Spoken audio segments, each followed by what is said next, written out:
Yo. One Life family, how's everybody feeling? How's everybody feeling out there, One Life? I want to welcome y'all to the channel. If this is your first time coming by the channel, welcome. Shouts out to all the new people.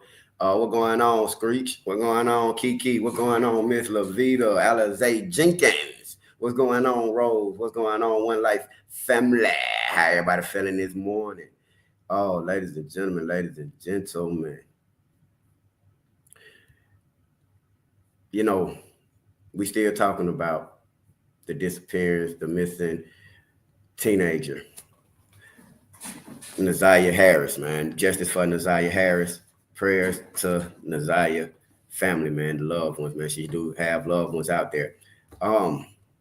Today, ladies and gentlemen, I want to talk further into the shocking details. More details will be revealed today. Y'all know I've been researching. I've been doing my stuff now, and I've been on. I know the case. And I appreciate the comments. I appreciate what's going on, Ebony.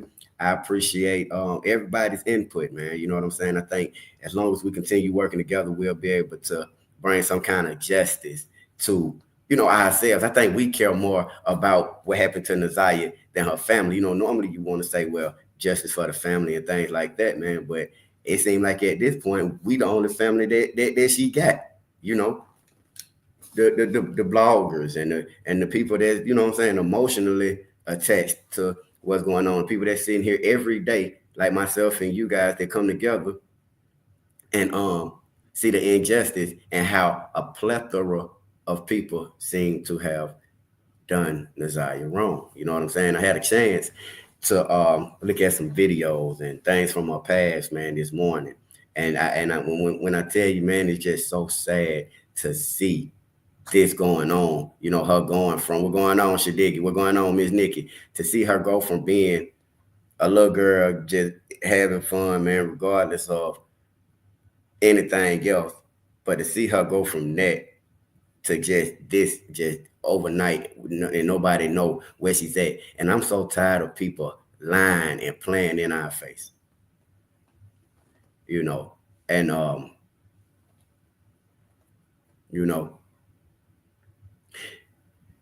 it's just, I guess that's why I done kind of took it personal, and I speak on it and I bring it up and everything like that, because again, we the only people that see, we got to put this together. And I think a lot of people can understand, if you watch the YSL trial, how you can know and have the case in your hand, but if you don't prove the case, you're gonna lose the whole case. And I think that right now, as you go back in a preliminary hearing, for y'all that don't know, with the preliminary, it's really to establish if you got enough evidence, you know what I'm saying, to take this person to trial, as y'all know. But when you look at the preliminary hearing, to the audience and to the people that was hearing it, people heard disturbing things. But if you look deeper, it's a deeper story. It's a deeper story, and everybody, in my opinion, is lying. And I'm going to expose the lies that they telling, because when he get to trial Thursday, if they go in there with these lies, you feel me? Thank you. Shouts out to sister. Thank you. Shouts out to everybody in the building. If he go in here with this stuff, if they go in here with this stuff Thursday and trial, they liable to goddamn lose the trials, for real. Because I'm gonna go into the testimonies, okay? And the timeline and stuff does not add up. It don't make no sense. Everybody done got on the stand and said something different. And everybody done implicated Jarvis and Ziyah in different ways. But if y'all pay attention, that's why they keep asking them, when did y'all realize this was Ziyah? And everybody keeps saying, after they talk to the police. Okay, see, and we're going to get into it, you know what I'm saying? I hope y'all got time today, because nothing, like you said, nothing makes sense whatsoever. Okay, so ladies and gentlemen, I got it pulled up right now. I'm gonna do a recap real quick, and this is, for people that's been following One Lyfe or following the case on their own time, thing like that. The sister testified, and we played it the other day. And I told y'all then, I said, man, this sister sound like she lying. She sound like she lying to me. I'm gonna tell you. Now the sister testified that she went up there to that shop. Okay. Exactly, Deontay. They should have called the police right then. When she went at that school and she went at that house and they couldn't pinpoint where she was at, police should have been called right there, called right then, But the sister of Jarvis Butts got on the stand. She testified that she was at the shop around 4:00. She said she saw Ziyah. Man, I'm finna get deep with y'all today, One Lyfe. Oh, I ain't got my shit on. Oh, y'all wanna go get out that easy. But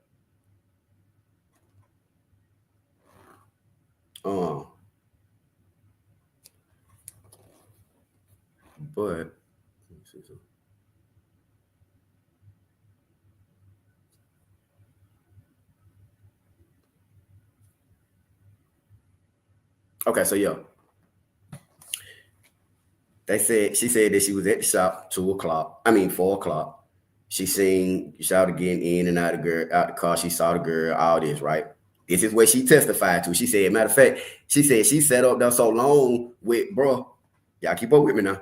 She said she sat up there so long with bro that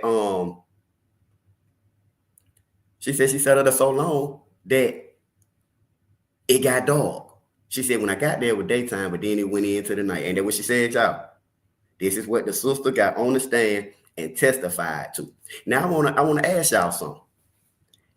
How did she possibly see Ziyah at 4:00 at this shop? How did she see Ziyah at 4:00 when it got dark?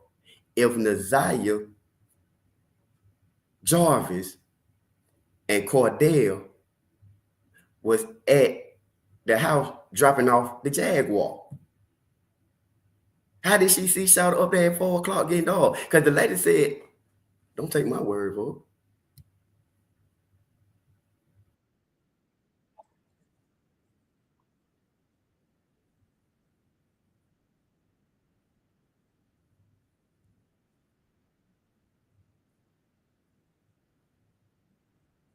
Yeah. Gotcha. And is that how you met Mr. Wright? Yeah. Through your sister? Yes. Okay. And in what context is your relationship with Mr. Wright? How did you know him? Did he ever do anything for you? Things like that. He fixed my mother's car. He worked on her car. Okay. And what kind of car does your mother drive? A red Jaguar. And what's your mom's name? Jacqueline. Okay. And y'all stay with me, One Lyfe, because we're going to have another episode like yesterday. And y'all know I ain't bringing y'all nothing but facts, and here go the receipts. So don't argue with me. Argue with the people who said it. For y'all people that, you know what I'm saying, who it's coming straight from the horse's mouth. You feel me? And like you said, she couldn't say nothing but a colorful jacket. The whole world knows she had on the Broadway jacket. Everybody knows it was a colorful jacket. How can you say I'm finna break it down for y'all, because I'm telling you, I got this thing in a nutshell. You hear me? So I'm finna go the other day. We only been on here 10 minutes. I got a lot to break down, so y'all keep up with me. Again, you seen her at 4:00 at the shop. Now, I stopped the video to tell y'all this. The lady saying that he would normally work on the Jaguar. Y'all do know these folks don't work on cars, right? It's a front. It's more like a tie shop. You feel me? It's more like a tie shop, run down, raggedy ass building. It ain't got nothing to do. You would not take your car. I wouldn't take my car though. I wouldn't take my worst car though. You feel me? Ain't nobody taking no car though. You know what I'm saying? But that's the thing. She did not see Shawty. Ain't no way she seen her when this lady testified they was at her house. Campbell. And going back to January of 2024, where were you living at the time? Not your specific address, just the city. Ypsilanti. And who else lived with you in Ypsilanti? My mom and my son. Oh. What's going on, Bell? And would Mr. Wright ever come out to Ypsilanti to fix your mom's car, her Jaguar? Yes. How often did he do that? Like a couple times, at least 2 times. And was that around January of 2024? That was the last time. In January was the Yes. last time. And when he would go out there, would he bring anyone with him? This last time he did. What about For the prior? last 2 times. So He was finna lie. before January 9th, him and someone else came, and then on January 9th, they both came. Okay. And the person that he brought with him, do you see that person in the courtroom today? Yes. And could you point to him and identify him? They did go to the house at 8 something that night. Well, They went to the I can't house. see the top of his head right now. Listen Are to you me. 100% sure that it's that person?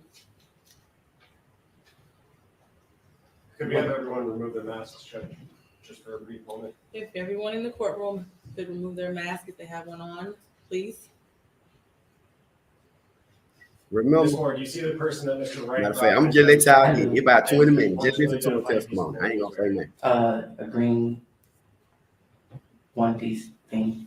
For the record, the witness has identified Jarvis Butts, the defendant in this matter. So reflected. Thank you. And you said Mr. Butts came out how many times with Cordell? At least 2. So this last time in January and the time before that. Okay, and the time before that, who was anyone else with the two of them? No. And what were they doing the time before January 9th? Working on the car. I can't remember. It was a couple of things they had to fix on it. And they came out and did it in the driveway. And Sorry. I was just gonna say the last time when we got the car towed to the shop and they drove it back up. Okay. And so in between the most recent time before January 9th, the Jaguar, correct me if I'm wrong, was towed to Detroit? Correct. Okay. And then on January 9th, did you see that red Jaguar again?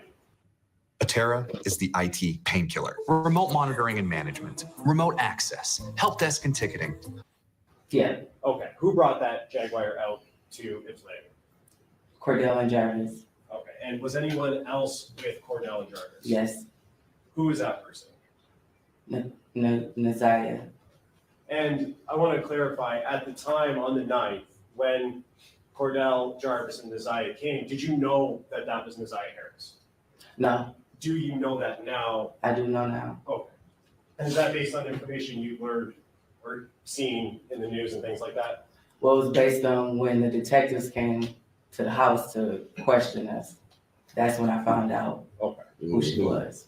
But at the time on the 9th, you didn't know? Mm-mm. Is that a no? No, yes or no, I did not know. Now, let's talk about when they came out on the 9th, January 2024. What was that interaction? How long did it last? Can you kind of take me through start to finish their visit and delivering the car? So they came, they delivered the car. They were talking to my mom about what was wrong, gave her the invoice. It was just like a regular day when they came in, they sat on the couch for a few minutes. Ziyah was sitting in the chair by the TV. We spoke, very brief. Asked her if she wanted something to drink.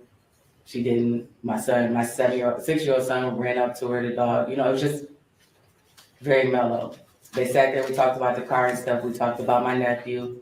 Cordell was trying to wait till my nephew got out of school, but because he was on tether, they had to leave, so they didn't get to stay long enough for my nephew to come. And your nephew would be Cordell's son. Cordell's son, yeah, correct. Did you talk to Mr. Butts about Ziyah? Did he introduce her or anything like that? We just asked, hey, everybody spoke. He said this is his niece. Now my first thing here, y'all heard her just say he was trying to wait on his son to get home from school. That what she just said. He was trying to wait for him to get home from school. So I'm thinking, get home from school. To get home from school I'm just going out what she said. He was trying to wait on the son to get home from school. And that was pretty much the basis of it. I cannot remember if he said her name or not, but he did introduce her as his niece. And so, just to be clear, not sure about the name, but he said this is his niece about Ziyah. Mm-hmm. Is that a yes? That's a yes, I'm sorry. Okay.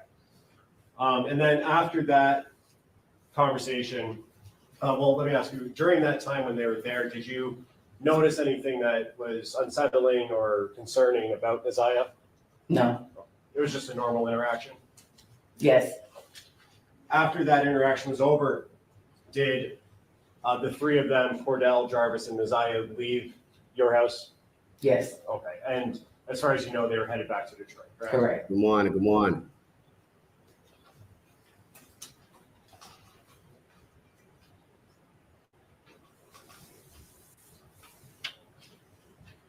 When they left, whose car were they leaving in? Cordell's truck. And all three of them were in the same car? Yes.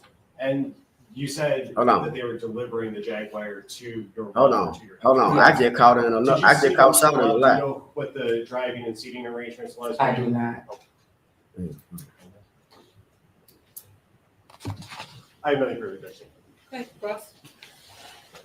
Hold on. Just caught her in another goddamn lap. Good afternoon. She said when they left. Hold on.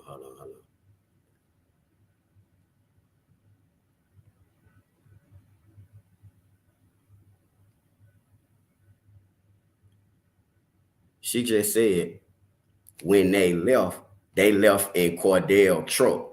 Cordell testified that when they went to drop the car off, he drove his 300.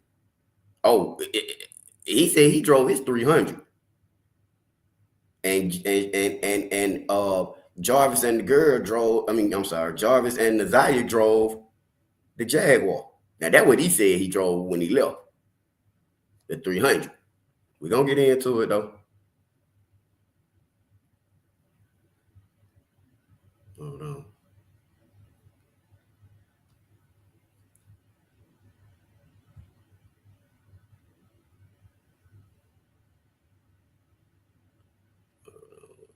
Quick. Okay.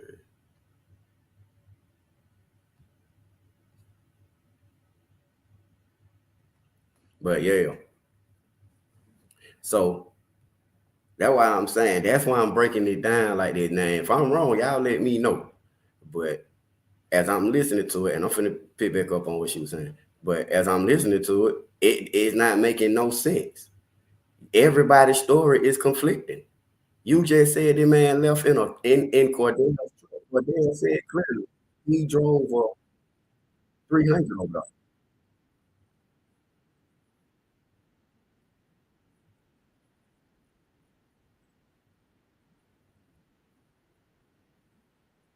Kind of business at every. Good afternoon. Good afternoon. So you're technically not related to Cordell, right? Correct. That's just the uncle of, he is the The father father. of your nephew. Okay. How would you say your relationship is with Mr. Wright? It's cool. Like, no issues. You got along with him well? Mm-hmm. Okay. Yes. This And is you know Cordell worked as a mechanic. Correct. Okay. And how long has he worked on your vehicles? Was this something new? It's the lady at the house or that he they worked on went your to vehicles previously? take the Jaguar. I think he might have changed the oil on one of my cars a couple years back, but not that frequently. Then I tell y'all what they do. They do oil And you changes, knew he had high did you rotation. know he had a shop that he worked out of? Yes. Okay. Had you been to this shop? Yes. Okay. And you said that there was a time prior to January 9th that he came up and worked on the car, correct? Correct. And you said that my client was with him that time. Correct. Do you recall when that was? It had to be in the summer. I cannot recall the exact date. But it was summer of 2023? Yes. Okay. She first said that it was someone else. He came with And someone else. That was was she the time opened you up had and told the seen prosecutor. Jarvis Butts. Yes. Did you say anything to him that day? Yes. The We first talked. time? Yes. We talked about me being a member of Zeta and that he had a cousin or somebody that was a Zeta. We all went to O'Reilly's to get some parts or something for the car. Okay. Stopped and got something to eat, came back, but it was very mellow light. So that summer of 2023, you had a fairly decent conversation with them, correct? Correct, And it lasted for a period of time, correct? correct, So on January 9th, when you saw him, you knew who he was. correct, You had recognized him because you had spent time with him, correct? correct. Okay.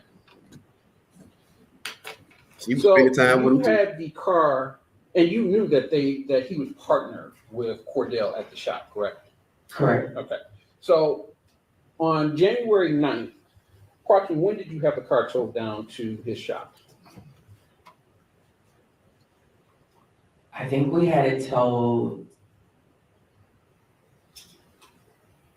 maybe like the 4th or the 5th. So it was there from the 4th, okay? And it was the 9th that they brought it back? Correct. Okay. Do you know approximately what time the car was brought back?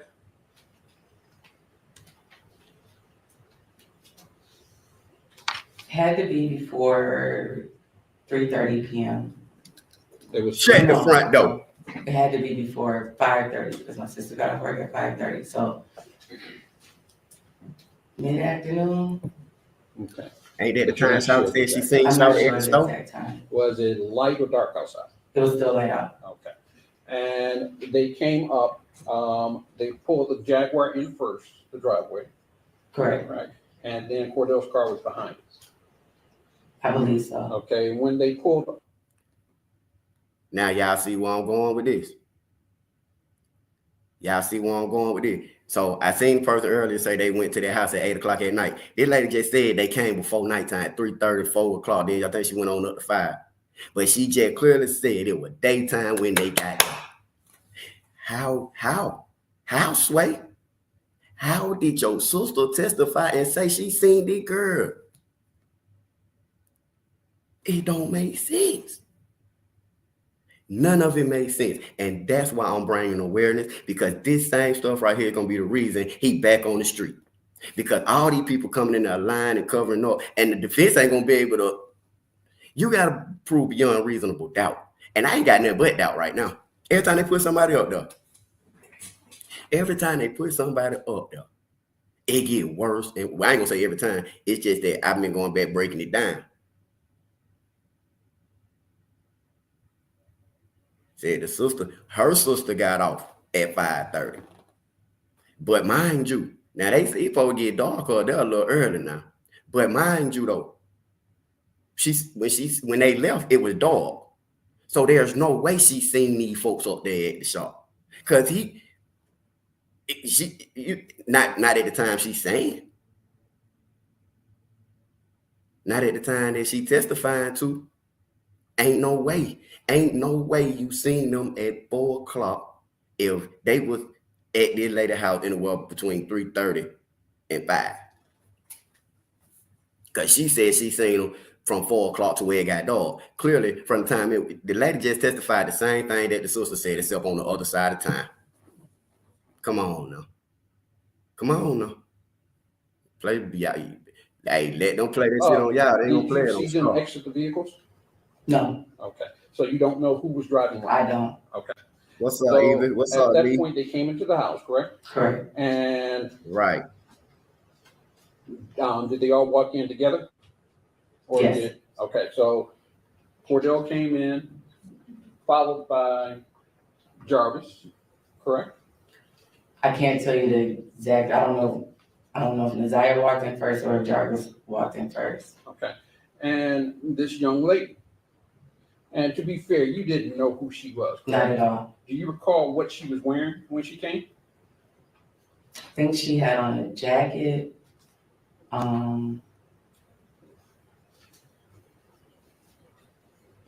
But I can't really, Don't recall? no. Okay.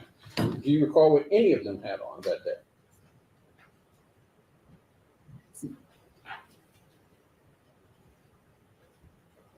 Not really. Okay. But she remembered So- the jacket. Do you recall Come without on, going into man. your house, was it dark, light in your house? Were the lights on? The lights were on. Okay. And you have a fairly large living room? Yeah. Okay. So when they came in, you said that Ziyah sat next to the television. So yeah, like if when you're coming in, there's like a red cabinet type thing. The TV sits on top of it, and then there's a chair right, like a chair You can't describe your living sitting right room. next to it, and that's where she was sitting. Okay. And when she came in, did she introduce herself? She did not. Okay. So she came in, sat down, right? We offered her to see, like, came in, Cordell said hello. He was doing most of the talking. Jarvis said hello. Said, this is my niece. Then was like, y'all have a seat. Okay. Cordell sat on the couch. There's a couch this way, and then a long couch this way.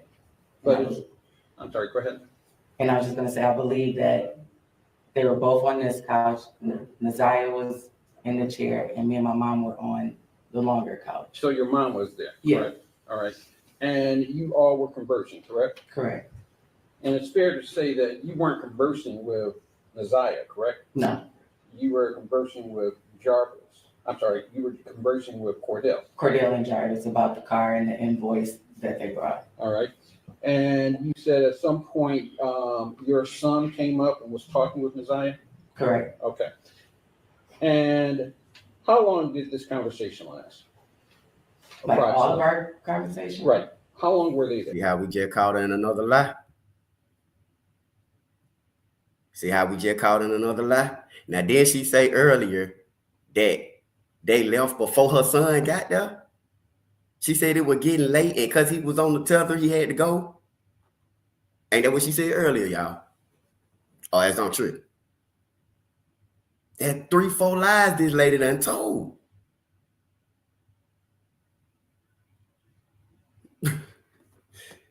Poor thing. Poor thing. Poor child. We all just heard the lady change her story 3-4 times. Can't describe a living room. She said the man left in the truck. Man said he came in a 3 Hummer. Y'all hit that like button for me. Hit the like button one time.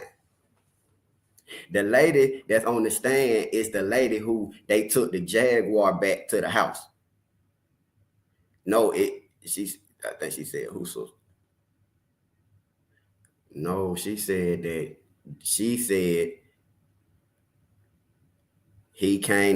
was trying to wait on her nephew to get home from school, but because he was on the tether, he had to go.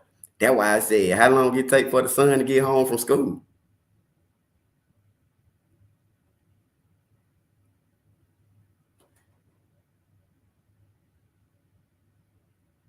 Hold on, y'all confusing me now.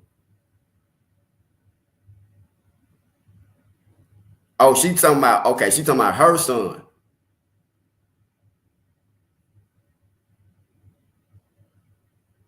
Her son her son, the little 6-year-old. Okay. I'm like talking to Ziyah. What the hell are they talking about? That at some point your son came up and was talking with Ziyah? Okay, my bad. That when she first got there. And how long did this conversation last? Like all of our conversation? Right. How long were they there? Okay, I'm thinking about the son, the Cordell's son. Probably between like 30, 45 minutes, Okay. maybe an hour. And while they were there, you didn't notice anything, and I think you already mentioned this, you didn't notice anything out of the ordinary, correct? Correct.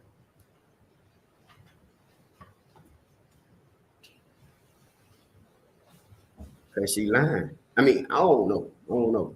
Did you I don't see Jarvis Butts conversing with Ziyah Harris? No, So they didn't have any conversation? no, Okay. And you didn't Actually, notice anything we'll go back to awkward or out of the ordinary between the two? correct. I didn't notice anything. So after about an hour, they left. Correct. Was it light or dark? At It that was point? still fairly light. All right. And they got into Cordell's car, correct? Correct. You don't remember the scene, I think you've already No, I said did that. not. But was Cordell driving? Correct. Okay. So that day you didn't anything out of the ordinary happened, correct? Correct. And at some point, you were contacted, correct? Correct. When were you contacted? Well, we were contacted by Cordell the next day because when we paid the invoice, it was $70 short. So we had to give Jarvis's cash app to send the rest of the money. So that was the last part of the conversation. And then the detectives came, I want to say the end of March, So the end of March. So I believe. I don't know the exact day, but it was at least a month or two later. and it was when the detectives came, is when you found out that the person that was in your house was Ziyah Harris, correct? Correct. All right. And did they tell you that this person was Ziyah Harris? They asked me if I knew who she was, and they asked me if I knew who Cordell was. They showed me a picture of Mr. Butts. They asked me if I knew who all these people were. And they asked me if I knew her name, and I did not know her name at that time. Okay. And they told you her name.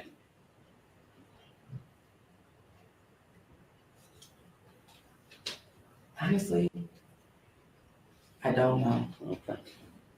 You And don't at know who- any point, did you look That's up what I'm saying. She while clearly they said were it there, was or dog. look up any information about this case Yeah, after they left. after they left? Mm, Okay, and what did you look up? Objection relevance. I just want to see where her information came from. As long as the results of what she looked up. I want to see the information that she had that go into her testimony. Go ahead. There's obviously there's podcasts out that are a bit unfavorable. It's not obvious. Well, I don't know. okay, you don't know. Okay, Dang, he ain't just take a shot. what did you look up? I looked up Mr. Butt's oldest record, Okay, but I tried to type in his name, I typed in Cordell's name, tried to see if anything came up. At that time, there wasn't anything posted, but I didn't find much, other than his record. okay. Yeah, that's a lot. This one more. Yeah.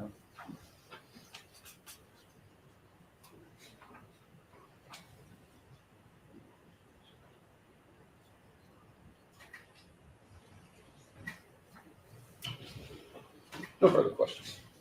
Any redirect? Yeah, very brief. Ms. Moore, Mr. Reagans was just asking you about information that you looked up and things like that. When the police were at your house, though, when the detectives were at your house, first, do you know if those were Detroit police officers? Yes, Detroit police detectives. Detectives, okay. And you said that they showed you a picture of, in court, you said Ziyah, right?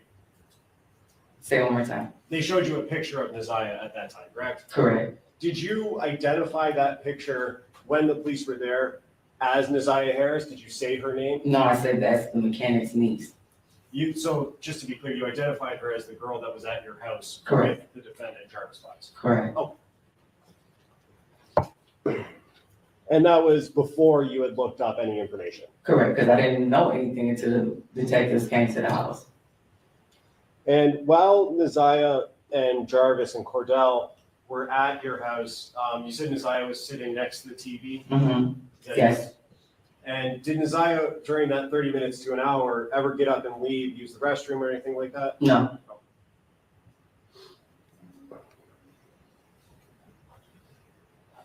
They all knew what was going on. They like that. And man, we gonna talk. And you mentioned earlier that Cordell was on a tether and that's the reason he had to leave, right? Correct. Do you know what Cordell's tether hours were at that time? Like what time you had to be back home by? I don't know. How far of a drive is it from Detroit to Ypsilanti? Probably About 40 minutes, And what was the reason that Cordell had to leave again? because he said he had to be back in the house for his tether.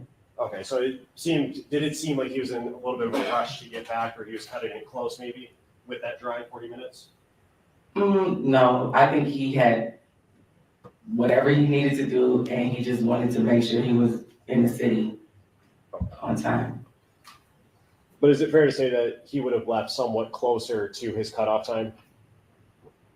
If that's the reason he left, or that he said? Yeah, I object. I think that calls for speculation on her part. I was gonna say, I don't Hold know. on. Oh, I'm sorry. Do you want to respond? If she knows, I think it's a close call. If you know the answer. I don't know. I can't say. I have no further questions. Okay, you are done testifying. Thank you. Watch your step. That's so goddamn lame. All right, y'all. Now,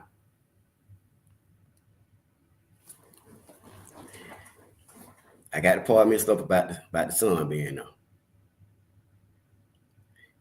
She said that he left closer to his cutoff time. Now, I can't remember what time he said, but I know he said he get to leave the house at 6 in the morning. So normally, if you're on house arrest, I don't know, it can vary. It can be anywhere from 6 to 9, you feel me? So he probably, I don't know, you know what I'm saying?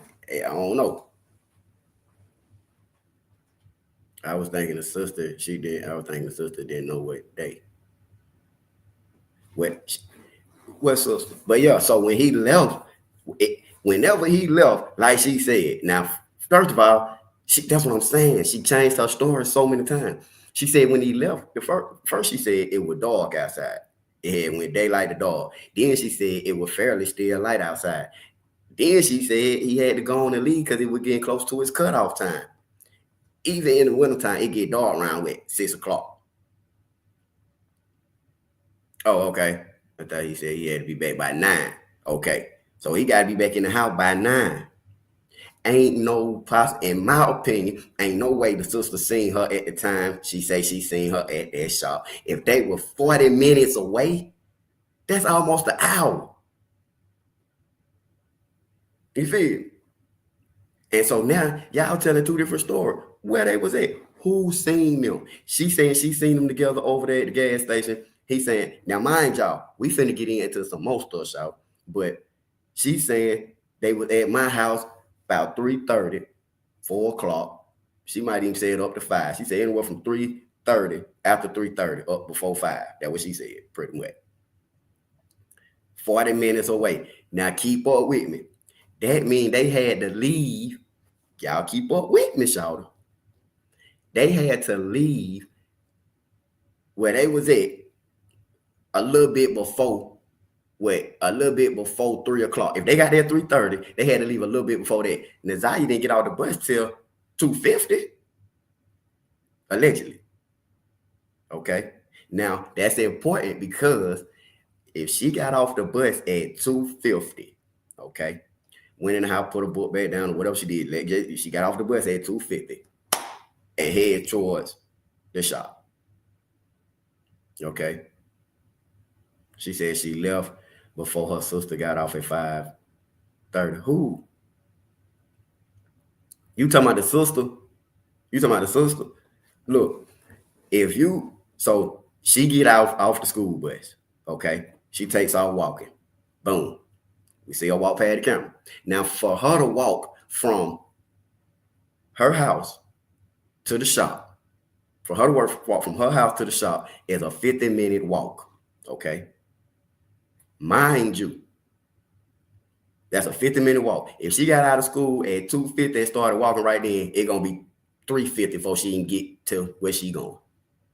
Then a 40-minute drive. Let's say she get there at 3:50, 4 o'clock, and they hop in the car and take a 40-minute drive. That would still be going on 4:45 o'clock. And ain't no way, because the lady never said that. The sister that was at the shop never said they got in the car and left. She said she was sitting there. Then she said, I think she said, who she said, one of them, Jarvis or either King, because she said that both of them were there now. And somebody asked her to move her car. But y'all know what I think? I don't think nobody was at that shop. That's why she had to take her ass in that bathroom in that gas station. Wasn't nobody at that shop. They were closed because he just told you. Now I'm gonna tell you something else too. She didn't go home after school. She went after that road from the house. Appreciate the new sub. Appreciate the new sub. Thank you, thank you, thank you. Now, Lucretia, the bus driver said he seen her go in the house. Or go toward the house. He said he dropped her off where she get on it. Now, I do understand. But the reason why I said she went in the house was because, I mean, she might didn't go in the house. But I just, she ain't have, kids don't carry book bags no more.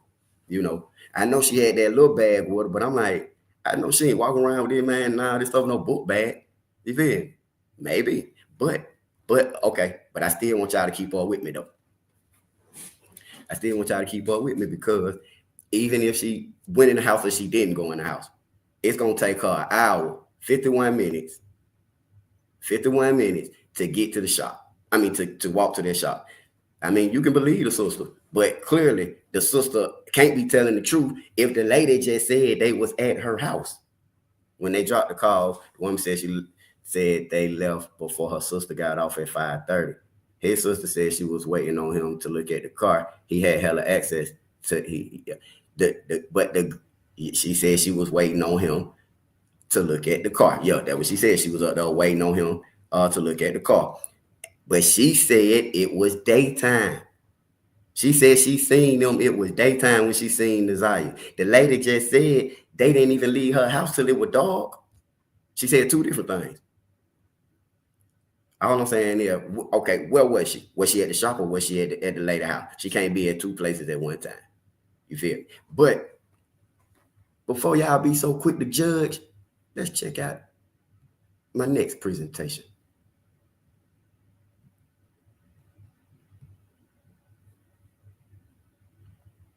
Yeah, I'm telling y'all what's going on. It's a lot of lies being told is my whole point. It's a lot of lies being told, man. And Ziyah Harris deserves justice because they already done let her down enough.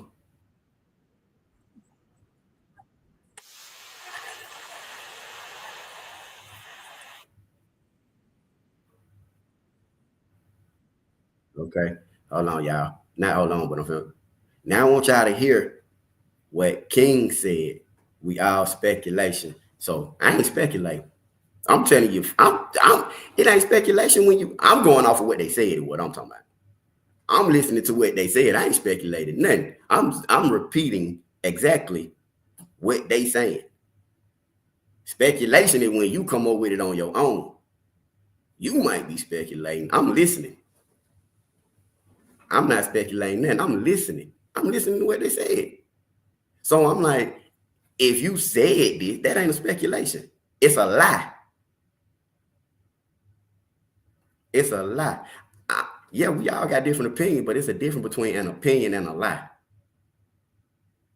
It's a difference. Everything that I'm saying and everything that I'm talking about, I'm planning from what they said. You feel me? I'm going on what they said up there on that stand. That's what I'm talking about. That's what I'm talking about. What I'm saying is some of it true and some of it some lies. And that's what I'm saying. They all getting up their line and come trial day, they going up with these lies. Man, first of all, they gonna go to jail anyway. You feel? They gonna go to jail for getting up there on that stand line, trying to what it called? Recant and all that stuff, man. But that we'll see that go down when the time. You know. But that's my whole point. I'm strictly talking about now everything else, it's just conversation. It's still going off of what people said. I wouldn't have nothing to say about it if I wasn't listening to what they were saying. Perjury for sure. Perjury for sure. But so now look, and even when I'm talking about her being at the house and what the lady said, I just played it for you. Just like I'm finna play what King said. Just like I'm finna play what King said. That part. That part right there. Truth with a whole lot of lies. And they done this girl wrong enough for her body or herself to be out there and nobody even looking for her. Ain't nobody looking for her. Ain't nobody, I don't care if she alive or if she not. Ain't nobody looking for her. Ain't nobody putting the press on these folk. Have somebody in that jail whoop his ass till he tell y'all where she at, then y'all think he did it. You know.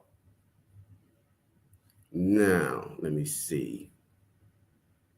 And who was he talking to? Maybe. Anyone with $10,000 or more in credit card debt or personal loans may qualify for help from National Debt Relief. Minimum payments could literally. Now, this is his business partner. 23. I first. And it's mighty strange to me. They both. You made a great video, but what if no one watches it? Y'all both. And what dates were you untethered from? From March 14th, 23 to March 28th of 24. And what were your other restrictions back then? I could leave the house from 6 in the morning. I had to be back in by 9 p.m. Okay. Mr. Rick, do you know someone named Jarvis Butts? Yes, I do. And how do you know Jarvis Butts? So that would make sense that they left around 8 o'clock. To get back home, it takes 40 minutes. She just told you about a 40-minute drive, 45-minute drive. He was trying to goddamn leave so he could make it back home in time. Right. That part, 2 grown men. And that was another thing I wanted to say. That was another thing. Your nephew daddy and his friend come to the house with a little girl, right? Sit on your couch. You ask her if she wants something to drink. Your son playing with her. Your 6-year-old son playing and talking to her. Okay, cool.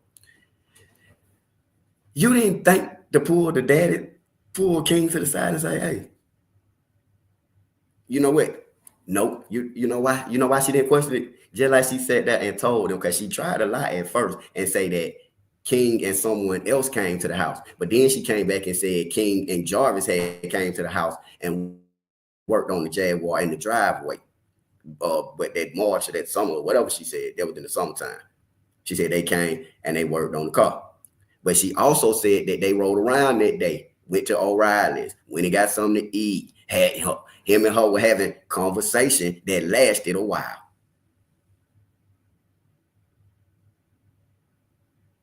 Thank you. He couldn't have left at 8:45 and been at home at 9 though. He said he left at 8:45 because he was okay. Wait, I don't remember him saying that. I could have missed it. But if he said that, I do know she said it was nighttime when they left and he was cutting it close. He had to get to the house. So again, ain't no way this lady, well, she ain't see him up there. She ain't see them. She ain't see them. I don't know. Because I just don't see how they could be in both places. That's what he said in the clip. Okay. I just don't see how they could be there and at the shop. I just don't see that. But let's get back into it. And just listen to him, y'all. Cause he say some stuff now. I first met him. We worked together at a shop called Frank's. And then we owned the shop together. And do you see Jarvis Butts in the courtroom today?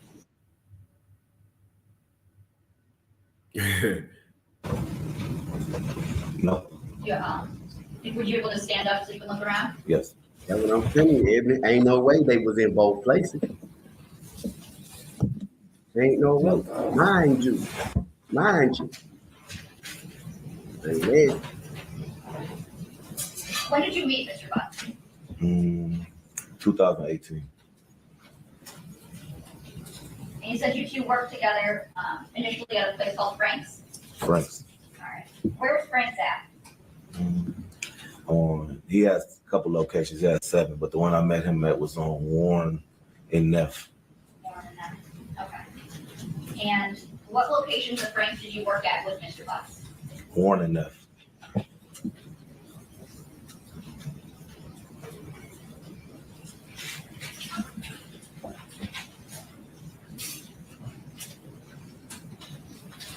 Yeah, I bring some people up at the end. So at the end, I bring some people up so I can speak to what I'm talking about.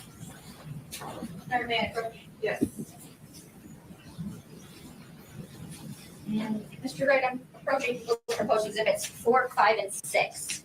Can you look at these and tell me if you recognize those? I recognize this one,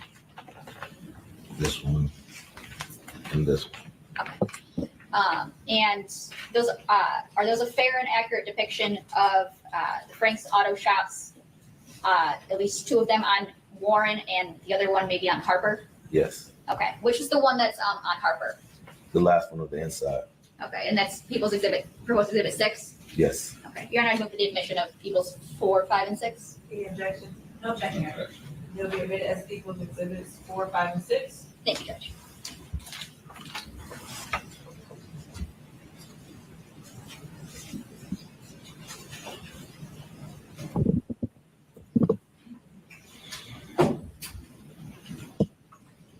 How long did you work at Frank's with Mr. Buck? A few years. About how many years would you estimate? 2. And when did that change from Frank's to another shop? Maybe in 23 sometime. Okay. Would it be earlier in the year or later in the year? Maybe maybe in May. Well, maybe April, May. And then where did you guys work then? We got a shop together on 9,000 Connor.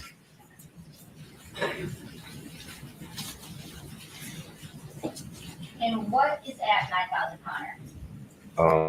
So a car wash and our shop was in the middle of both.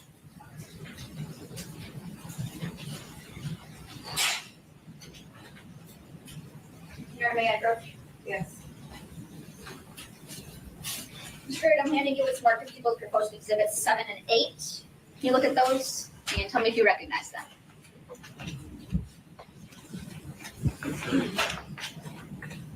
Yes, I don't know. Okay. And are those a fair and accurate depiction of your shop at 9,000 Connor? Yes, it is. And you're not with the admission of people's proposed exhibits 7 and 8? Any objection? No objection. They'll be admitted as equals exhibits 7 and 8. Thank you, Judge.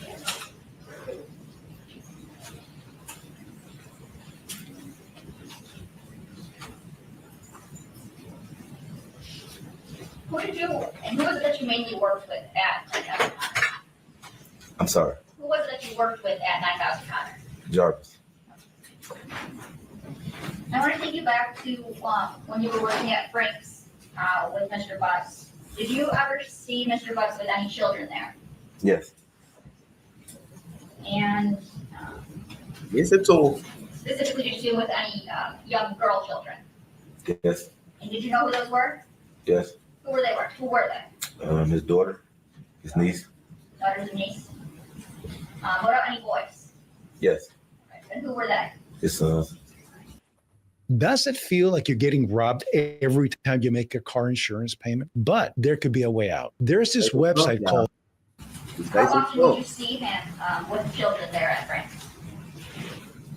Sporadically.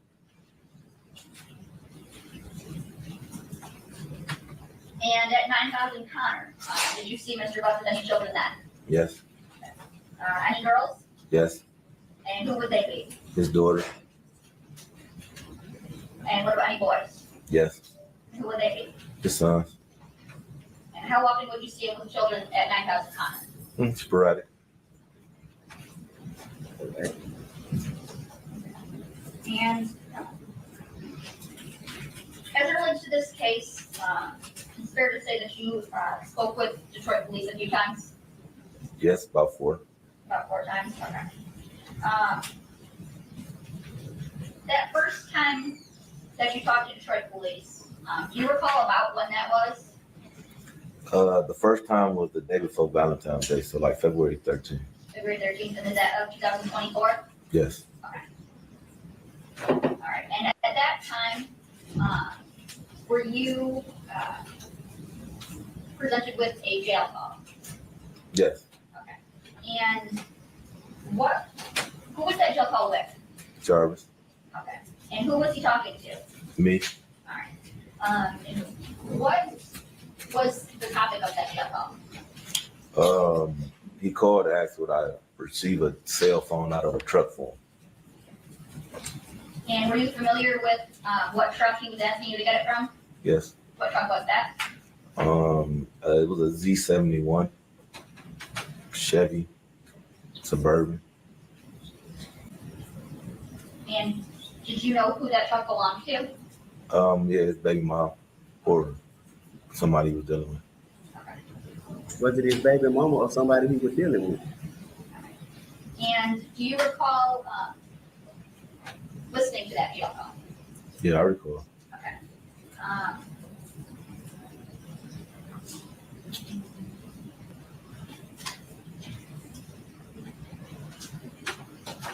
If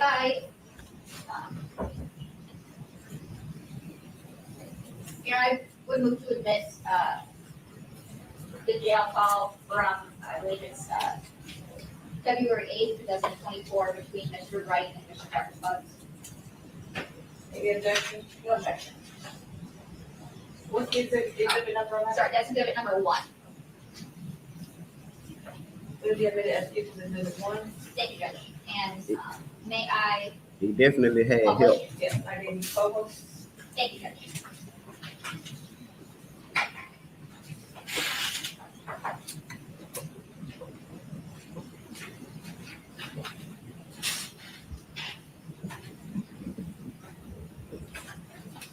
Yep.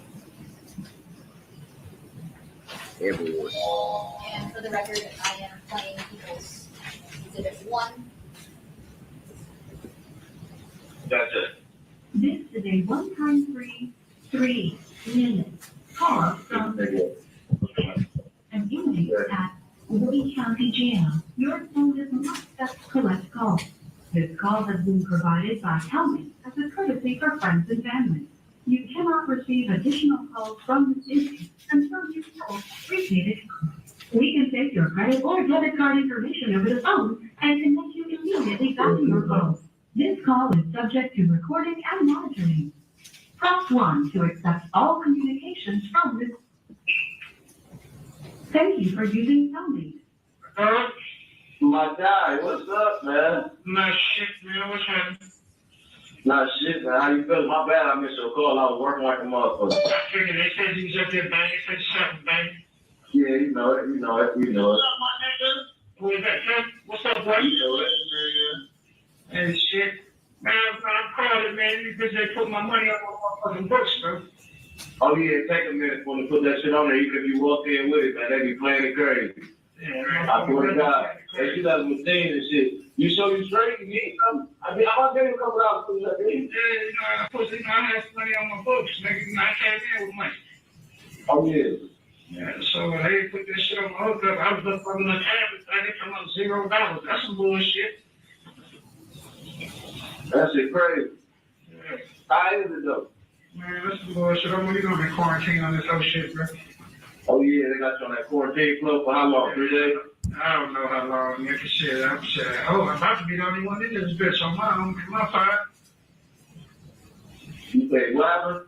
I said, shit, I'm about to be the only one in this motherfucker. You want these boys on this bitch. Okay. Yeah, so. What you need? Huh? No, I was asking something what that customer needs. Man, listen. You straight? Yeah, my nigga. Huh? So yeah, I'm good, oh shit, yeah. You got passion number, right? Yeah. So Dig, I need you to call her one thing, nigga, and get that truck up there, nigga. Get my phone out there back seat, bro. Oh man. Alright. Well, I'm going to get the truck up there. What will tell her? Tell her you fuck around and lost the car that there too when we was moving the radio on the seat. Now, things like this photo right here makes You have 1 minute remaining for this call. Reach behind that back seat. things like this. Yeah. So you reach behind that back seat, bro. There's a box right there. Straight behind the middle of that back seat, bro. Do you want to see how much money you're eligible for? If you were in a car crash within the last 2 years, that was not your fault. You could have money coming.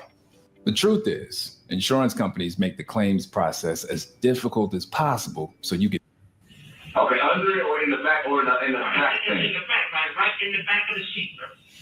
Okay, On the second row. You know you took the key. You took the key to the gate. It's the same key. I don't got that key to it. Yeah, you do. It's the same key to the lock and the door. Oh, okay. I didn't know that. All right. Yeah, it's the same key, bro. Now, you know I got to. I'll put the money on the phone later, man. When I get around, baby, I will put the credit card. It's all about if you need them on that, I told my wife and have her bring up the key. No, I don't need it though. You said the same one, I got it. So I don't need it right now anyway. Just when I get the scrap out of there. Okay.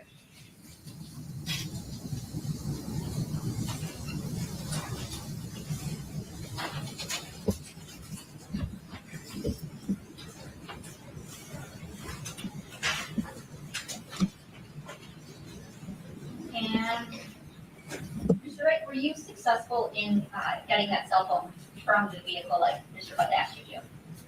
She came up there, but no, I wasn't successful. It wasn't there. Wasn't there? Okay. When we say she, who you referring to?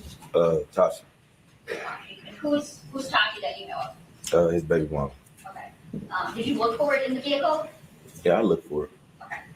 And you were unsuccessful in finding it? Yes.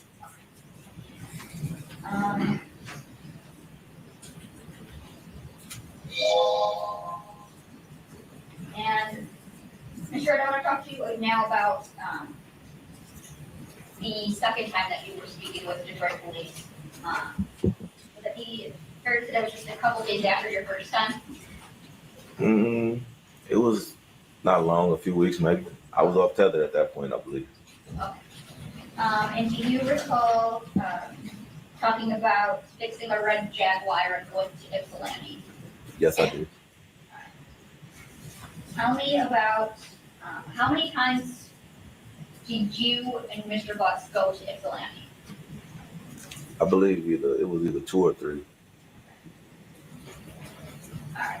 And how did that come about? Whose red Jaguar is this? My son's grandma. Your son's grandma. So she called, said she was having some problems with it and asked if we would come look at it, which is not unusual. We do house calls depending on the person and where it's located, but this is my son's grandma, so of course we're gonna make the exception. She called and said she was having problems with the car, asked if we would come look at it. Went, assessed the car at her house the first time. I think we made a minor repair there. Not to the extent that it was the problem that she was having after the fact. Okay. So where red Jaguar locate when you guys go out to see it? Mr. My son's grandma driveway in Ypsilanti off Michigan Avenue, I believe. All right. And who goes with you out there that first time? Jarvis. Okay. It's just you and Jarvis Butts? Yes. Okay. So you guys go out there and you assess, make a minor repair. Yeah. Does it completely fix the car? For that problem, yes. And then is there another time that you end up having to do work on this red Jaguar? Yes. Okay. Tell me about that. She drove the Jaguar for a while. It was doing fine. And then she said it was leaking something. I asked her what it was leaking. She said she didn't know. I asked her if she could get it towed to the shop. She said, yeah. So that's your shop at 9,000 Connor? Yes. Okay. And who works on it at 9,000 Connor? Me and Jarvis. Okay. And what do you do when you finish fixing? Do you ever fixing the red Jaguar? Yes. Okay. And what do you do when you finish fixing it? We take it back to her. I called her first and asked her how she was planning on retrieving the vehicle. She said she was going to tow it and I didn't want to cost her no more money, so I told her that we could bring it. Okay. And do you recall if that was on or about January 9th of 2024? It was on. It was on that day? Yes. Okay. So on that day, before you came,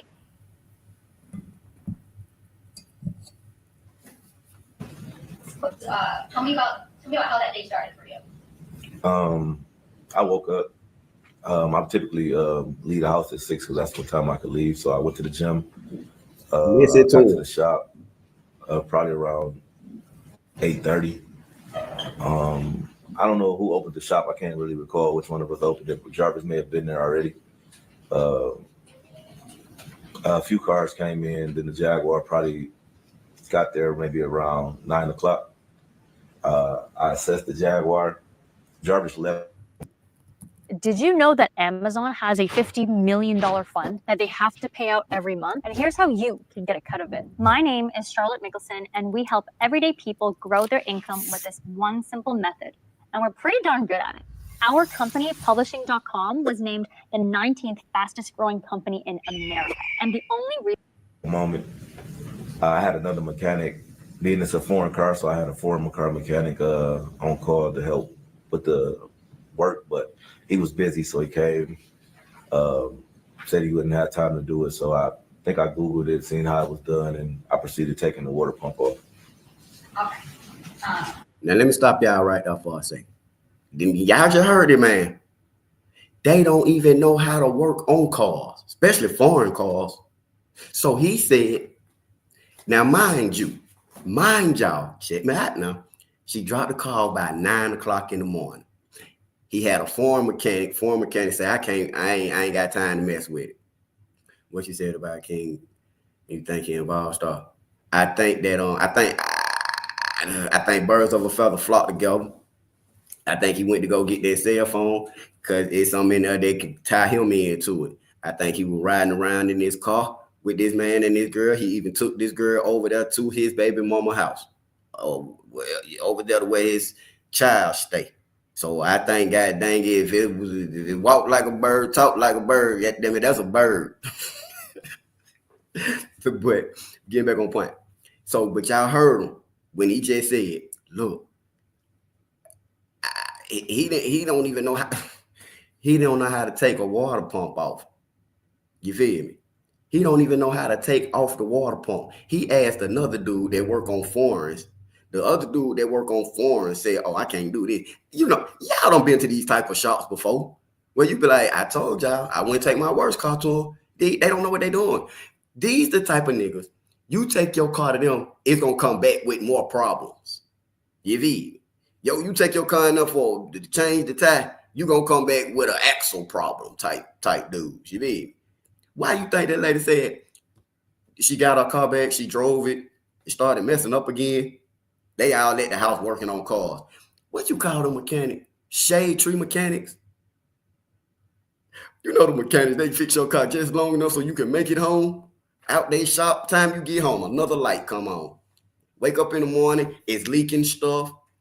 You got oil droppings all in your garage. Now you got to pay somebody else to fix. Mind you, they already don't care. Back at it. They already don't care because you ain't paid me in the first place. You know, put this wrench on here. I don't even know how to work on cars, but I would work on mine before I let them. You did. You know, it's your alternator. Came here for a tire change. I'm telling you, if you want the tire change, you're going to need a new alternator. Take my car down. And what the fuck is all these kids doing in here? She doesn't look right. So anyway, the man said he Googled. Oh, you Googled some shit you don't know.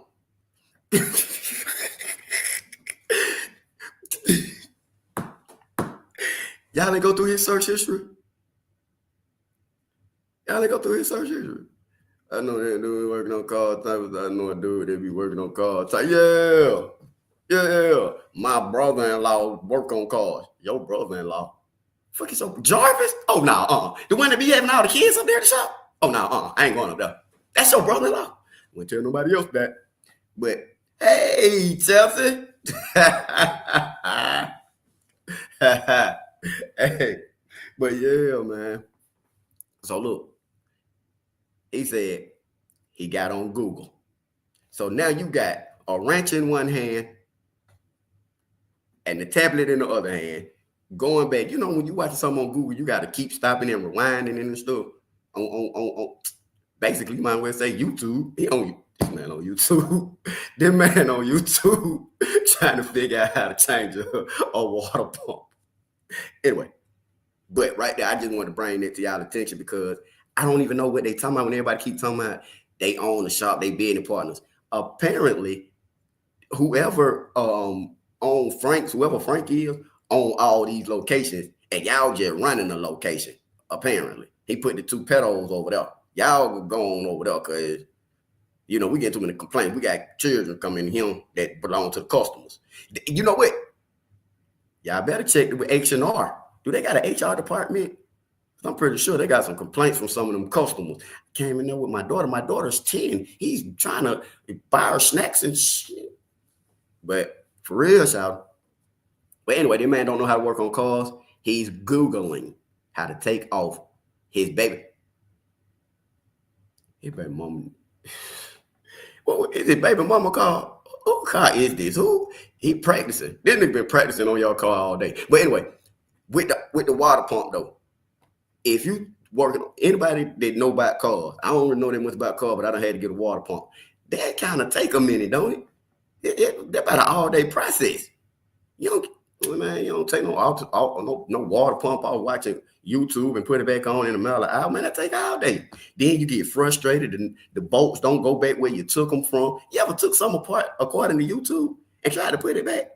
And you have extra parts. The screws don't. You be like, damn, where this screw go? Take this screw out. Well, maybe it's an extra screw. Daggone where that screw just came off or something. But he got it on Google. Anyway. It take all day to drink water. About that work that day? Yes, he was there. Okay. What do you guys, being you and Mr. Butts, do as it relates to work on the night? I think we had a few cars that came in that needed some minor repairs. Between that and the Jaguar, we was jumping in and out of the Jaguar job, and the cars that pulled up, maybe oil change, tune up, whatever, et cetera, so forth was. But we was mainly working on the Jaguar, trying to get the water pump off, as it is a hard job to do. And do you always have all of your parts on stock or on your person in stock with you? No, we call either AutoZone, Mansfield, or the auto stores to have them. Okay. And did you have to go get any auto parts on January 9th? Yes, we had to go get the water pump for the Jaguar, as well as some other parts, I believe. It's gonna be an old ass Jaguar. I can picture what type of Jaguar this is. This is one of them old. My partner got a Jaguar. I think look like the one I'm visualizing. Still got the Jaguar hanging off the front of mama. You come down the street like that, go job. But yeah, look, listen to them right here. They worked. The car got there at 9 o'clock. They Google how to get the water pump out. They get the water pump out. He had done called AutoZone. They called him and said, what they say? Your part is ready. They go to AutoZone to get the part. Let's go. Okay. And when you go and get parts, is it usually just one of you, both of you, or something else? That depends. If it's a car there, then one of us will stay. If it's not a car there, we can go together sometime. Okay. And on January 9th of 2024, did one of you guys go to the auto parts store, or did you both go? We both went. Both went? Okay. Tell me what happens when you go to the auto parts store. Before that, I called them. They ordered the water pump, so we went and picked it up when they called and said it was in. We got in the truck, went to AutoZone, got the water pump. On our way back from AutoZone, I believe we forgot something, so we ended up turning back around, going back to AutoZone, grabbed whatever we forgot, came back, and on our way back, we was coming down Harper. Driver said, "I see my niece right there. She walking." We pulled into Angel's liquor store. I still didn't see her. He pointed across my face, said she right there. She was coming across the street at that time. She got in the truck with us. She spoke. Hi, King. Hi, Jay. And we proceeded back to the shop. Okay. So when you guys are driving to these auto parts stores, who's driving? Jarvis. Okay. And where? Passenger seat. Okay. Now look, y'all. Check me out.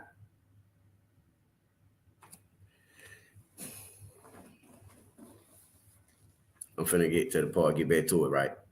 But he said it's very important that y'all pick what he said. Cause mind you, school get out at 2:50.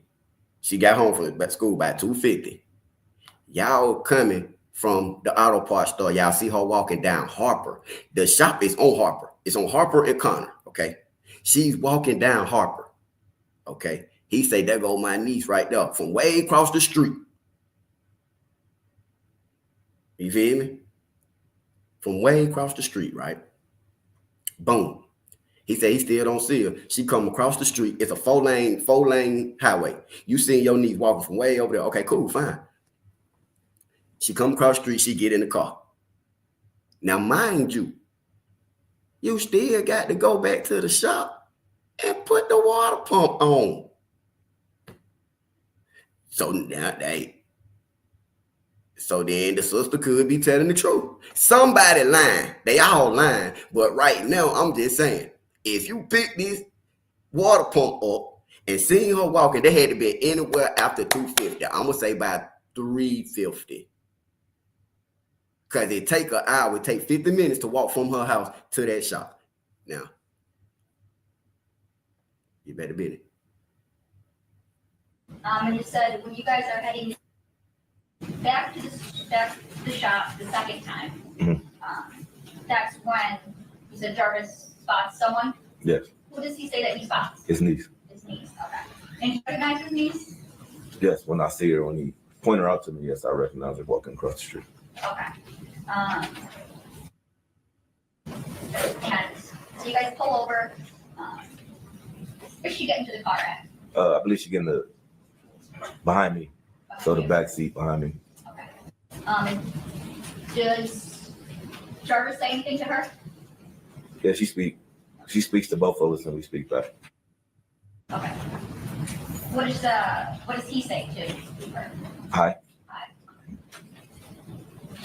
And where do you guys go after you pick up his niece? Back to the shop. Okay, and that's at 9,000 Connors? Yes. Okay. And what do you guys do when you get back to 9,000 Connors? He back in. They We go get to out. Jaguar. We proceeded working on the Jaguar. I may have got out the car first with the parts, and he was in the car with her for a second. I got out, started working on the Jaguar. And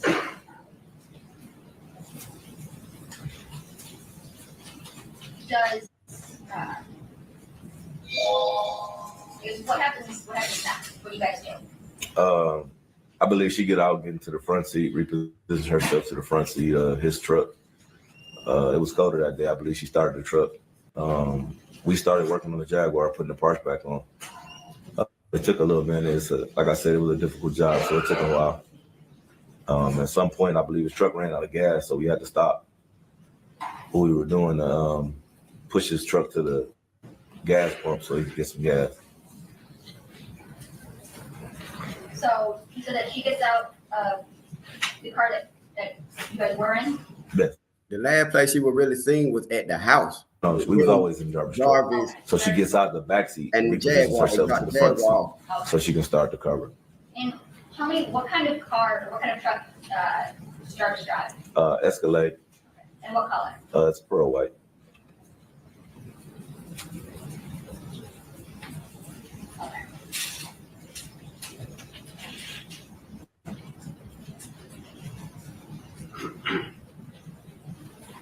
Yeah.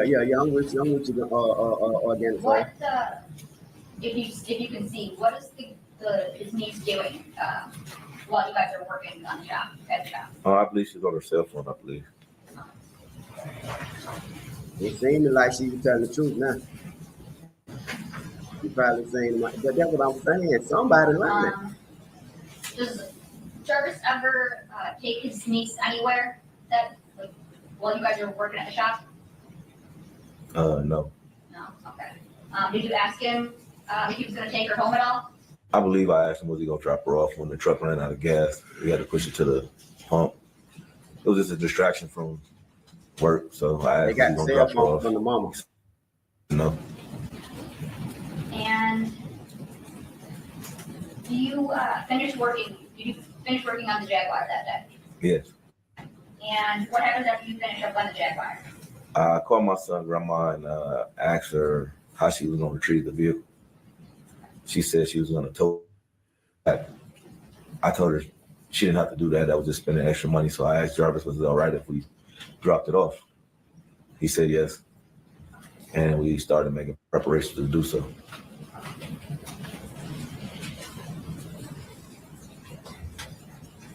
They got the cell phone. Some kind of way the mama ended up with the cell phone. The police found the cell phone at the mama Do house. not buy new windows if you live in Georgia.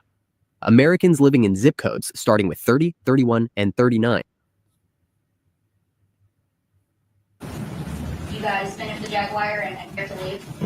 Probably around 7:30 or somewhere around there. The gas station is literally right there at the stop. So it's like I can push them all right to a point. Do you guys eventually leave the shop? Yes. Okay. And tell me about who all leaves the shop? Me, Jarvis, and his niece. Okay. And tell me about the driving arrangements.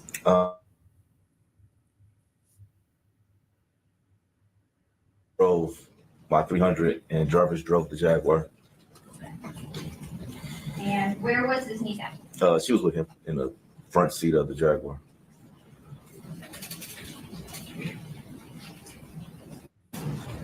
Yeah, they did say she was on her cell phone.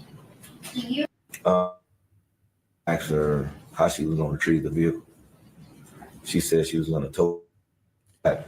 Yeah, she did have I told her cell phone. she didn't have to do that. That was just spending extra money. So I asked Jarvis, was it all right if we That's the dropped it off? that they got from the mama He said house, yes. remember?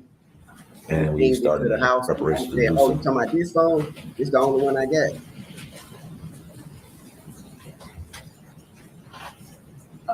Do you recall?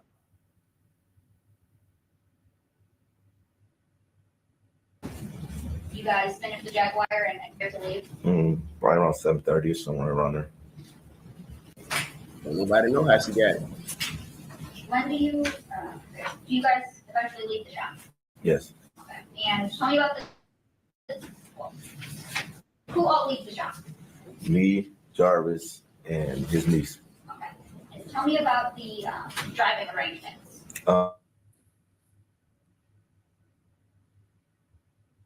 Drove my 300 and Jarvis drove the Jaguar. Yeah, I heard.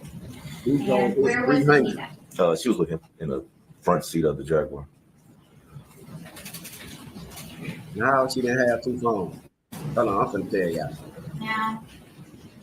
Look, when the phone that she was on that she had that day, the police was trying to find the phone. They asked the mama, they were asking people about the phone. Y'all correct me if I'm wrong, but I do remember they were trying to find the phone. They end up pinging the phone to the mama house. They came back to the house and told the mama, okay, so they left the Escalade with it. The Escalade, hold on. They pinged the phone to the mama house. They went to the mama house and got the they pinged it, went to the mama house. They was like, look, the phone is pinging here. So she was like, oh, I forgot that I had the phone. I don't know. She ain't say how she got it. She ain't say where, nothing. She just said that she had it. And the lady was saying that that's when she gave the police the phone. And they were saying, look, stuff like that messing up their investigation. Right, that second trip, because it was like, why you said that? We left, we forgot something, we went back to the store. Even the Escalade, no. So let me show y'all real quick, okay? Let me show y'all this. The gas station is like literally right there. You feel me? I'm gonna show y'all real quick. So y'all can see exactly what I'm talking about. Here go the gas station. Here go the shop and everything right here. Where is it? Look. Okay. Wait a minute. All right. This is the shop. This the car wash, the shop, and the gas station. So if his car is anywhere in this parking lot, it ain't nothing for them to push it. And it's because it's a pump on the other side too. You hear?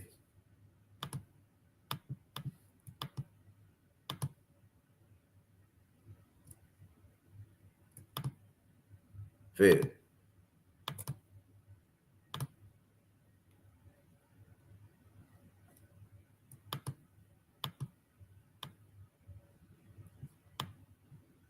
So this the car wash and everything right here. Okay. The car wash, the shop over there where I just showed y'all, and this and gas station.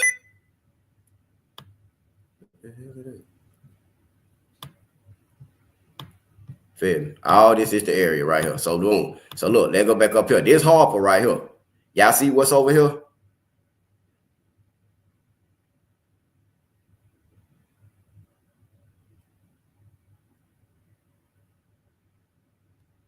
So look. Now look, y'all see this hotel over there? Boom. This Harper right here. You feel me? Back at the gas station. Boom. This is the street she was walking down. Hold on. Now let's go back up here. Okay. It's your gas station and the shop right there.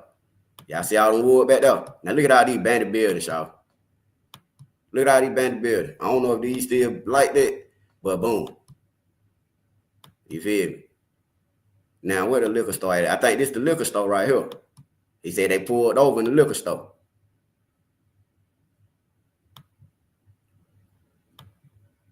He said they pulled over at Angel's liquor store. Now this is Eminem liquor store right here.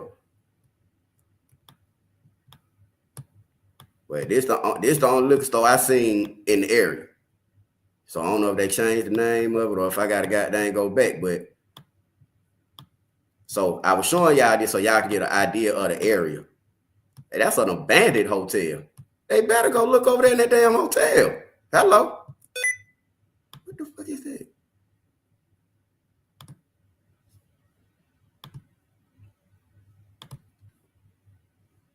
They still like that? Yeah. See, you can see two people in the, hey, what going on, Miss Shree? Yeah, around the corner. I wasn't even looking at the comments out my bed.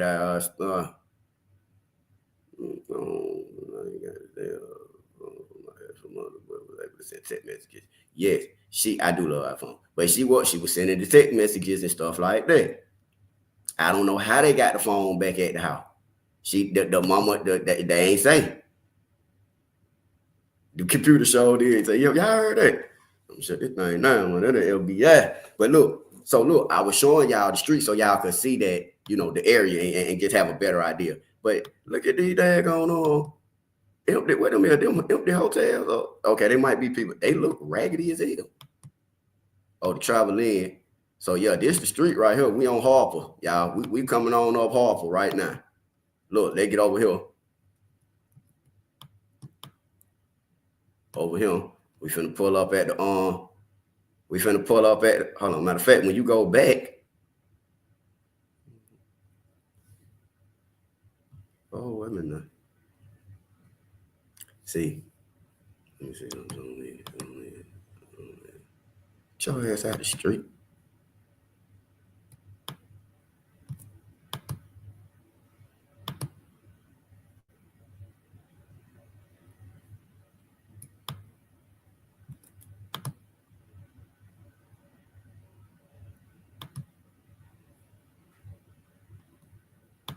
So y'all see, if the car right here ran out of gas, you could push it to end one of these pumps. You feel me? It ain't that far. Who goddamn home with it? But yeah. So this the area where she got dang in. He seen her walking. And that was another thing I was showing y'all. Y'all see, this a 4-lane highway. So she had to come across all this traffic to hop in the car with them. And I'm just saying, it ain't really. If I'm driving down the street, if I pass you and you on the side, you gotta, well, I guess so. I ain't too much finna see you way over there, way across the street. Cause I really ain't even paying no attention like that. Unless I'm coming down the street and I look over there, I'm like, oh damn, there goes out there. But well, I don't know. Niece, cousin, partner, friend. I ain't finna, please. Hit the horn at your ass. I'm keep going. I got somewhere to be. I'm probably trying to get to the liquor store. Y'all trying to get AutoZone? I'm trying to get to the liquor store. Bill, not finna turn around. Tell who you is. But in this case, He stops, pulls over with bruh in the car, wait on Shawty to run across the street. They get in the car, boom. But I'm showing y'all the area though. So now she don't walk the whole hour. This is Harper. Now, mind you, coming off her street from where she stay, it ain't but like one turn, you feel me? 1 or 2 turns. And then you on Harper. Let me see, I had it on my thing.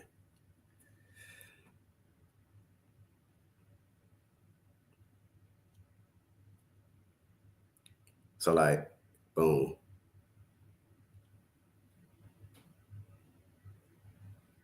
Hold on.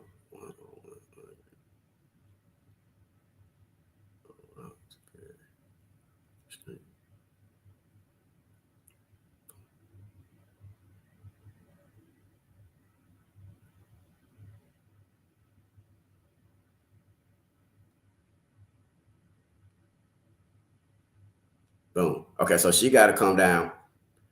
She gonna come down Berkshire Street. She gonna come out Roxbury, go down Berkshire. In fact, let me just put it up for y'all.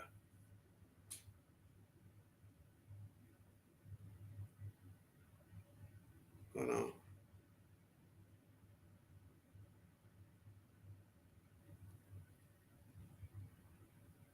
But y'all see what's going on. I'm just showing y'all visuals so that people can really goddamn understand. And see, it better went for me anyway when you looking at it.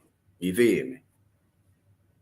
When you looking at it, because then you can put a,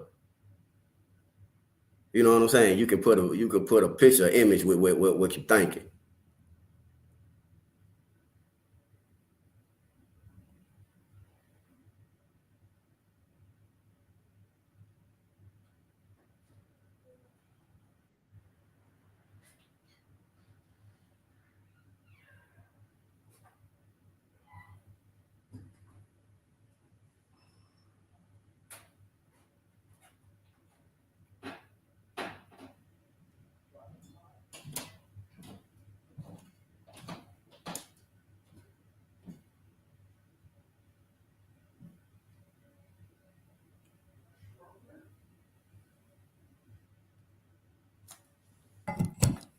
Where did this play? Okay, now look. So if she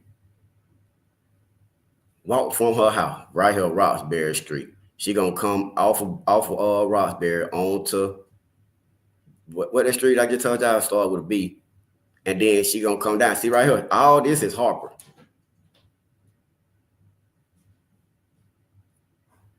All this is Harper. So it ain't never for her to boom boom and walk down this street. She done did it plenty of time before, I would assume. See what I'm saying? That area is open. It's like you said, it's a lot of cuts, it's a lot of bando, you know, it's shortcuts and stuff too. That's what I'm saying. Anywhere from that house to that shop is where they should be looking. And that ain't nothing but about what that is, y'all. Wait. A couple mile radius. No, that's the address. That right there was cap, man. That was weird. She talking about some. She came in there and asked her. Now, mind you, y'all. Hold on, let me get this above it. That was weird. She said Ziyah came and asked her how to get to Belfort or something, how to get somewhere, and she was like, "You know exactly where that's at." And she said she told her how to get there, but she told her because they learning about their surroundings. You feel me? It's she walked quite a way from Bedford. Yeah, it's a walk for real. It's a 50-minute walk. It's a 50-minute walk, but it's like a 7-minute drive. You feel me? It ain't too far, but you know, it's an hour walk. See, now with her belongings being found, I feel like they started. I ain't really went too far in it because I don't know why her stuff would be there unless they trying to put ID over here, put clothes over here, other stuff over here. You see what I'm saying? Even with the cars, they steady. They done told you 3 different cars already. The Jaguar, the 300, the 4 different cars, 4, 5 different cars. the Jaguar, the 300, the Escalade, the Z71. You feel? Then, like bro said, he drove his 300. The sister say, the lady whose house they went to, she say he left in his truck. Oh no.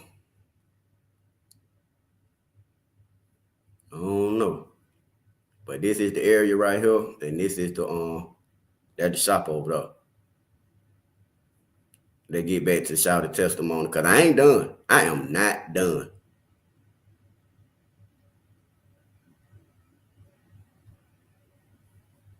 Hold on. Let's get back to it, what Buddy was saying. I just want y'all to hear the timeline. It ain't adding up. Are you able to recall what his niece looked like that day? Yes. Faintly, but yes. Do you remember what kind of clothing she was wearing? I remember she had a jacket on. Like I said, a coat. It was cold, so I think it was colorful. Colorful? Yeah.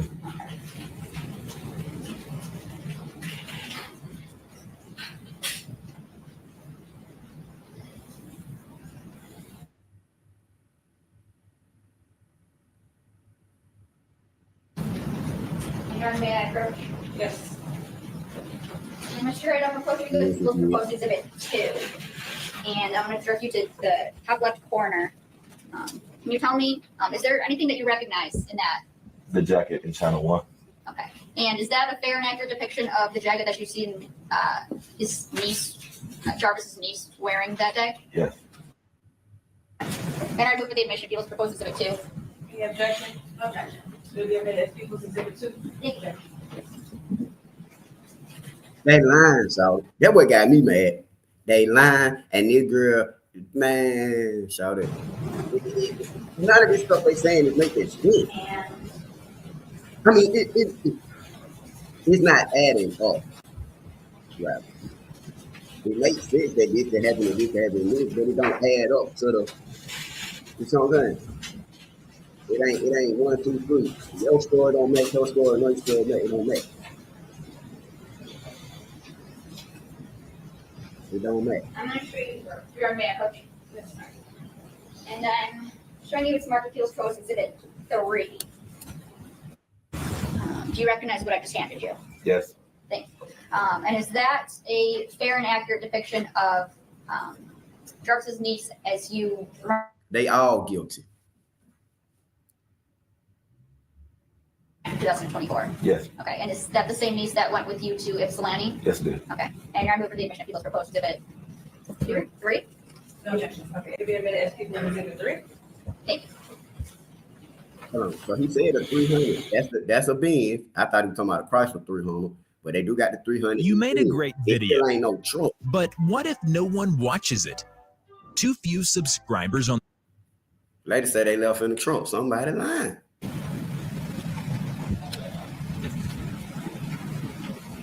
So you guys are driving to Ypsilanti. You said you're driving in your 300 and Jarvis is driving the Jaguar with his niece. Yes. Okay.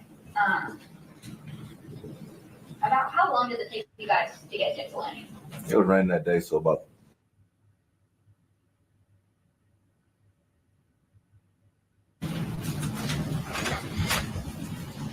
And when you got to Ypsilanti, what did you do? I mess up. We get out, we park the car, get out, we go in. My son's grandma and I believe his auntie was there as well, so they greeted us. They they'd spoken to him before, so they greet him. And then my son, grandma asked who the little girl was. And did you introduce the little girl? No, Okay. Who introduced the little girl? Jarvis did. And what did Jarvis introduce her as? His niece.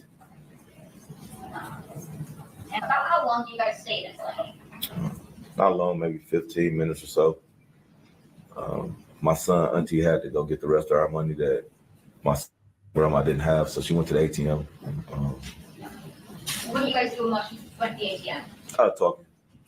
Talking. She was just telling us about other work she needed to get around her house, etc., so on and so forth. And was Mr. Bucks with you the whole time? Yes.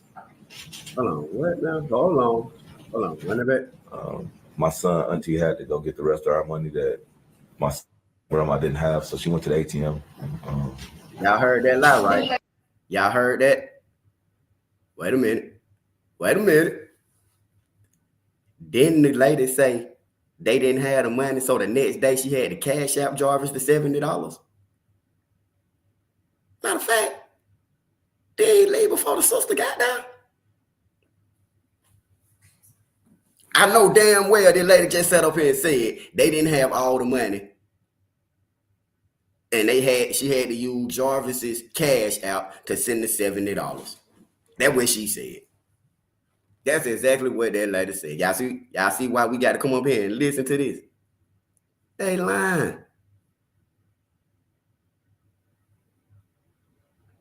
That make him look bad. You did it too. Talking. She was just telling us about other work she needed to get around her house, etc. So it wouldn't have been. Listen to me. On everything I love, Shawty. On everything I love. I ain't never been in no situation like this. I don't fuck around with stuff like this. But if by any chance I just so happy to get caught up, right? Let's say they come be like, hey, Star, you know, buddy, you were hanging with, you know, he be kid. And I was hanging with him. You sure with me? And they asked me about a specific day. I'm going to tell you everything about that day. I'm talking about everything. It ain't going to be one piece of evidence or one statement. Oh, everything going to be, yes. Nope. I got out at the red light, or I went home. I'd have been up there on the stand. I'd be like, listen, now, listen, you ain't even got to add me. Let me get the mic. Okay, this is what happened that day that you talking about shouting with me. Say, yo, I seen him. He was coming down the street. All that water pump shit, man, I don't know nothing about no damn water pumps. I listen to me. I tried to fix the car. I ain't really know what I was doing.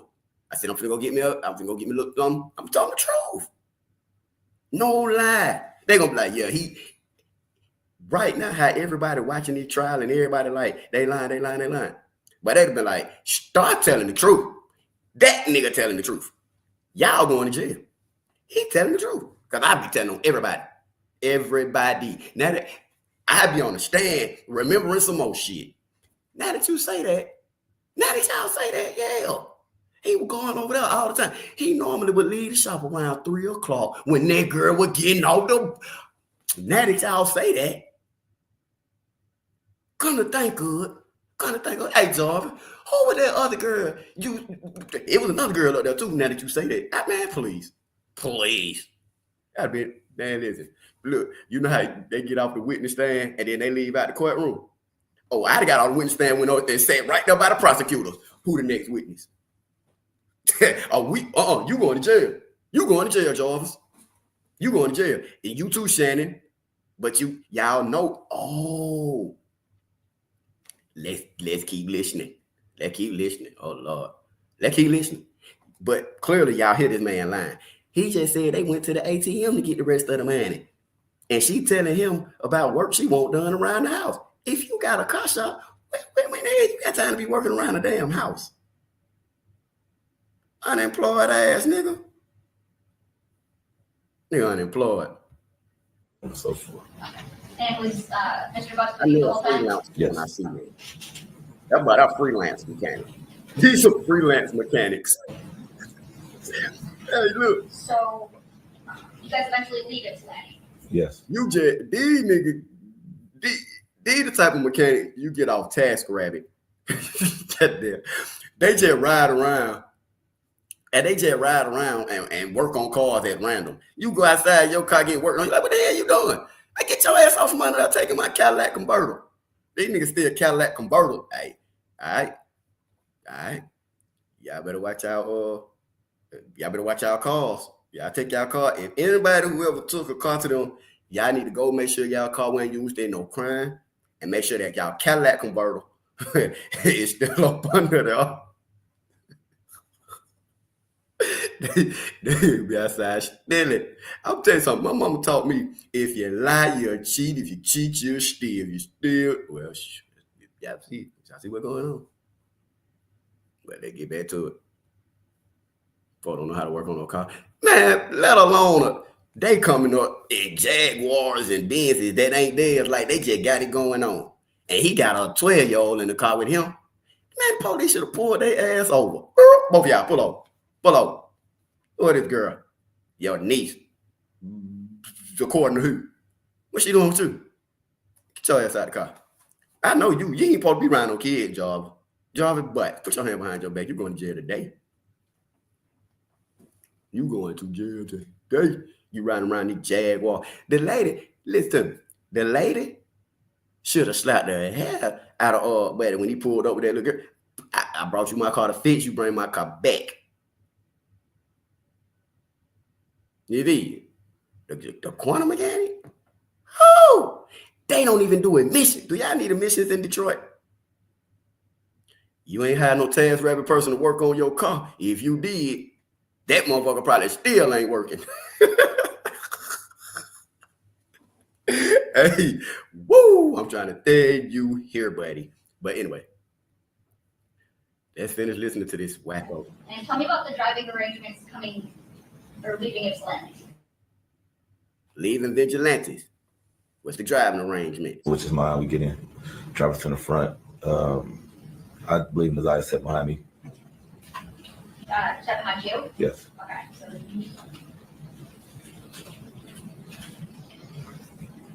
and is there any kind of talking or conversation when you guys are driving? No, I got sounds in my car, so no. He got what in his car? The silver. And leaving Ypsilanti. What you got in your car, boy? Which is mine. We get in. Driver's in the front. I believe Ziyah sat behind me. Sat behind you? Yes. Okay. So,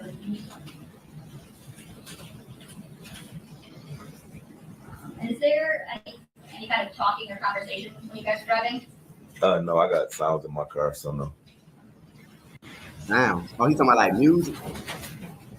And do you recall about what? Y'all hit the like button if you in the building. I don't even be seeing how many likes. Y'all tap the like button for me, man. Y'all give me the game. I'm laying it down for you, man. About what time you guys get that $9,000? Probably around Hit the like button 8:45. for me. I was kind of close on the tether.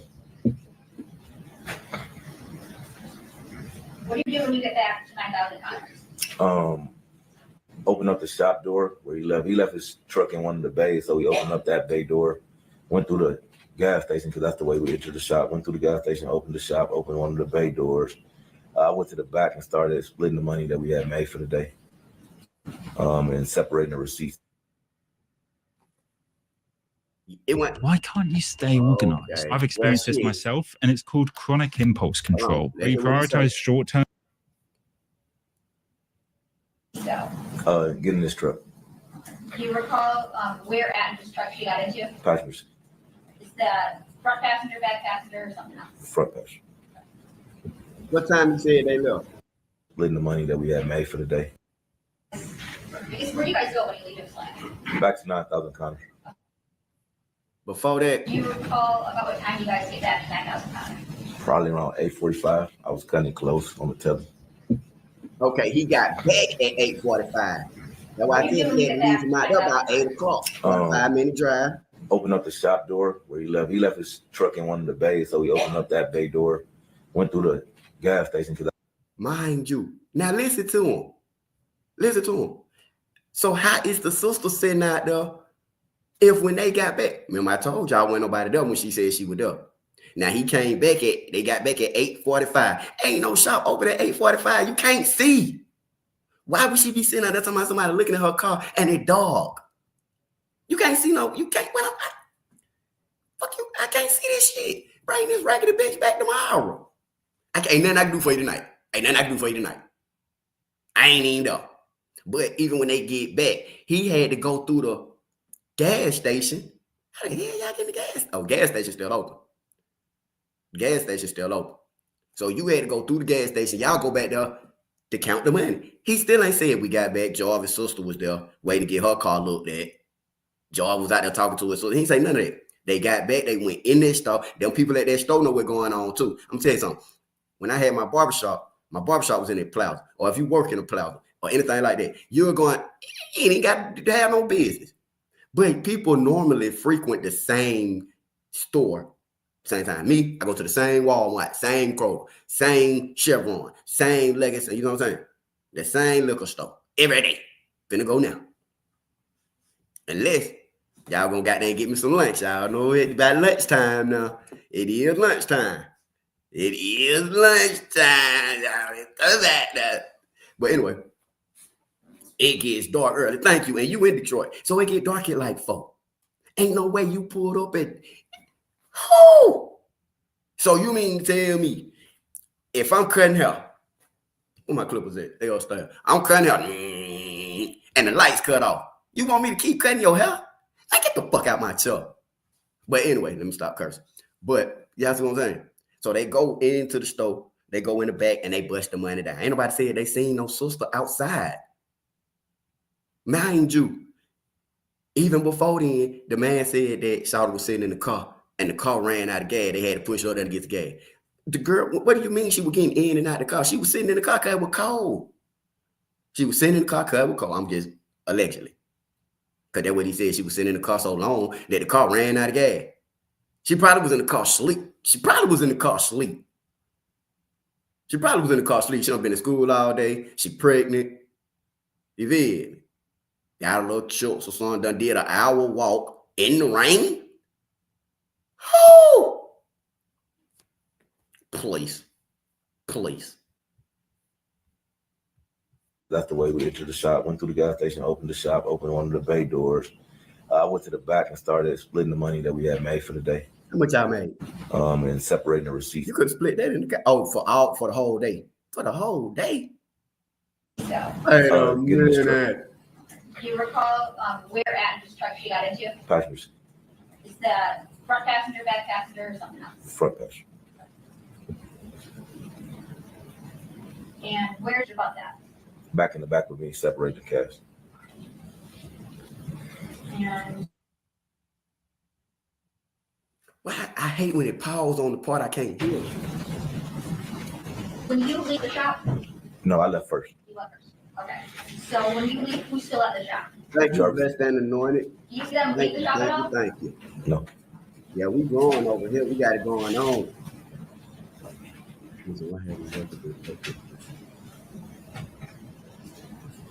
That's what I was thinking. They should have been there first to do. They ain't got surveillance video. Or have you seen Jarvis's niece, the one that was with you on the 9th? Have you seen her since January 9th, 2024? No. Y'all hit the like button, hit the like button, hit the like button. Now talk about the day after that you guys went to FC, so January 10th. Please hit the like button for me if you in the building. Please hit the like button. And if you don't mind, you hit the I don't think you will. subscribe. What makes you think that he wasn't? 3 times, 4 times. No reason for him to call me if he was standing right next to me. No response. So I don't think he's speculating, so he's not police.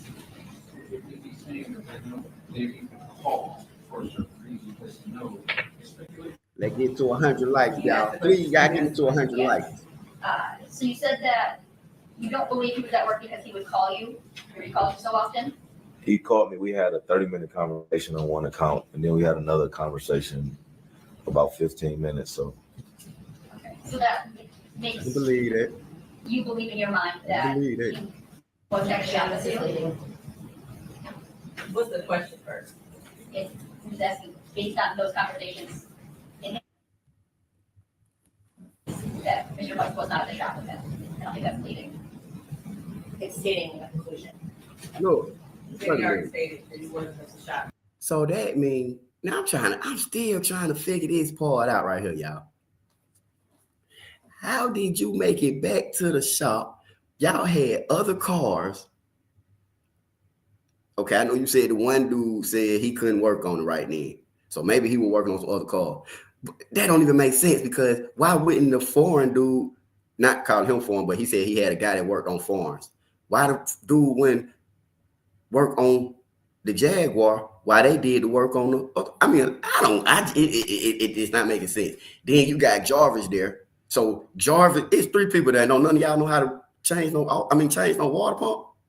How is y'all mechanics? You or Jarvis don't know how to change the water pump on the radiator. And apparently the other man don't either because you sitting there trying to YouTube it. You sitting there YouTubing how to change the water pump. But my thing was, they said they broke down the money. So you took a water pump off, got a water pump. You and Jarvis, you said, we're going to get the water pump. Why it took both of y'all to go? I don't even want nobody around with me. You feel me? I'm finna go by myself. You feel me?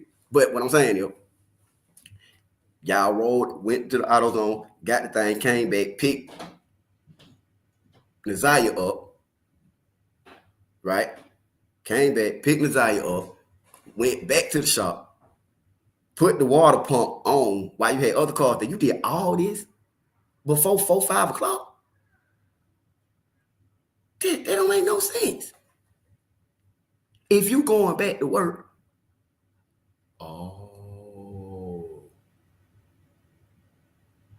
okay. Now the auntie, and I got another thing about her, but now she said that Ziyah would go and help him at the shop.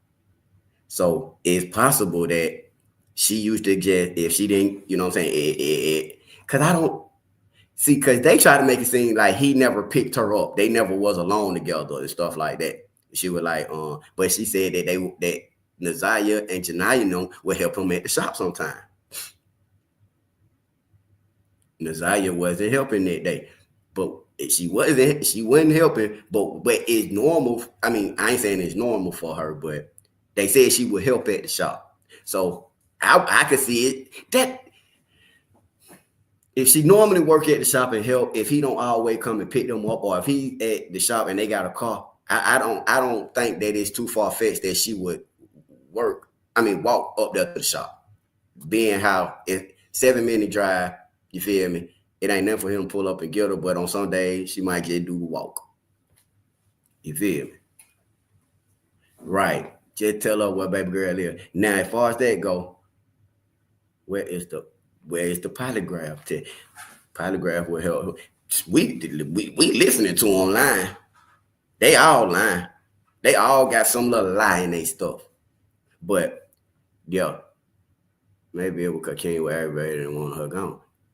King, okay, so you still got to listen back to what King was saying. I'm finished playing it though, but I just don't see them doing all that, putting on the water pump and all that before it get dark. And like bro just said, now I thought I had heard that before, that it get dark early up there about 4, 5 o'clock. You know, backyard mechanic. But that's what I was saying too. I think they should search that area from that house to the shop. Walk that thing. If it take you an hour, start on one end and walk that thing all the way up. All them abandoned buildings, all that stuff like that.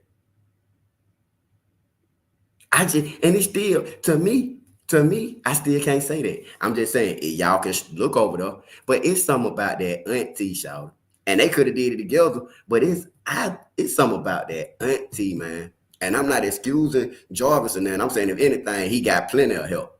Now, I don't think just one piece of help. He got several people that got dang trying to come up because they all don't want to get caught.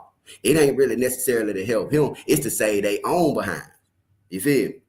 So now they trying to pick and choose what they saying. But see, if you pay attention, a lot of these people, like that's going on the stand, they don't know what the other person done said.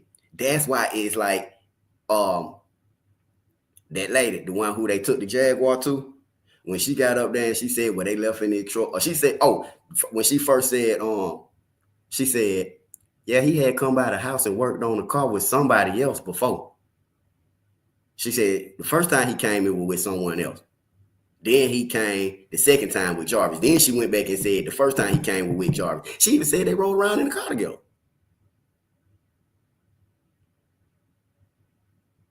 Right, he got them on, he got unrelated charge. But it's strength, that right there. Battery on one, and I ain't, you know what I'm saying? I'm not saying he did it or not, because, you know, things happen. But what I'm saying is, if he still, I don't know.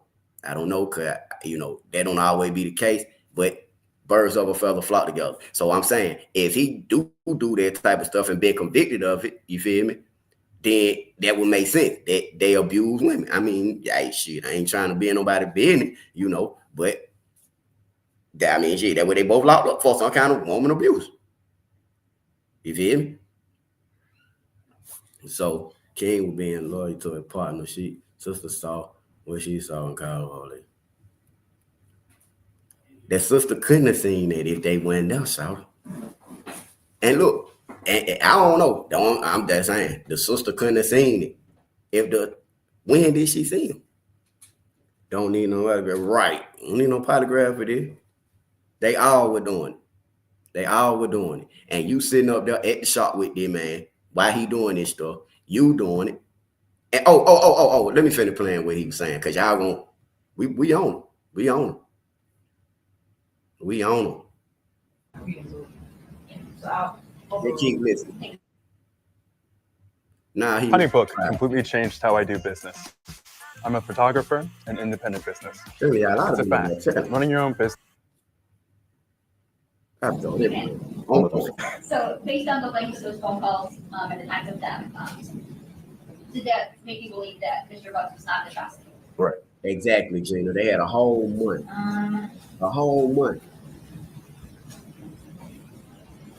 Did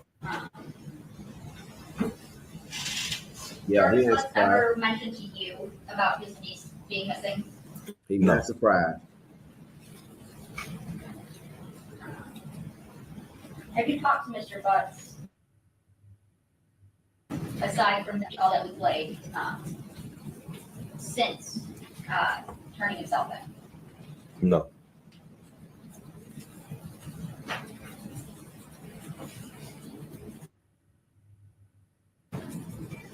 And Oh, bad. do you know someone, do you know any of Jarvis's siblings? Yes. And which sibling do you? I met his brother and I met his sister. Yeah, you can Talking tell to he his real. sister, He real well, start that. lame. We call him lame.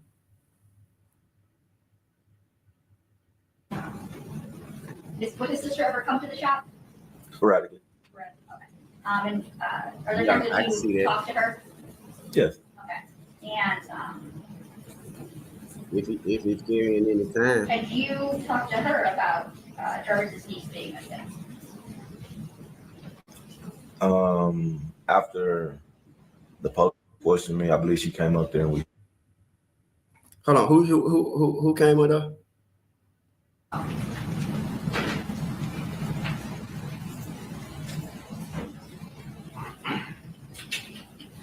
This is from the very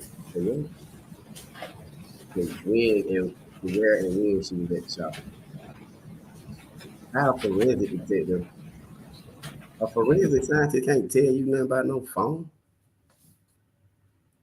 If you're a forensic specialist, you deal with DNA and stuff. You ain't download nobody's phone. And Mr. Wright, I'd asked you earlier about if you've seen Mr. Butts in the courtroom, so that you couldn't see him. Okay.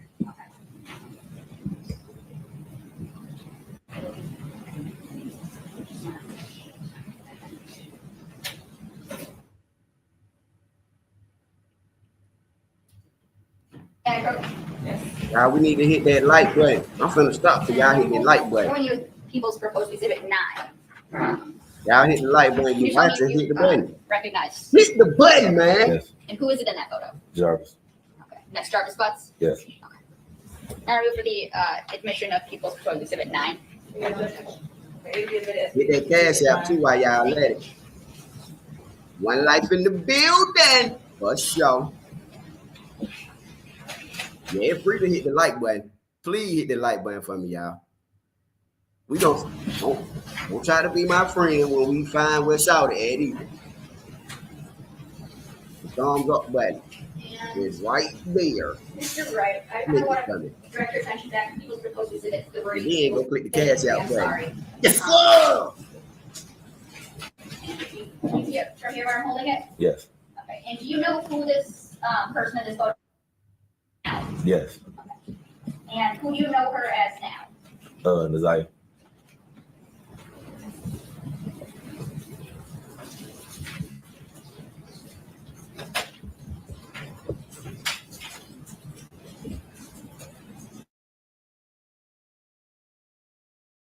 The next time you see Jarvis Butts after January 9th, 2024, do you see any injuries on him?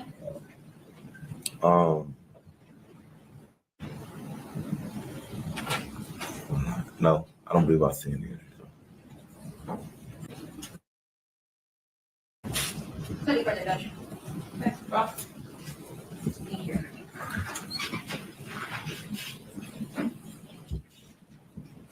I had it on me. They said that he was a cyber specialist. I think that's what you talking about. The dude that he was. What happened? Wait a minute. Good morning.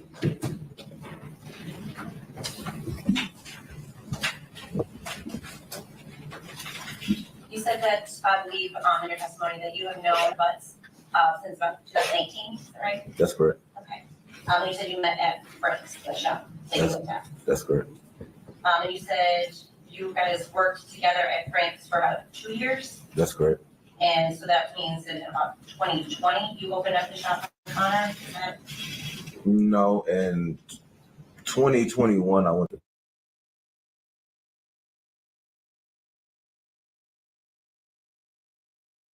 and so you came back I came back to the same thing. at Frank's? Yes, And what year was that? that was 2023. Okay. And so then how long after you came back were you, the two of you at Frank's together? Maybe a few months to maybe like the middle of the year. So maybe around either around April. It was still a little cold outside. So like early spring. Yeah. You think that you opened up the shop at 9? Yes, it could have been earlier than that, but yes, around.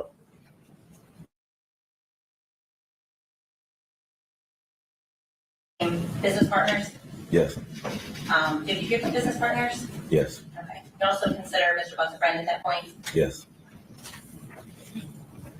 As far as the business arrangement, you said it was a 50 split. Did you split it every day at the end of the day? Or? every day at the end of the day.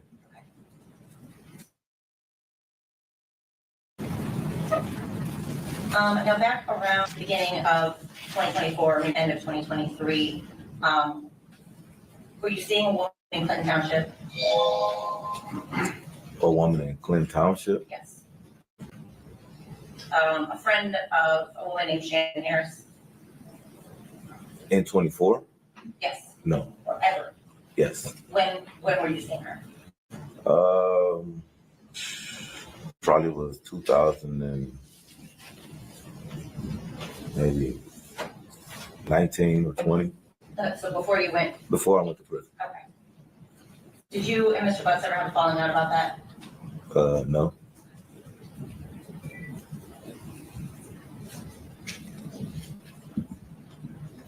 Yeah, I forgot. no, They you did Mr. do Butts, his did you like talk about your personal last year lives? sometime, like 2-3 months ago.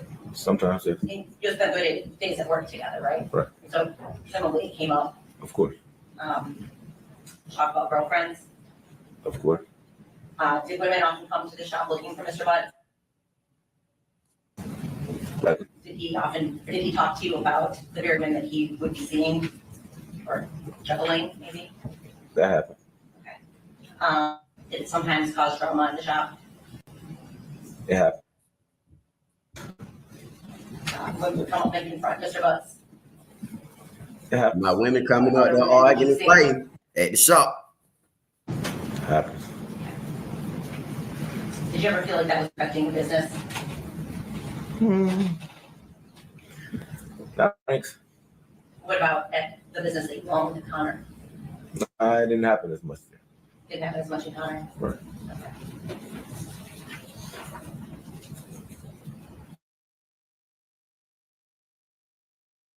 Who's she texting while you're asleep? A single Spokio search can help you find out who's behind those texts. Spokio will also comb through billions of records to help you discover other details like Sometime, I guess, the two of you were working together. You had a friend that was, I guess, talking to or trying to date one of Mr. Butts' daughters. Is that correct? That happened. The daughter was 21, 22. She was somewhere around, not 100% certain, but yeah, around that age, 20, 21, 22. And that caused an issue for Mr. Butts. It did. He got pretty upset with this friend? It did. I was in prison at the time, so yes, I was involved directly. Okay. Did you ever hear about an altercation that happened between the two of them? Some kind of altercation did occur, yes.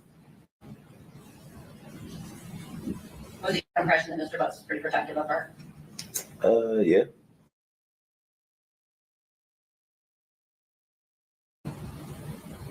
Do you know how many children Mr. Butts has?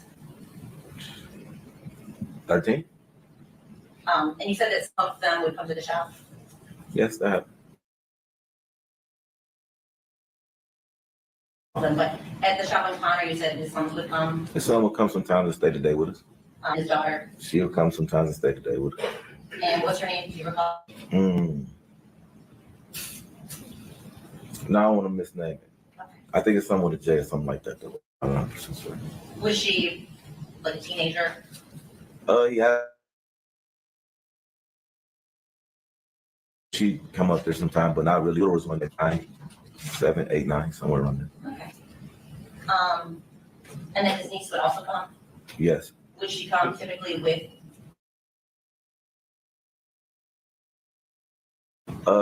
When I first met her, yes, that's how I with his daughter. She would always come with his daughter. They would come up there sometime to get air in their tires. Maybe money, just typical kid stuff.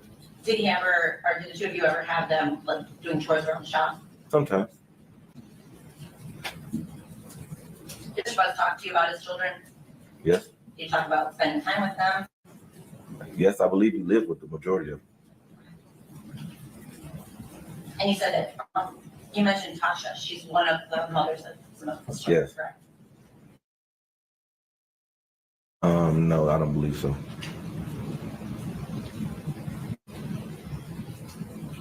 Now, you said, I believe in your testimony, that you have been to Ypsilanti twice with Mr. Butts. Is that Or 3 times, one of the. Yes.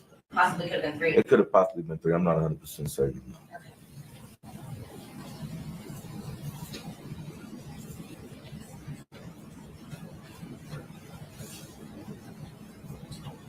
Now, one of the I'm on mute like hell.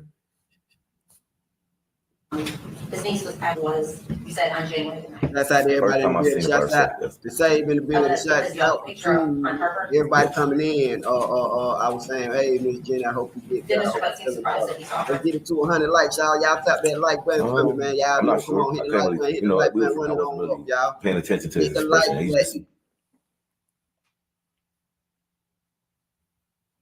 pointer to me. And at that time, you only knew her as his niece. Yes. You didn't have any idea what her name was at that time. No. And in fact, the only way, the reason you learned her name was when you identified that picture that was just shown to you. Hit the like button. What her name was. Is that fair to say? That's fair to say. 206 people in the building, y'all. Let's hit the like button.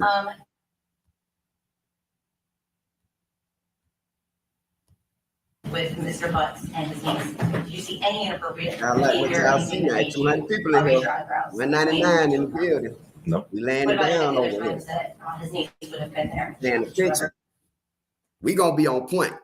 If you rocking with One Lyfe, on Thursday when the trial start, you gonna have it going on, John.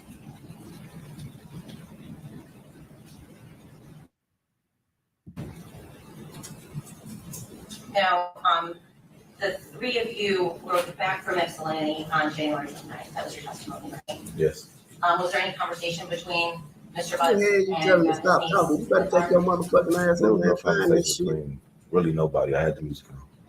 Thank you. You wanna be a new motherfucker.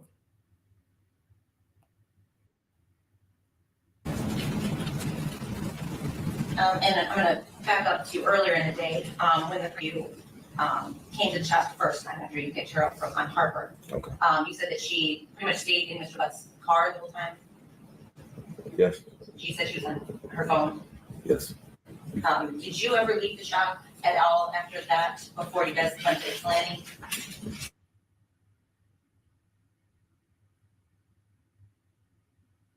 Shouts out to Jenny in the Maybe in building. Not to just the attached gas station?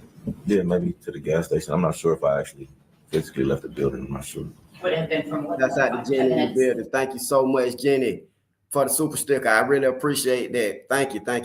Use the Thank bathroom. you, and welcome home back. You never went out to grab parts at any place that you can recall? Not that I can recall. Outside the Jenny. Now, after January, what was the next time you said that you saw Mr. Butts?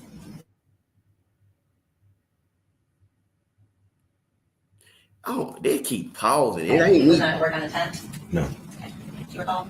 I'm never on time. What time did you come in on the 10th? Probably about 8:40. I go to the gym, so we open at 8, but I'm never there at 8, so I probably got there maybe 8:49.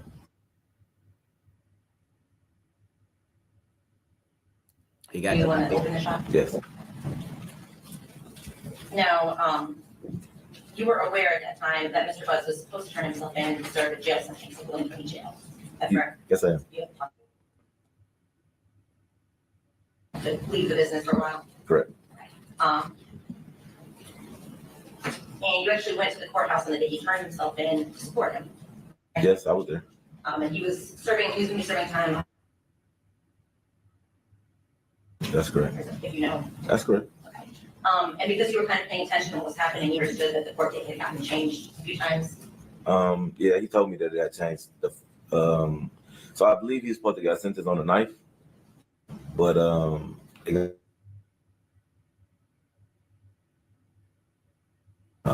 I learned that through him. I didn't go to court with him that time, but just when he got sentenced, I went to court with him that time. Are you familiar with any court dates that he had out in Clinton Township around that time? He did say he had something going on with his daughter, I believe. I believe it was domestic with his daughter of some sort. So yeah, I was familiar with that, I believe. Was he going to court for that?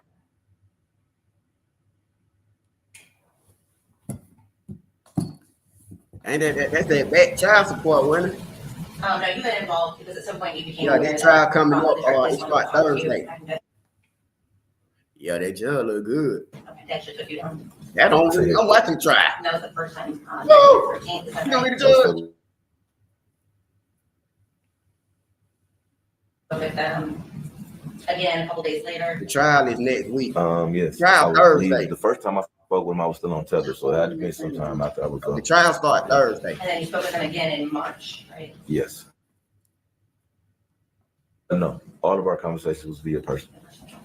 And then a couple weeks ago, did you also?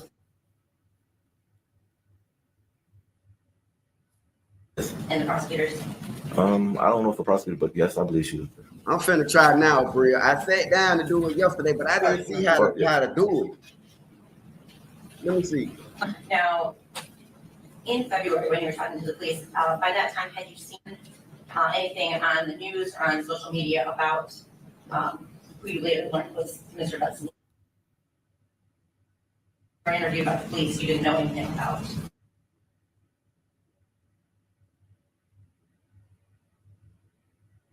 Yeah, it's starting this Thursday. He been missing since last year. And at the time that you were talking to the police, while you were on tether, and I've been covering it, the Yes, last couple of days. When she first went missing, I talked about it, but lately, we've been going. correct me if I'm wrong, but Ken, I'm about gonna definitely be 3 covering weeks this trial. on parole. We all up in this one. Not 3 weeks in February. Yes. I had 3 weeks left on tether. I got off actual parole in May. Okay. So the tether was coming off, but you were still gonna have to report. 3 more at once. After the-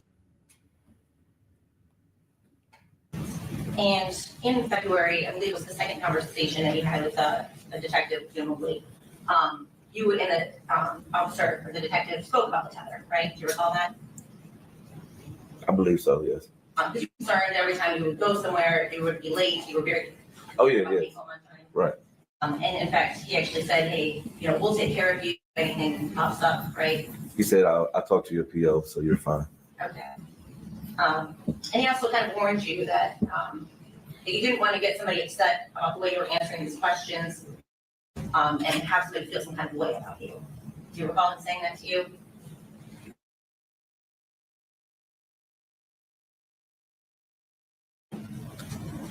This is the first conversation or the second you asked The about? second, right at the top of the conversation. I can't really recall every word. I know we was agitated. I was a little agitated. It was a lot going on, so like It's possible that conversation. it's possible.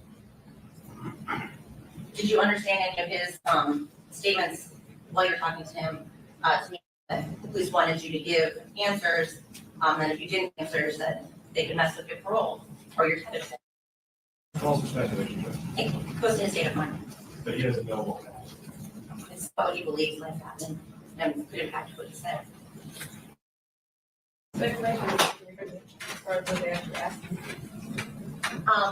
Was it your understanding that if you didn't give certain answers, that the police might?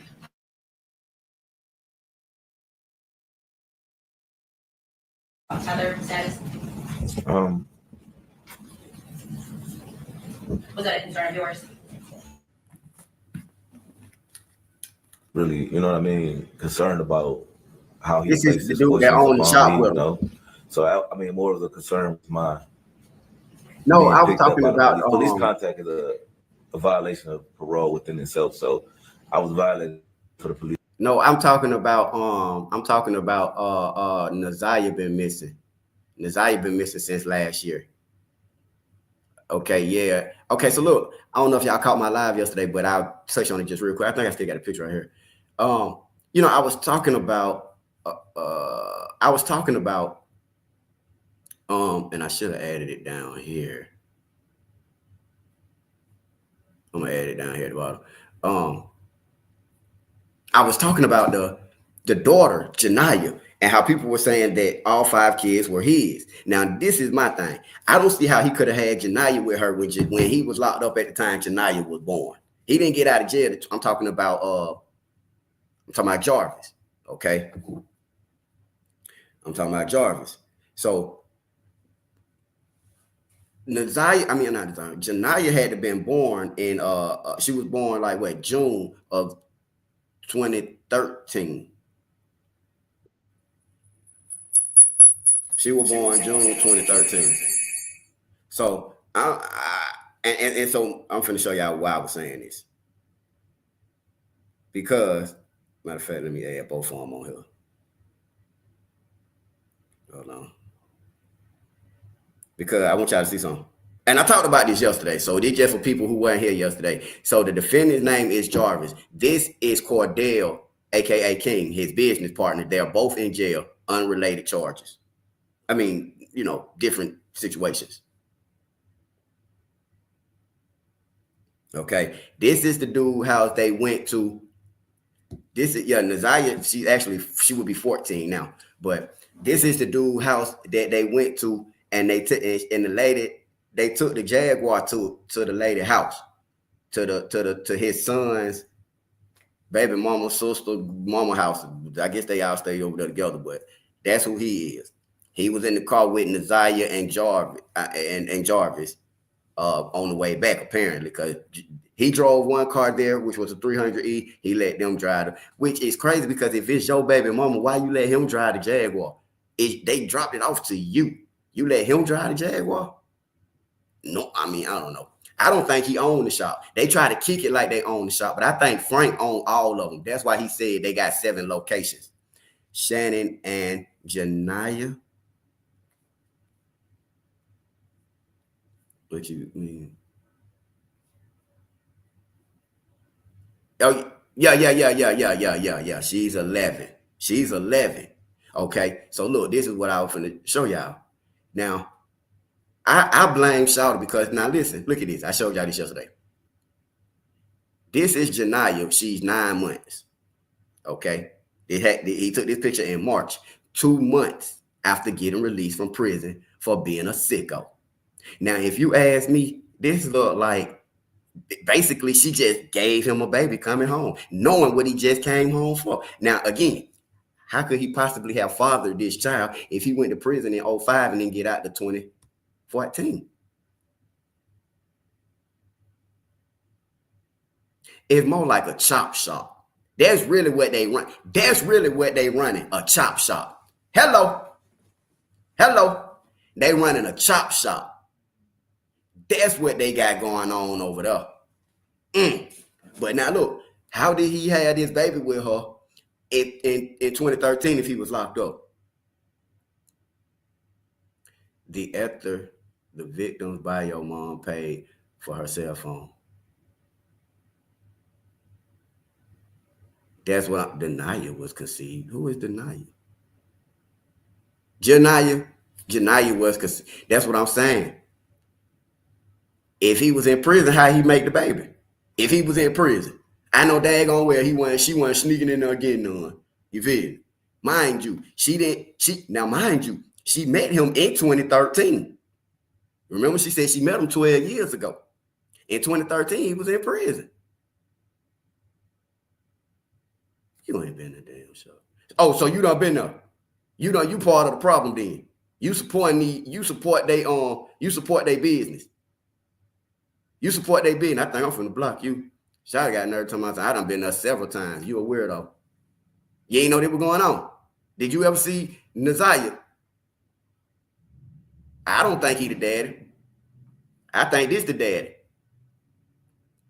I think this the daddy right here. Hello. He the one holding her as a newborn baby. That when she a newborn. This after he got out of prison. Why would you get a man a fresh baby knowing you met him in 2013 when he was locked up for abusing a 4-year-old or abusing a child, period? That's just like the D-boy I said yesterday, and I'm going to get back on track. That's just like the D-boy getting out the fed, and the first thing you do is get him a brick. You going back to jail immediately.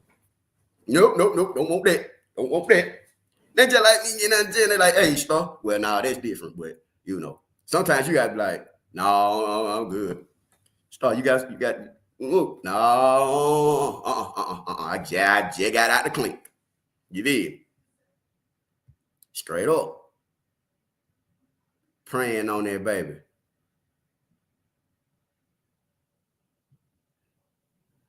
It's prior to all this to get my car fixed. Hey, you like it, I love it. And neither was there when they worked on my car. All right. I thought the mom passed away. The dad passed away.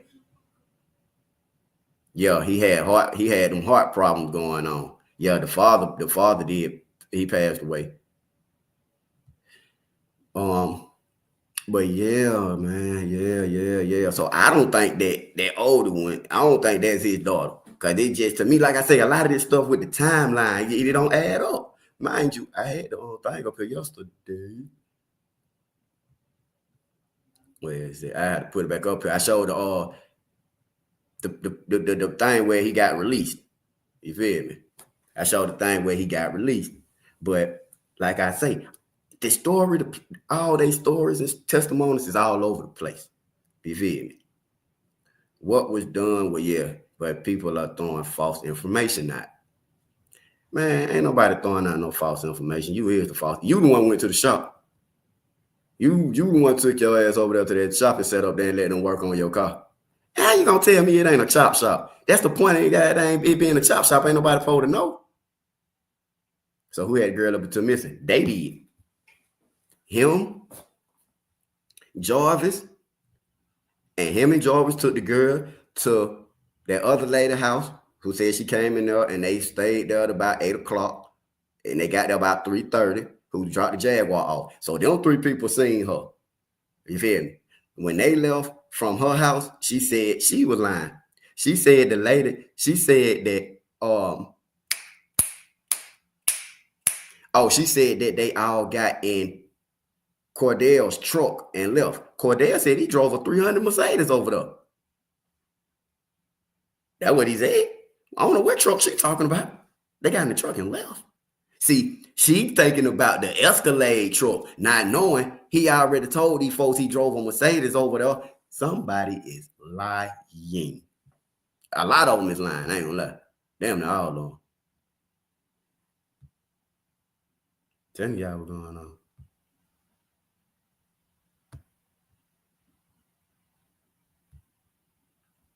But anyway, let me get back on track though.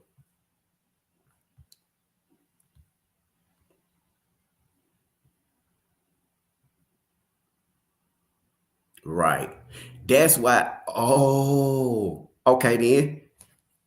That would make sense. That would make sense then. they don't have a bathroom in the thing. You got to go into the gas station because she said they even got to go into the shop through the gas station. This is crazy. This crazy, y'all. But let me finish playing old knucklehead. He about finished, y'all. Then I'm gonna play one more. Please contact, irregardless to whatever he was saying. One more person I want y'all to hear from. You get what I mean? So it impacted anything at all, actually. But your parole wasn't actually revoked. I'm finished. Show y'all what the mama said. Then we talked a little bit about I'm finna show y'all what the mama said. Struggling with a few different women during the time you knew him. Yes. And it was hard to keep up with all his baby mamas. I mean, it wasn't my job, so yeah. And babies that weren't mamas. Right. Did you get the impression from Mr. Butts that he didn't want these women to know about each other? They say her several times. Then they probably know that little girl by name. I mean, Tasha was one of Mr. Butts' ladies. Yes. And that was one of his baby mamas. Yes. To my place, yes. So there was some discussion about a phone call. Oh yes, While he was at the jail about his phone, right? And after that conversation, Tasha actually came into the shop to get some work done on the car. Yes, she came to get a oil change in the headlight. And that's when you went and kind of looked for the phone Yes. shop to get some work done on the car. Yes, she came. Mr. Butts' ladies. Yes. And that was one of his baby mamas. Yes. To my place, yes. So there was some discussion about a phone call. While he was at the jail about his phone, right? And after that conversation, Tasha actually came into the shop to get some work done on the car. Yes, she came to get a oil change in the headlight. And that's when you went and kind of looked for the phone. Yes. Now, you didn't really want Tasha to know that you were looking for the phone, right? Of course. And the reason for that was, She's gonna wonder why I'm looking for a phone. and was it your impression that Mr. Butts was afraid it would reveal that he was talking to other women? Of course. And so you're trying to help him keep peace? Of course. Yes.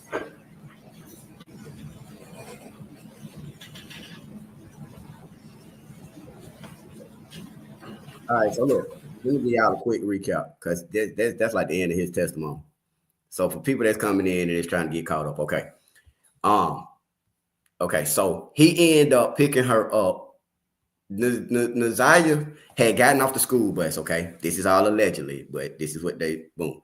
She had went to school that morning, she got off the school bus, okay, around, they said about 2:50.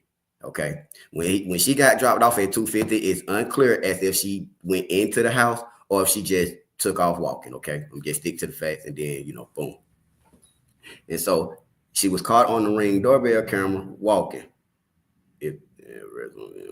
Clean up in the shop. It's crazy. But look, so when she left, after she got out of school, she left. That's about 2:50 when the bus dropped. Well, I guess the bus dropped off about 2:50. Yeah, her dad, who dad? Anyway, you talking about Janiyah. You talking about Janiyah? But look, so she walks off, boom. As she walking that direction, you feel me? Well, because it's a 7-minute drive from her house to the shop, okay? Mixing it up as well. What am I mixing up? I'm telling y'all exactly what's going on. What I'm mixing up. Anyway, she left and she walked off. Okay. They got her walking past the Ring camera after she got off the bus and all that right there, right? They got on camera walking. The reason why I say she walked to the shop is because King testified that when they was coming back from AutoZone, they seen her on Harper. You feel me?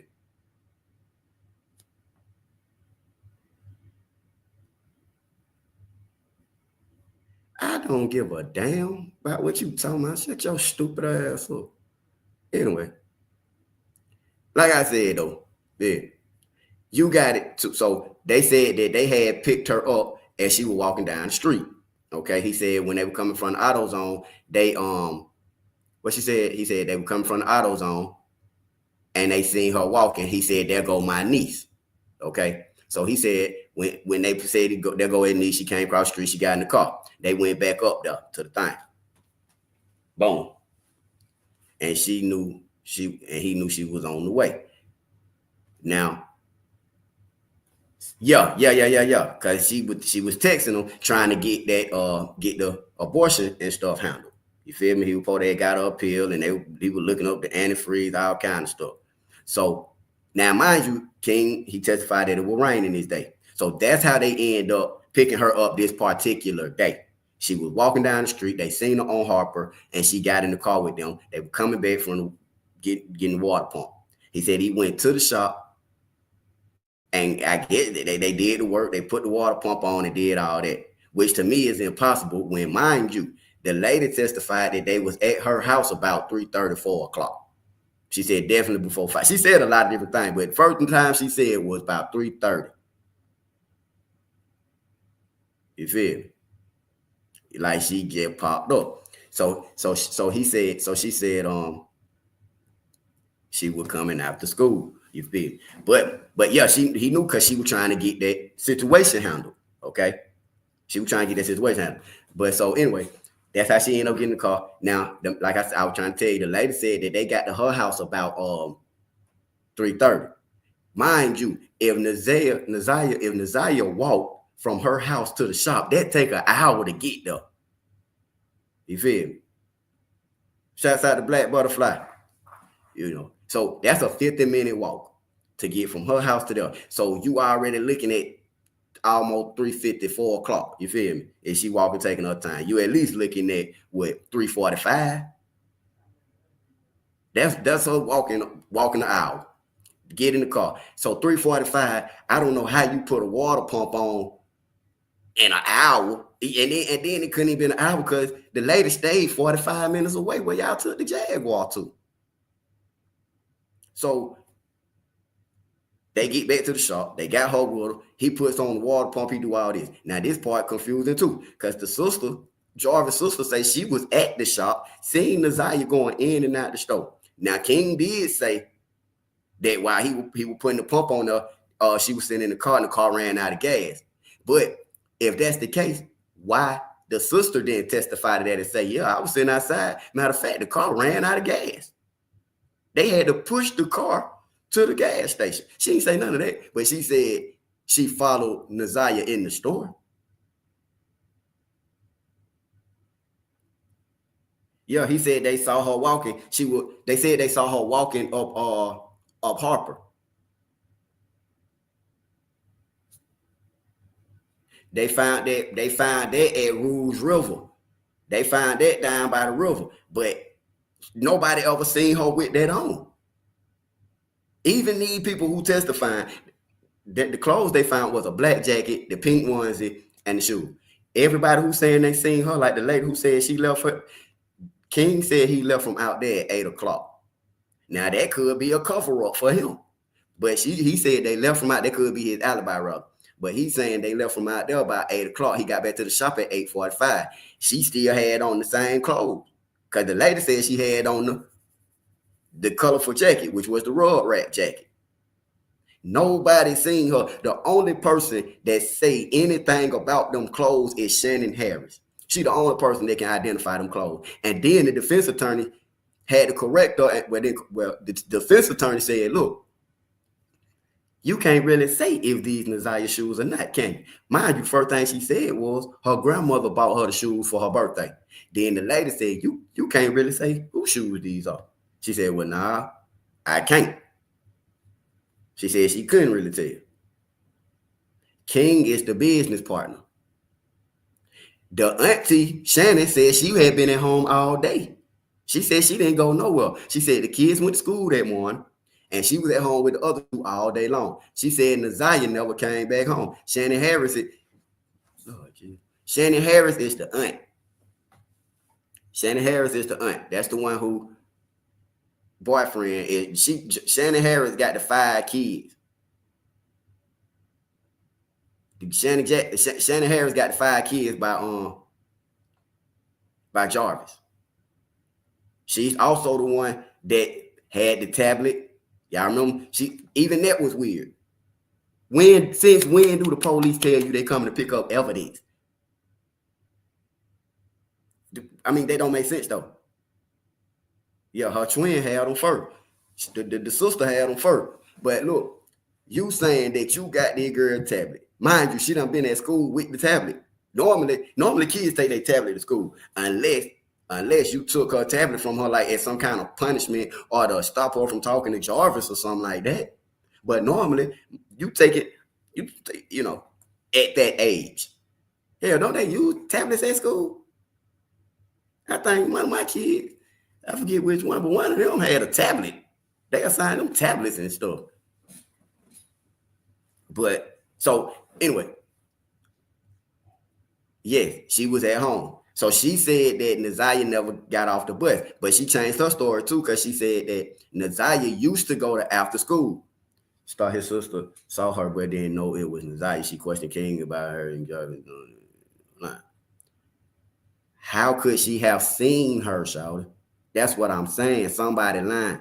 She couldn't have seen her at the shop, and the lady saying that she was at her house. She could only been one or the other.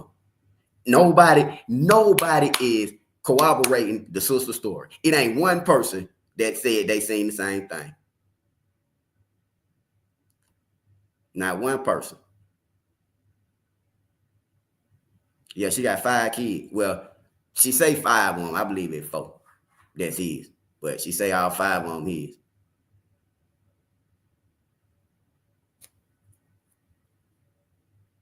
The black hoodie was what she had on under the jacket. Oh no. I ain't seen no black hoodie.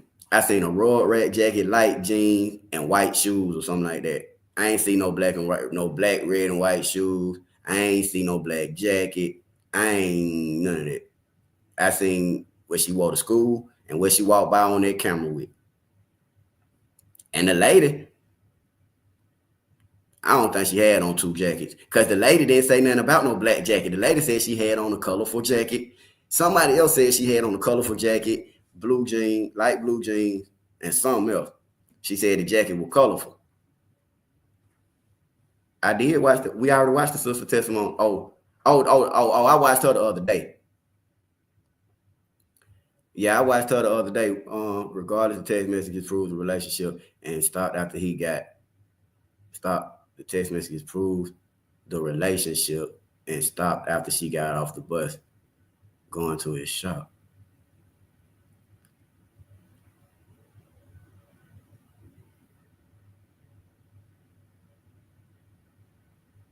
I don't think that picture was taken that day because her hair wasn't like that day. Her hair wasn't like that day? Let me see something.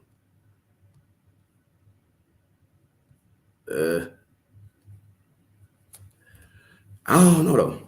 I don't know. That just don't. I don't see her having on no 2 jackets and stuff like that though.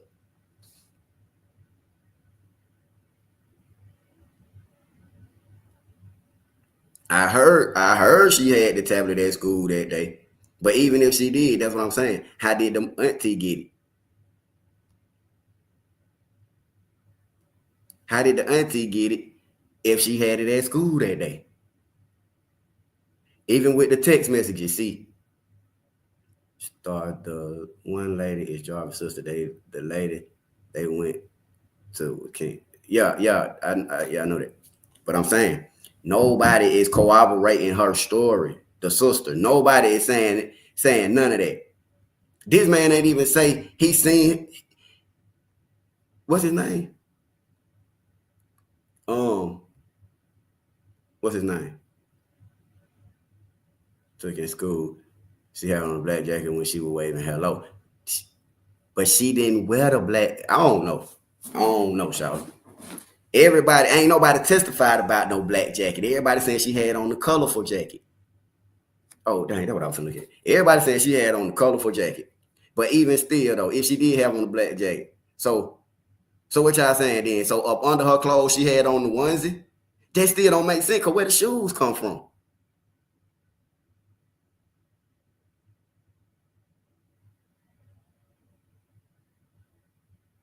But that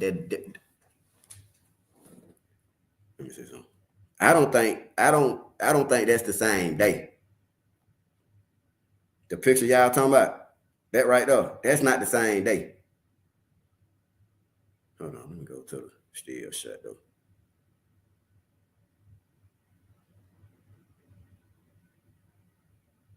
Let me see something.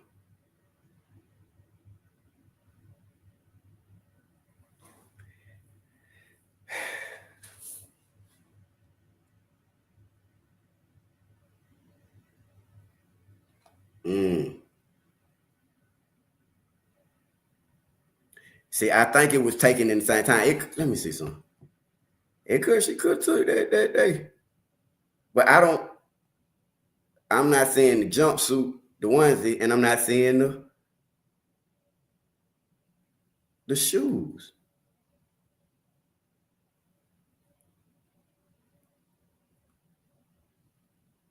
I don't know. I got to do some digging on that.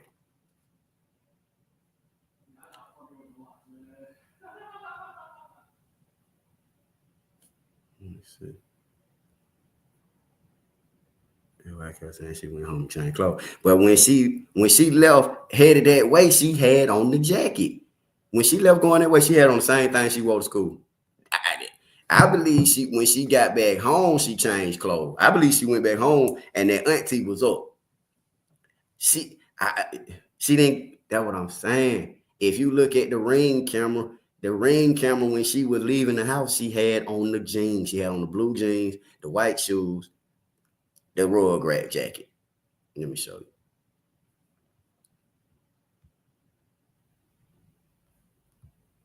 But I'm not, and look, I'm not saying anybody wrong. We just talking about shoot. I mean, apparently everybody is lying, and that's what we here to do. We connect the dots. So I'm with y'all. I'm with you. Hold on.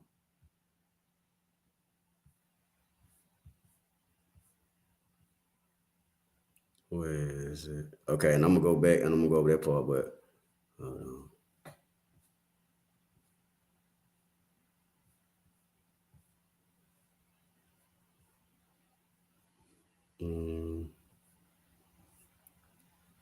It's this one.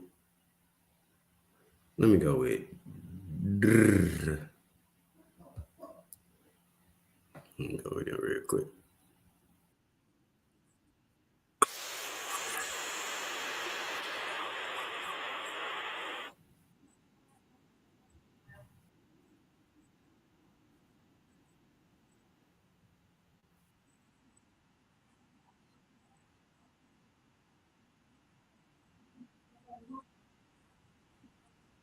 Ziyah Harris. She was related to one of Butt's many girlfriends, and he called Ziyah his niece. The teen was last seen with Butts after school last January 9th.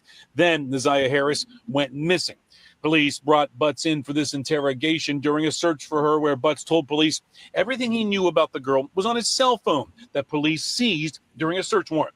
You have to listen very closely to pick up what Butts is saying, but he says he has nothing to hide. Everything is in my phone. Y'all have possession of my phone. Take a look at it. Go through it. So I don't know what that's about. I don't know why she said. A co-worker of Butts testified that Butts and Ziyah Harris were at their auto repair shop the evening Ziyah Harris vanished. But Butts told investigators the last time he saw Ziyah was weeks before. Yes, he stated to me that he had last seen her. That's all walking back at the end of December or early January, sometime at grandmother's house getting her hair done. And did He had last seen her. Evening Ziyah Harris vanished. But Butts told investigators the last time he saw Ziyah was weeks before. Boom. Bro, that's that white jacket, that white shirt, them blue jeans, and some white looking shoes. And it's raining. This is what she had on when she left the house. This all right here when she left the house, right, y'all? White jacket, white shirt, blue jeans, white looking shoes. This is her after school. This her walking down the street after school. This her. So I'm saying, I don't know where a black jacket came from. And mind you, let me see. We looking now. We looking dead off. Zoom in a little bit. Oh, this shit on Zoom. Let me see. And she got a white scarf looking thing on her head. Let me see something. Let me play it. He stated to me. She got something in her hand. Look, I don't see no black jacket. Period. I don't know if this a book bag or a little handbag that he had that she got right here. Last seen her at the end of December or early January, sometime at grandmother's house getting her hair done. And did he say anything about No, knowing those clothes where ain't Ziyah's clothes. bus stop was? Yes, Okay, what did he say about that? he said that her bus stop was at look, a 3-mile drive in Cornwall. Back here live outside 36th District Court. Keep in mind, everyone, this is not a trial. It's a preliminary examination to see if a judge will move Butts on to... At the end of December. Butts and Ziyah Harris were at their auto repair shop. They said, this evening, the Ziyah bus Harris going down the vanished. street that But way. Butts told She investigators just hoping the she don't last walk. time he Look, saw the bus Ziyah went was down that way. weeks She before. going this He way. stated to me that he had last seen her down at the end of this way. December or early January, sometime at grandmother's house getting her hair done. And did he say anything about knowing where Ziyah's bus stop was? Yes, Okay, what did he say about that? he said that her bus stop was at They got that in evidence. a 3-mile drive in Cornwall. Back here live outside 36th District Court. Keep in mind, everyone, this is not a trial. It's a preliminary examination to see if a judge will move Butts on to face a murder and sexual assault trial. It's going to continue tomorrow. What's happening here is that there's no body to point to. Ziyah Harris's remains have never been found, so prosecutors are taking their time to link every dot they can to this defendant. It'll be here tomorrow. It'll also be streaming live on Local 4 Plus. Check it out because it is eye-opening. Live tonight downtown. Sean, He Local said 4. this is Back. eye-opening. Much chill.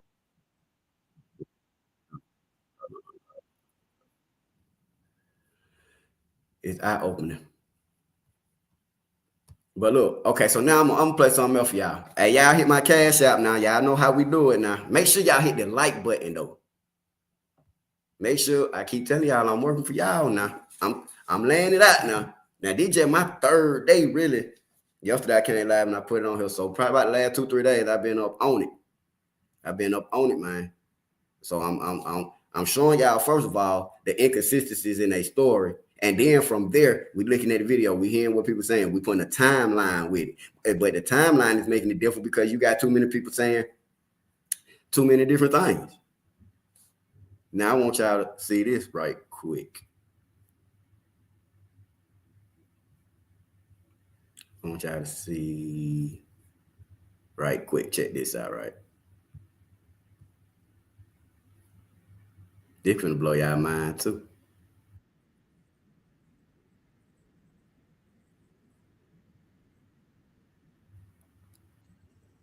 And again, y'all do what y'all want to do with the information. I'm just breaking it down for y'all because I'm like, wait a minute. This stuff When ain't he making would come sense. around and sit in his car, was there any times that he would interact with Ziyah that you saw? Not that I remember, no. Okay.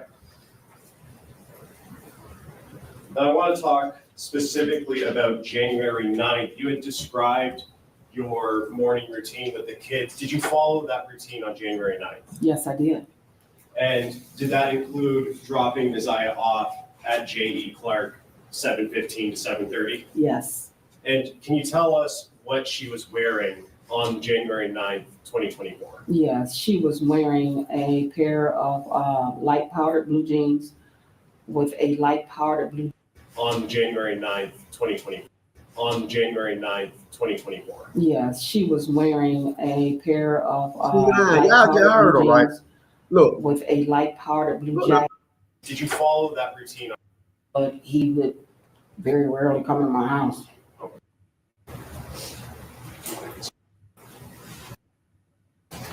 If you could just stand up and take notes. You see Mr. Butts in the court today?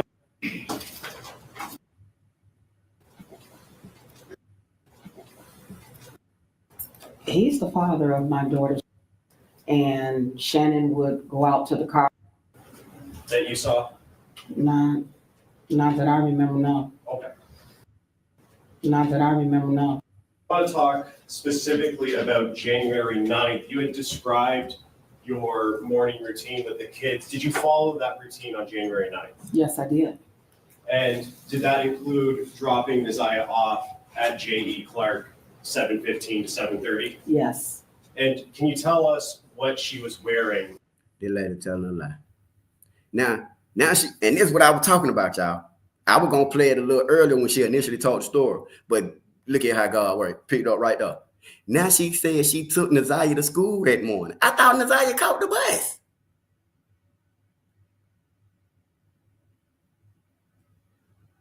I thought she caught the bus that morning. Now you saying you took her to school? Didn't the bus driver say he dropped her back off at her stop? She got on the bus that morning, right?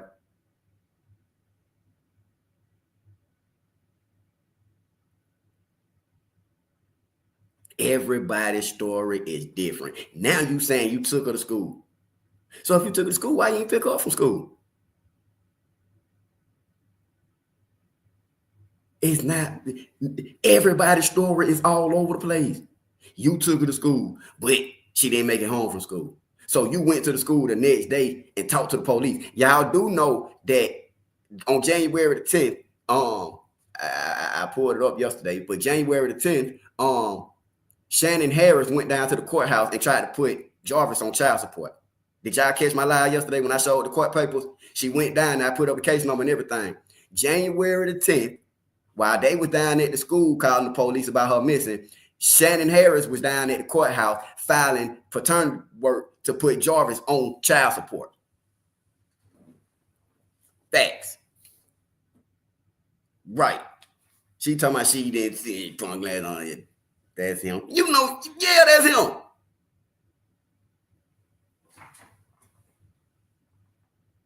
When she left the shop, the man say, the king said she left in the Jaguar with. See, this is the thing. She left in the Jaguar with Jarvis. Cordell followed them to drop the Jaguar off. So apparently they all came back to the shop. Him, her. That's what I'm saying. You riding around with your niece all night and day. Her mama ain't called her. Ain't nobody called and said she need to get home. That's why King said after the car ran out of gas, he was like, well, it would cause the distraction. You know what I'm saying? So you ain't gonna take her home. You feel me? But at that same time, you gotta be thinking like, it ain't time for her to go home. If that what happened. If that's what happened. So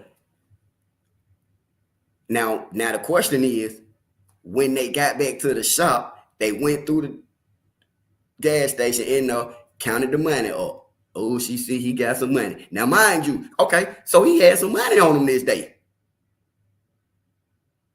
He had some money on him. I don't see him really going to hurt her. You got you a pocket full of money. You done did some work. You a sicko. But only other problem that you got right now is your baby mama. She threatening you with child support. She's staying in the house with Ziyah. She's seeing Ziyah every day. She know this girl is pregnant. You been staying there, just like the mama tried to lie and say the daughter didn't stay with her, but the daughter got on the stand and said she moved in with her mama October 23rd. That was right around the time Shawty was thinking she was pregnant. Shannon moved in the house with her mama, October 23rd, that when she moved out her crib. So now you staying at your mama house. Your 5 kids, like her mama said, she already had Ziyah and the 2, what you call them? She had like 2 foster kids or something. So now all 8 kids, your grown ass, your mama, all y'all in their house. So you know what's going on. You see Ziyah all the time, every day. When she leave to go to school and when she come home from school. That's why the auntie said, oh, she normally was going to after school program. So they thought she was still at the school. But before that, the aunt said the grandmama had stopped her from going to the after school program. Yeah, King, he said that on the stand. He said that they used to, I think he said, I did remember the prosecutor asking him, did that ever cause problems between him and Jarvis? And he said, no. But Jarvis had a problem with the other dude who tried to talk to his daughter. Jarvis and the other dude, the dude they tried to talk to Jarvis' daughter, I believe they got into a fight. Both of them were pregnant at the same time. Ziyah and I think Shannon were pregnant too.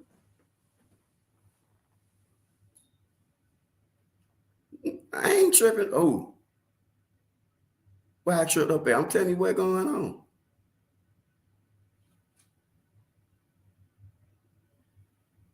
Yep. She sat in the chair by the TV. That's what she said. Yep. Yo, but that's what I'm saying. Yo. They tripping up on their story. The baby was around that man 24/7, y'all. Cause look, even Janiyah, the time he came home from prison, the first thing she did was gave him, here you go.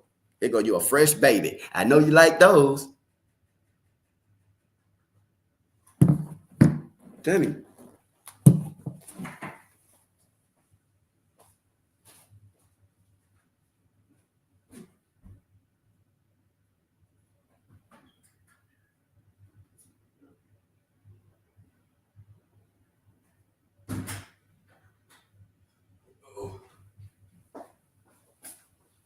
But yo,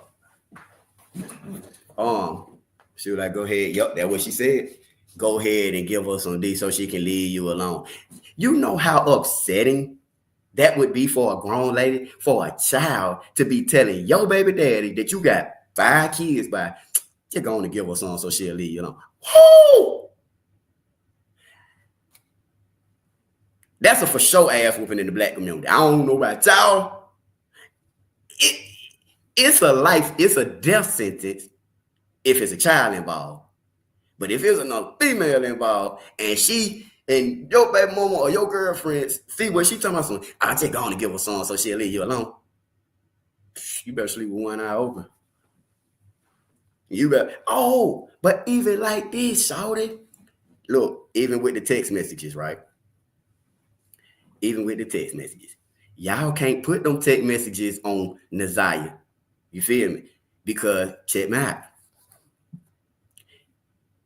The auntie testified that she would have Ziyah text Jarvis.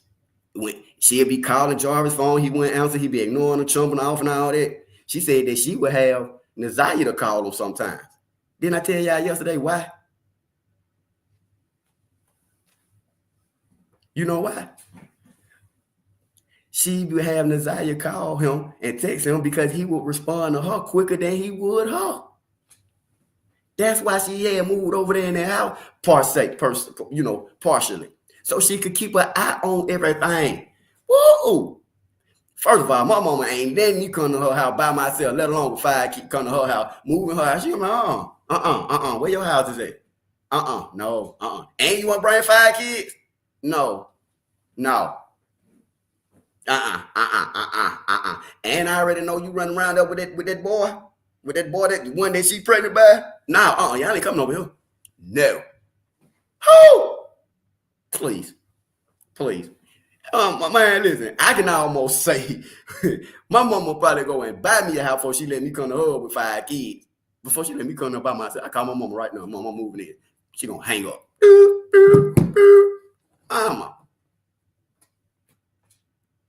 She used to live with him in the auntie. See what I'm saying? Y'all just stay wherever y'all can. And that's why she said he asked, why you keep calling me? Exactly. And then she said, I ain't been calling you. Y'all been calling y'all daddy. The kids sitting there looking at her like, no. The fuck? How the fuck I'm gonna call this nigga? Ziyah. You know I ain't called him from your phone. I got a tablet and a phone. You sitting up there texting me, oh, that must was one of the kids because he ain't picking up your phone call. You did. My baby mama do that for time to get man calling me. I don't answer the phone. She's like, them was your kids calling. How they know my number? Yeah, they called me. That wasn't you? I could have sworn that was you. Oh, okay. But then you sitting up here. Now, mind y'all, she got access to the tablet. When the police told her they were coming to pick the tablet up, she said she charged the tablet, went in the tablet.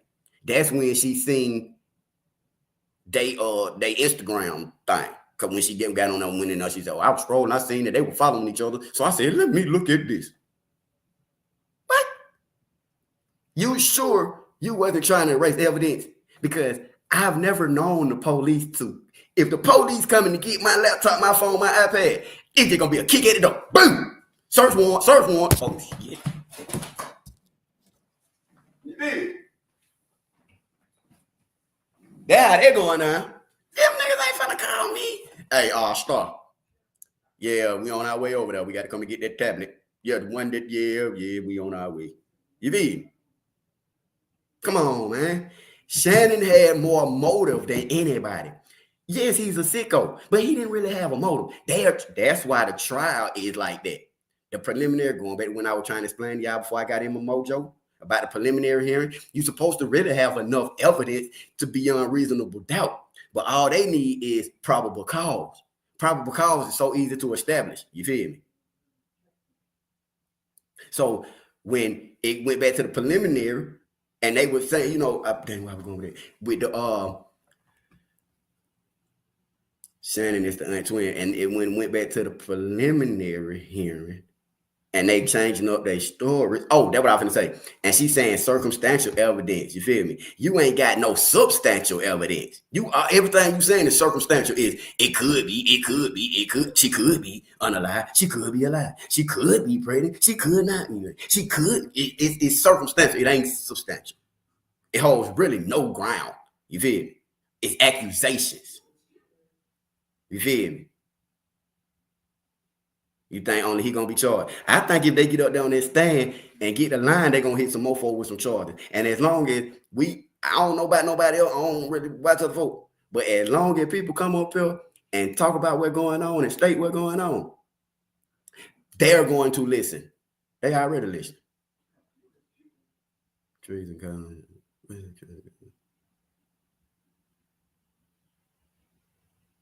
She will hold on. Yep. But look, so you don't have any incriminating evidence. You see what I'm saying?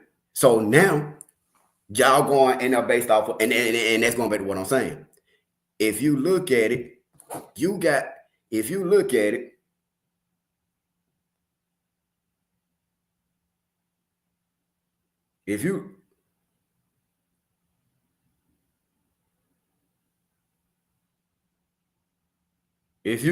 right?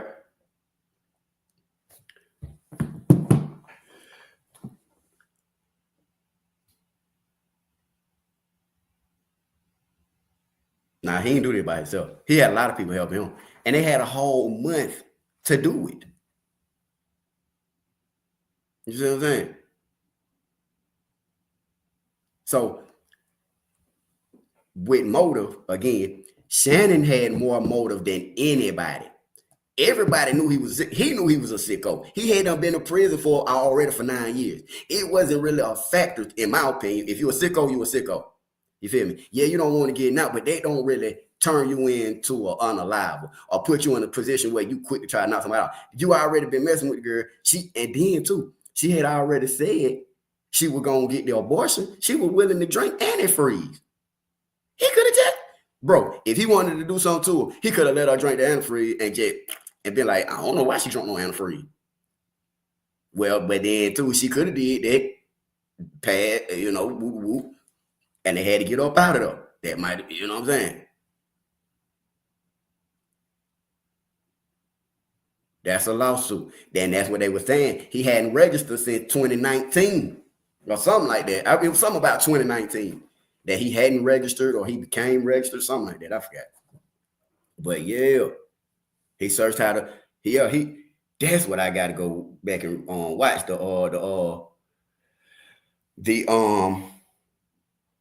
what you just said, Evie, the search history. The search history. Nor did the grandma. How did he get so lucky to have a guy retiring at the same time? Family was later and reporter Ace or something else missing a lot. Exactly. Salvage yard, all that. They need all that. These folk running the whole car ring. I mean, I don't mean like that, but I'm saying they got places with access to cars coming and going. You feel me? Coming and going type stuff. But again, the auntie had more motive. Shouty, you talking about a man, you talking about a little girl who your man in love with. I believe he loved Shouty more than he loved that baby mama.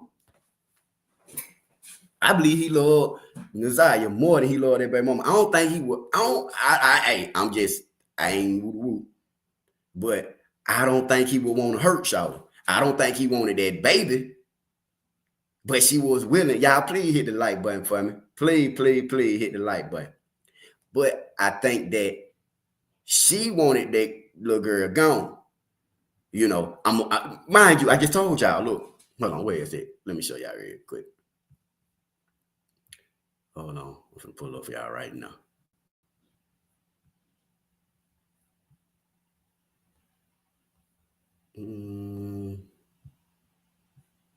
Is this it right here? This it right here.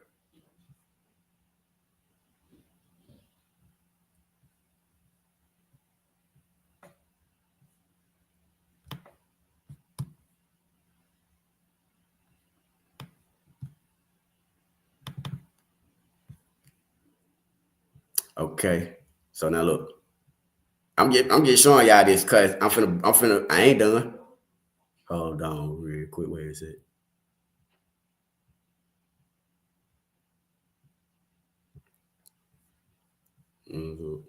Right here. Boom. Okay, so look.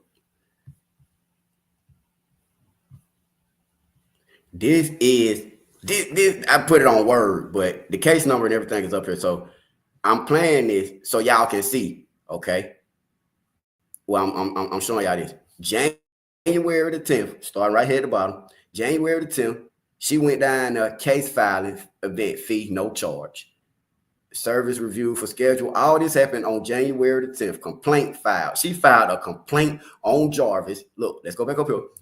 Shannon Hay, your case number 24160103-DP. Docket genetic results held. You feel me? January the 10th, it was filed in Wayne County. Paternity, you feel me? Family court paternity active. Okay. She was down there filing court papers.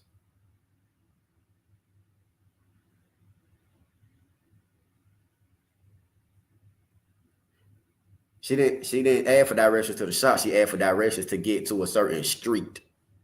And she said, you know exactly where that street is at. But yeah, she did ask for directions. She said she would learn her way around. Or did she leave the oldest girl out? Hold on. With that money, he has 13 plus kids. With what money? Well, yeah. Dang. Wait a minute, what?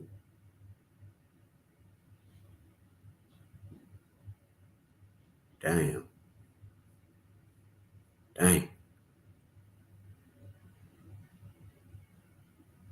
Yep, he need to be in jail.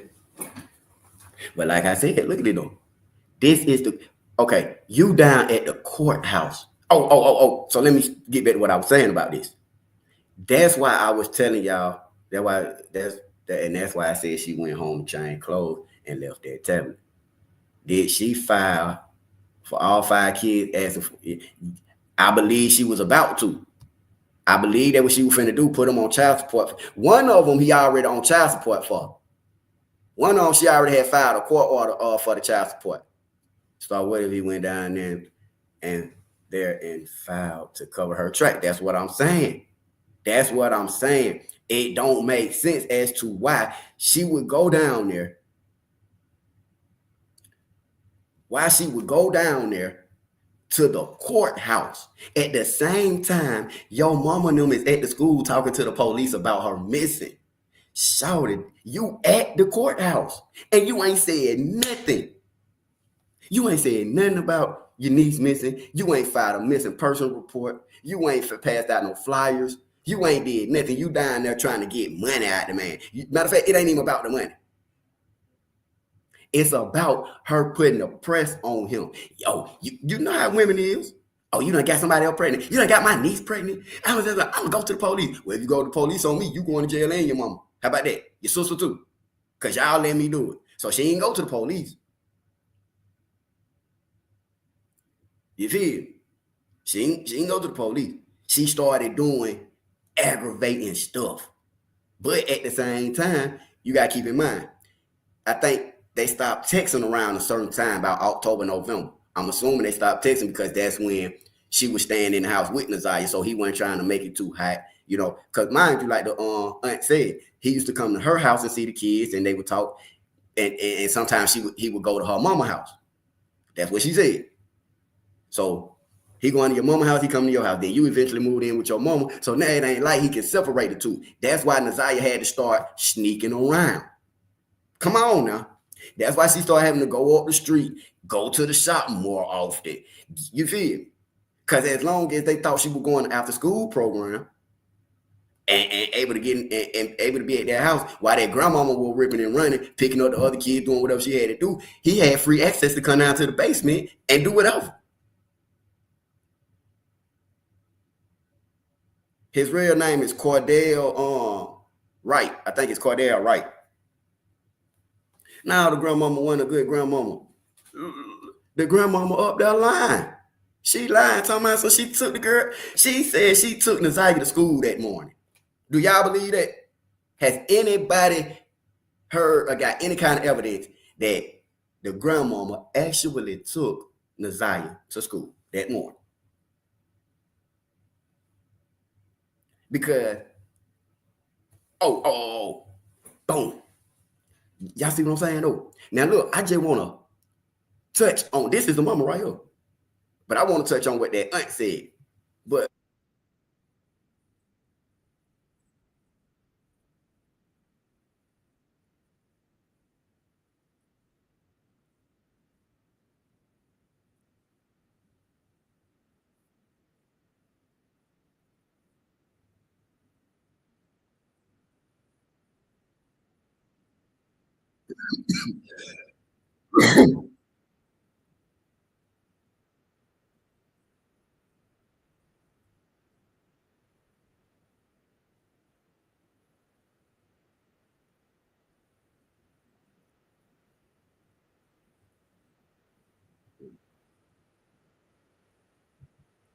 she just said she had the hoodie with her.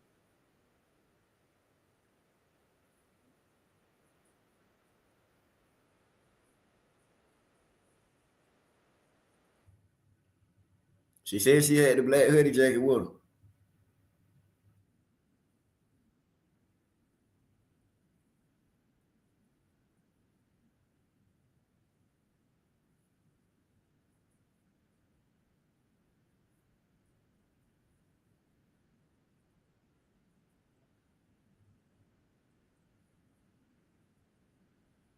Oh, my bad, y'all. I can't see. Hold on.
Clark, what was the routine supposed to be after school was over? Okay, well, school is over, the bell rings at 2:40. Ziyah was due to come home. And normally when the bell rings 2:40, 2:45, she's getting on the bus.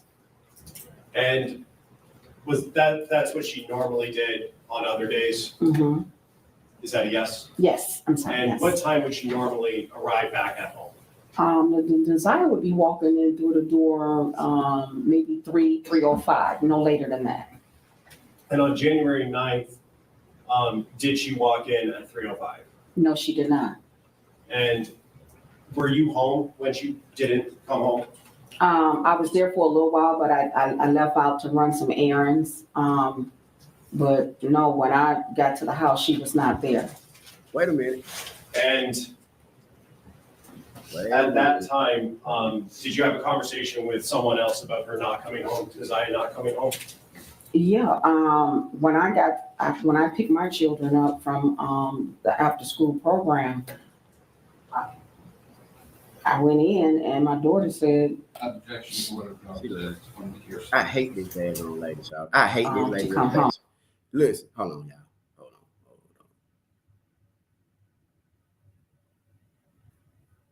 Cause, and I know hate is a strong word, but this lady is lying like heck. Now look, you just said you left out to go run some errands. You ain't say nothing about, then you said you went to go pick up the kid, but the first thing she said was she went to go run errands. Then she ended up picking up the kid. You feel me? Hold on real quick. Then she ended up picking up the kids. But you just said you got goddamn. Hold on, I'm finna go back to it real quick. All these people need to be in jail. Every last one of them. Every last one of them need to be in jail.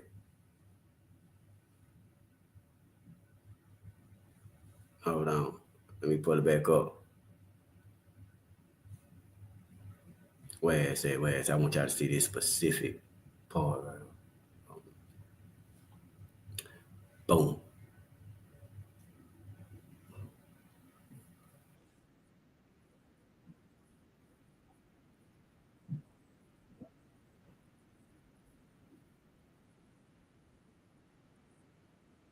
Claims process as difficult.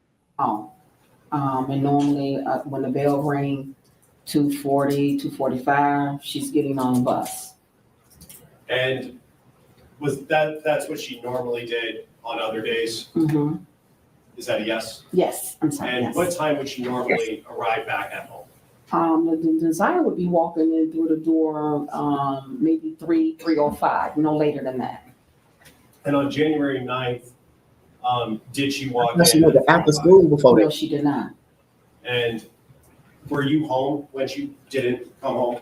I was there for a little while, but I left out to run some errands. But no, when I got to the house, she was not there. And at that time, did you have a conversation with someone else about her not coming home? Ziyah not coming home? Yeah, when I picked my children up from the Why she after say school my program, Ain't all of them yours? I went in and my daughter said, Objection to what the daughter said. From hearsay. Look, English. she's lying. She's lying. Just talking about what you saw. She lying. She said she went in the house, and her daughter said, woo, woo. Remind y'all, yesterday I played it. The daughter said the two kids was walking up to the house. The mama was in the car. And she sent the two kids up there. The ass had Ziyah came home. And she said the two kids knocked on the door. Then she said, well, they ain't knocked on the door. She opened the door. She said she had went on and opened the door. And they were coming up saying, wasn't Ziyah there? She said, this is what Shannon said, her daughter. She said, no, she not here. She said she told her mama, should I call the police? Her mama said, no, I get take care of her in the morning.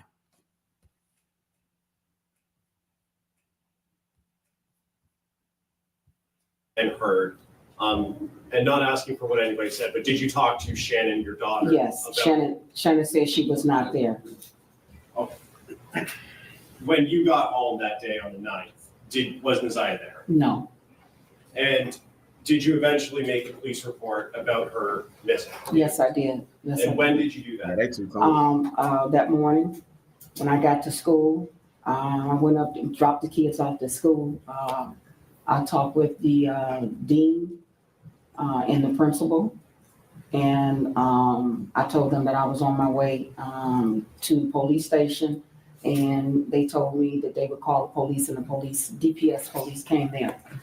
They called the police on her. And you said DPS, is that? If y'all really pay attention, they called the police on And her. did you talk to an officer at that time at the school? Yes, I did. And was that at J.E. Clark physically at that location? Yes. And you said that morning, are you talking about the morning of the 10th? Yes. Mm-hmm. They called the police on shower. Was you couldn't talk to the Ziyah police right here. active on social media, if you know? Well, as far as I know, she was. I mean, there were times that she was sneaking, go on it, But yeah, she was. Okay. And did you keep track of her social media pages like TikTok or Facebook or anything like that? I tried. A lot of times, I would take her phone and stuff from her, so, to keep her from being on there, And after the 9th, yeah. Did you ever see any posts made by Ziyah? I didn't see any posts. Most of the time, if there was a post or something, or she posts, my daughter or someone would call me and tell me. Oh. The school Have police you ever officer heard is actually a certain, like a any lieutenant or communication or something. seen Ziyah? Mm-mm. When, is that a no? No. And when you dropped her off on the 9th at school at J.E. Clark, was that the last time you saw her? Yes. May I have one moment, sir? Yes.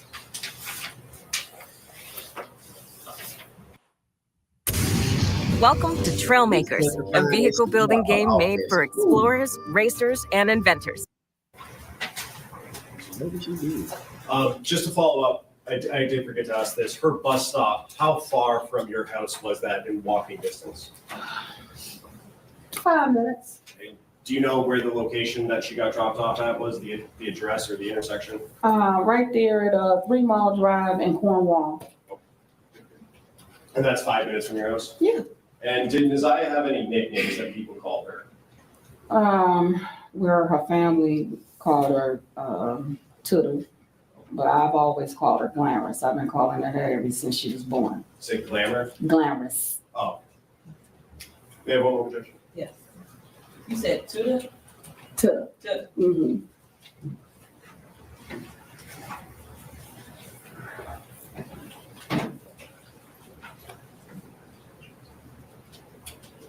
I really couldn't address it. Okay, Russ.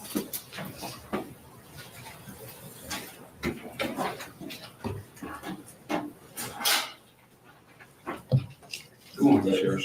Good morning. Now, you are Ziyah's maternal grandmother, correct? Correct. You're also her adopted parent, correct? Correct. And you said you adopted her in 2016? Yeah. Should have been 16. Okay. Is her birth mother still around? She is. Okay. Does she have a relationship with her? No. She doesn't have any type of relationship, no contact with her? That That's you know out to me, Jenny. That's out to me, Jenny from the block. Jenny not from the block. Jenny not from the block. Thank you, Miss She Jenny didn't not have from the really block. no contact with Ziyah like that. She only came around now and then. And you testified that you currently stay on Bedford Street? Yes. And in fact, I think you testified you lived on 2 houses on Bedford Street. Correct. Right. And did Ziyah have friends on Bedford Street that you were aware of? She had friends, but her friends didn't live on Bedford. Okay. Do you know if she ever had any friends over? No. Did she ever spend the night at any of these friends' houses? No. And at your prior neighborhood, did she have friends that she may have spent the night over? No. You indicated that there are approximately 6 children in the house. Well, not now. When he asked me about the address, yes, I lived at 2 houses, which is on the same street of Bedford. Okay. Okay. So the house that we lived in before, it was my children and my daughter's children. Your daughter being Shannon? No, Marquita. Marquita, Mhm. okay.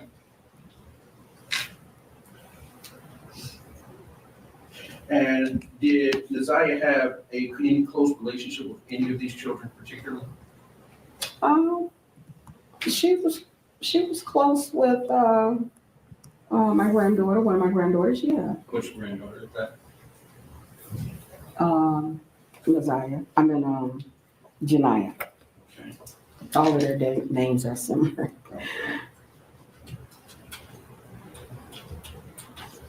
Somebody kids all over down that street. And Janiyah is Shannon's daughter? Yes. That would be Jarvis's daughter as well, correct? Correct.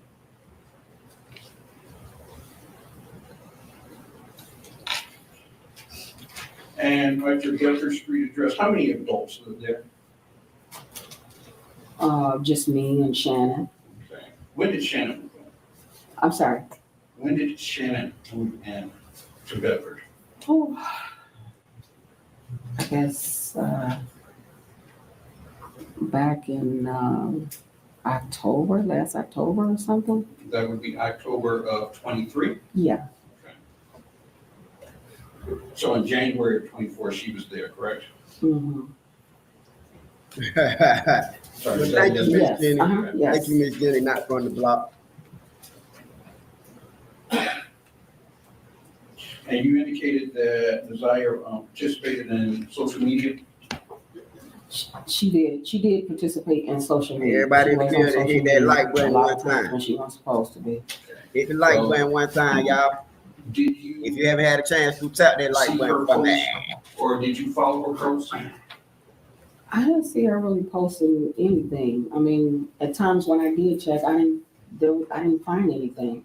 Okay. And most of the time, if she did post something, my daughter's one would, let me know, if she posted something. Right. So you don't know who her social media friends were? The only person that I know that was one of her classmates that she would post little things with one of her little classmates. Okay. But it's fair to say there are some things you did not know. Yeah, well, something, yeah. Mm-hmm.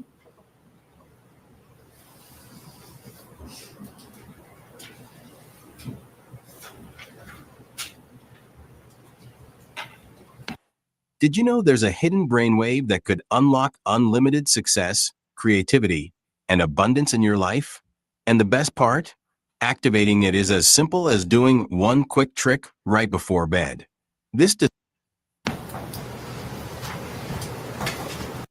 Okay, One Life.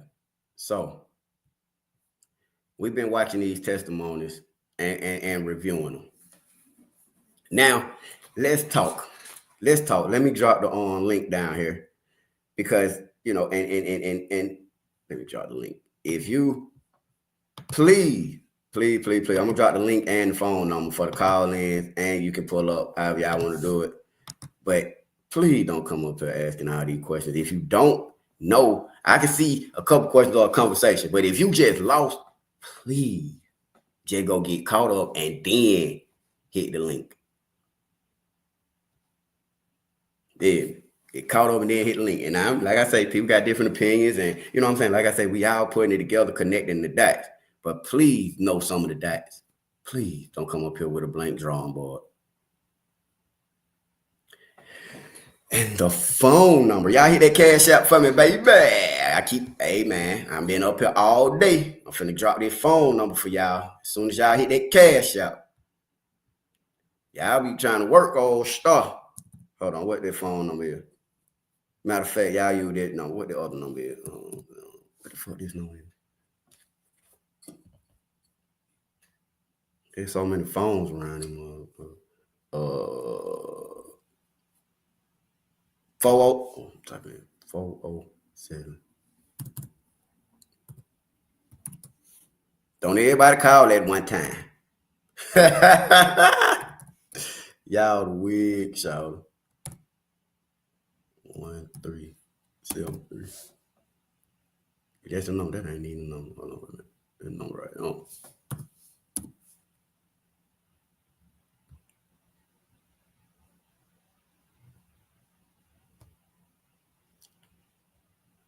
Ain't that a number right now? Yes, sir. There go the number. What do you say? Yeah. The aunts that reported this case of being bullied, but no one is coming for the granny and Shannon. See, the aunts, I'm going to tell you something about that dang lady. I talked to that lady yesterday. Was it yesterday? I think it was yesterday. She don't really want to do no interview, especially, I mean, she said she a goddamn pass, but I kind of peeped the mood. Like, she weird, y'all. She weird. And the thing over there, when people stop trying to do interviews, she trying to make money off them shirts. She selling the shirts for $25. She went on Brock Podcast and exposed all their business. But now she's seeing the blowback. It's like, you know what? It don't matter how many shirts you make. You didn't go to the poll. You said what she said? She said she put it on. She said, first of all, the auntie didn't even live in that state. Never met this man, never knew nothing about what was going on. She not related to them. She never met this man. She never been involved. She never been around. That's what she said. Now, all of a sudden, you showing up, you doing interviews, you dropping shirts, who the hell told you to start to GoFundMe? You starting GoFundMe. See, all that stuff, it raises red flags to people, especially in the YouTube community. If you know YouTube and you know how things go, keep that over there on that platform. You feel me? Because when we get a hold of it over here, it's a whole different ball game, y'all. It's a whole different ball game. This ain't no. Now, we don't take this type of stuff lightly and friendly. We're going to pull everybody record card, information, everything. Because this young lady deserves justice. And if ain't nobody else going to stand up for her, we going to do it. We going to talk about it. We going to connect the dots. I ain't going to lie. If I'd have planned this out a little bit longer, I'd have had everybody put in the pack, and I'd have went up there to Detroit for the trial. But I ain't really look at it like that till last week. Shouts out to Black Butterfly. Shouts out to Black Butterfly. Now, shouts out to Black Butterfly. Thank you so much for the support. Thank you for the super sticker. Thank you. Hold on, y'all.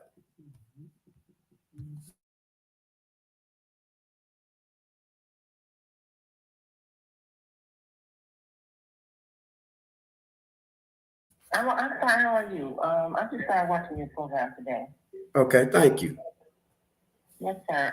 And I will donate. But what I wanted to say is, if they would show the full ring camera from where she got off the bus and walked up to that street, that would determine whether or not she went home or if she went from that bus to his shop. They only showing the one part of her walking past. And if you look at that, it looked like she just walked straight up the street. Number one. Mm-hmm. Number two, I think the girl could still be alive. I say that because the clothes in the field, and I'm from Detroit, the clothes in the field and all of that, I think that was just a smoke screen. Yeah, me too. And I don't understand why he let the pregnancy go so long. Because you know it is such a thing as a market for babies and all that. You don't know if the mother, the grandmother, or even him was a part of that. Yep, I can believe that. It's definitely a market. And sure. Cause she was saying that and like you said, she was pretty far along. I would say she got pregnant around about October, November. Right. That's what I think so too. You feel? And at the same time, Shannon moved over there in their house. Ain't no way she couldn't tell that young lady that Ziyah was pregnant. Ain't no way. Oh yeah, they know.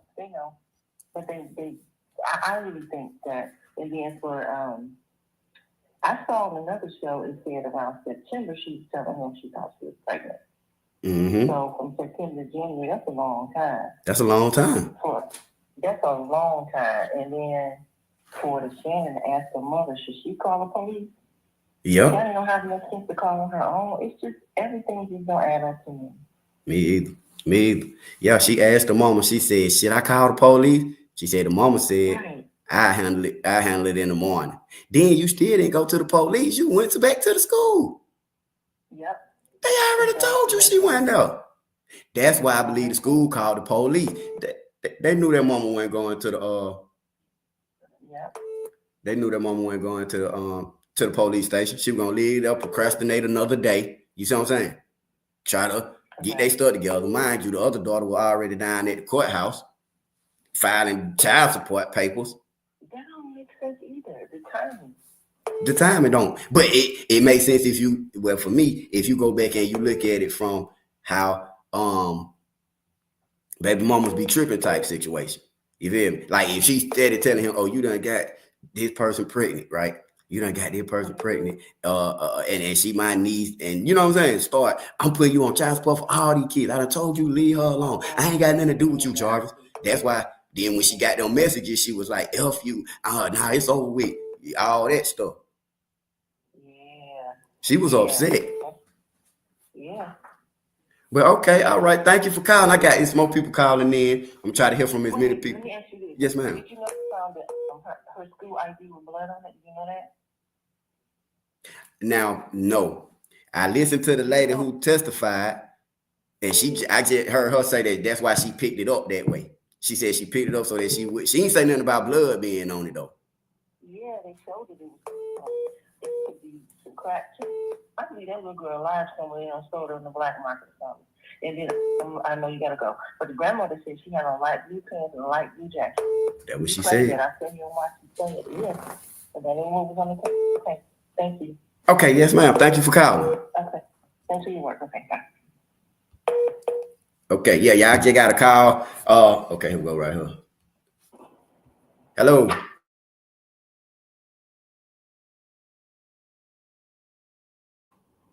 This me, Keisha Jones. I was the one that was doing all the typing earlier. Okay, how you doing, Keisha?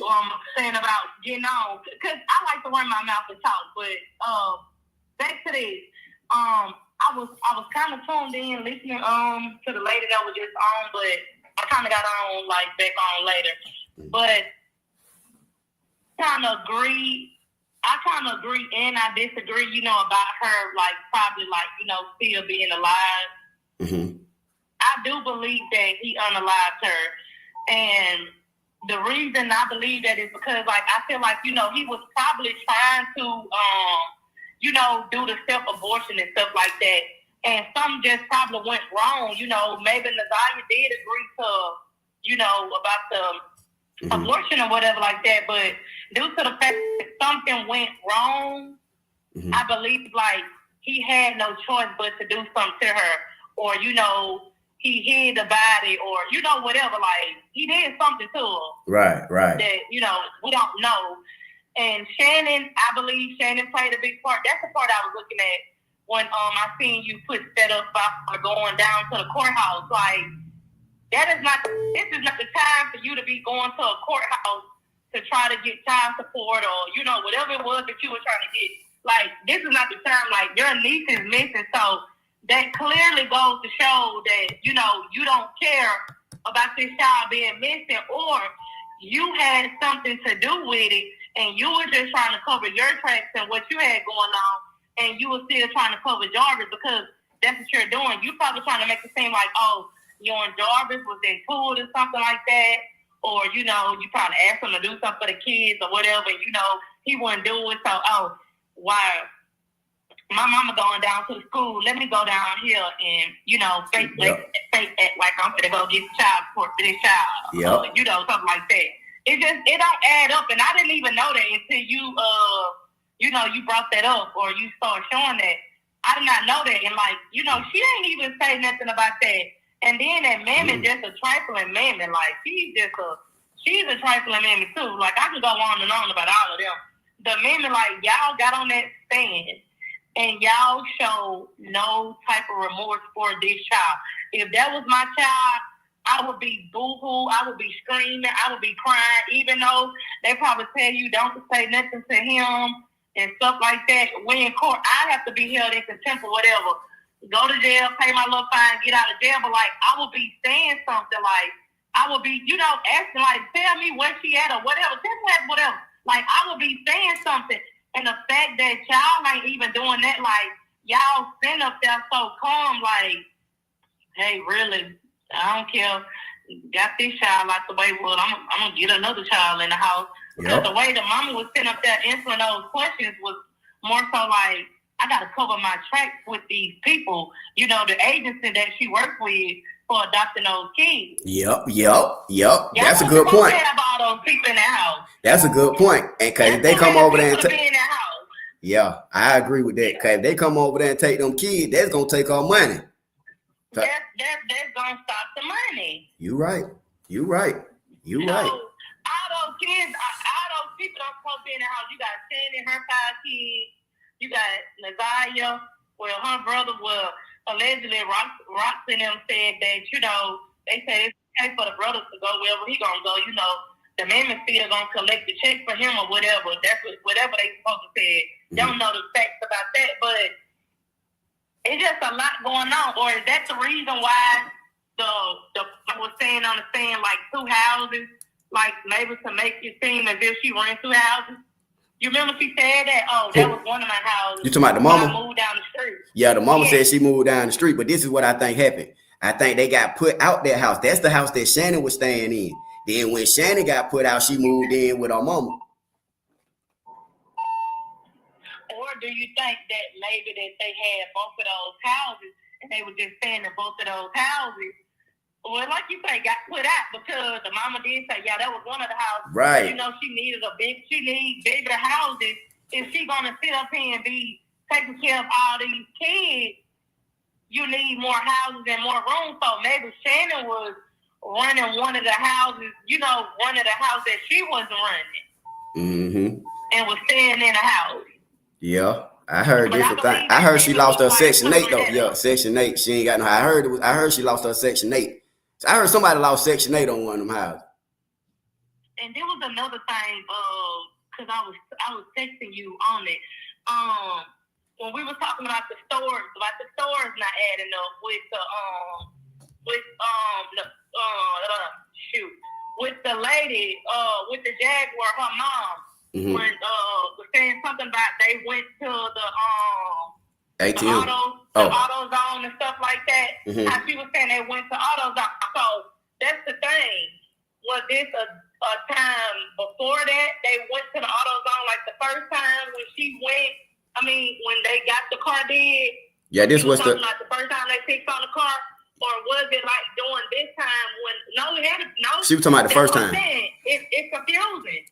Or was it the time when the Ziyah was last seen? Because they said they went to the AutoZone that time.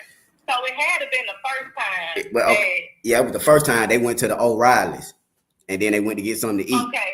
That was when she tried to say like it was somebody else, but that was when, what's his name? King brought Jarvis and they worked on the car in the driveway and they went to O'Reilly's to get the parts and then they got something to eat and they were talking and stuff. Oh, okay, because I thought it was after the fact. I mean, you know, after the fact of Ziyah wasn't missing. I thought it was that day. With King, and I'm gonna get off this phone. With King, like I felt like his testimony was like a little fishy too. I wanna like believe in my heart, like deep down in my heart, that you know he didn't have nothing to do with it. Like, and I kind of believe that you know he did it, but then it iffy with the they got to hurry up and leave and go because he got to go back in the house. Like, if she was alive then, who's to say that, you know, King ain't help him do something to her before he went back in? I agree. That's why I say it really make him a suspect. Say that, you know, he didn't do nothing all this. Because I asked him, like, man, when are we going to take your niece on? First of all, I'm pretty sure, like, y'all know this man's reputation around Detroit. Like, y'all know this man is a pedophile.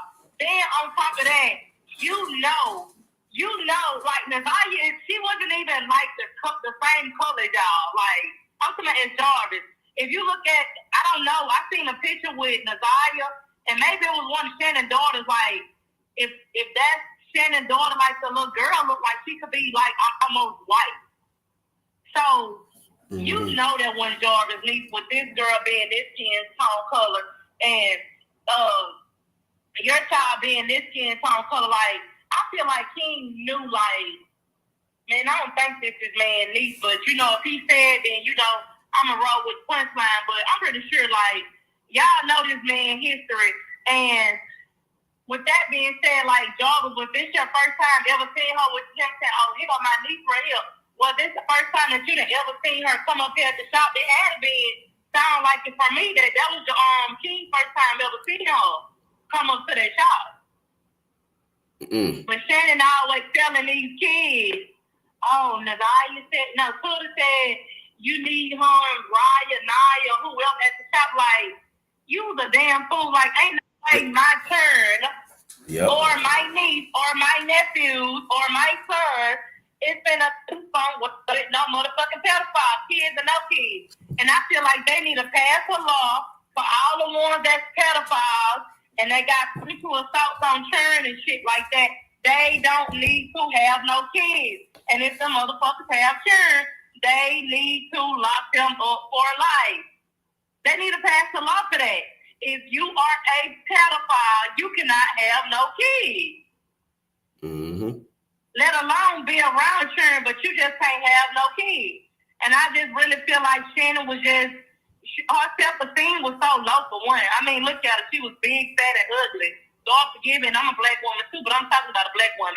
That was a big, ugly little something. Do you hear me? Yeah. All to put together.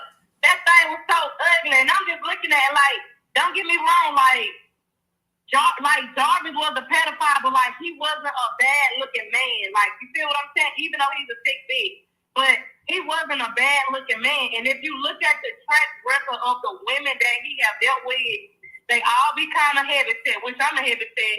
But baby, big is beautiful because I'm a beautiful bitch. I ain't the big ugly one like Shannon. But the track record of women, who was big. They was like slew-footed, funny built. They all wore glasses. And, I mean, they was 31 years old, but they looked every bit of 41, 51, 61. I'm 31 years old. And I just wish y'all could see me like, I don't look 31. Yeah, I want to come help too. Rough. Let me see what you look like. Send me a picture. I will. I'm going to, matter of fact, let me send you a picture while we on the phone. So you can let the stream know, like, yeah, like, she don't even look dead. Yeah, let me go on just while we're on the phone. But don't get my line back because I am married. But I'm just saying, I don't mind. Nah, don't send me no picture then, cause I ain't got time for him to be going through your text now. But I just want you to let the stream know. Like, yeah, she don't look 31, but I'm just saying. But them little things like that he was dealing with. You get what I'm saying? Like, they looked at older. Like, they looked at old. Like, I was looking at them folks. I was like, man, ain't no way that I'm 30. Well, actually, I'm 30. I'm not even 31 yet. I'm going to be 31 on the 19th of January. You sound about like them. them. No way that these people. Hey, look, I don't mean to rush you off the thing, but I got to get to some more people.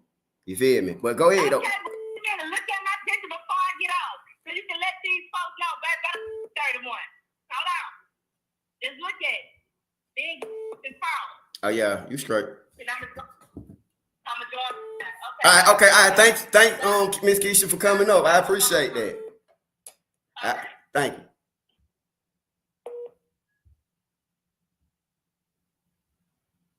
you.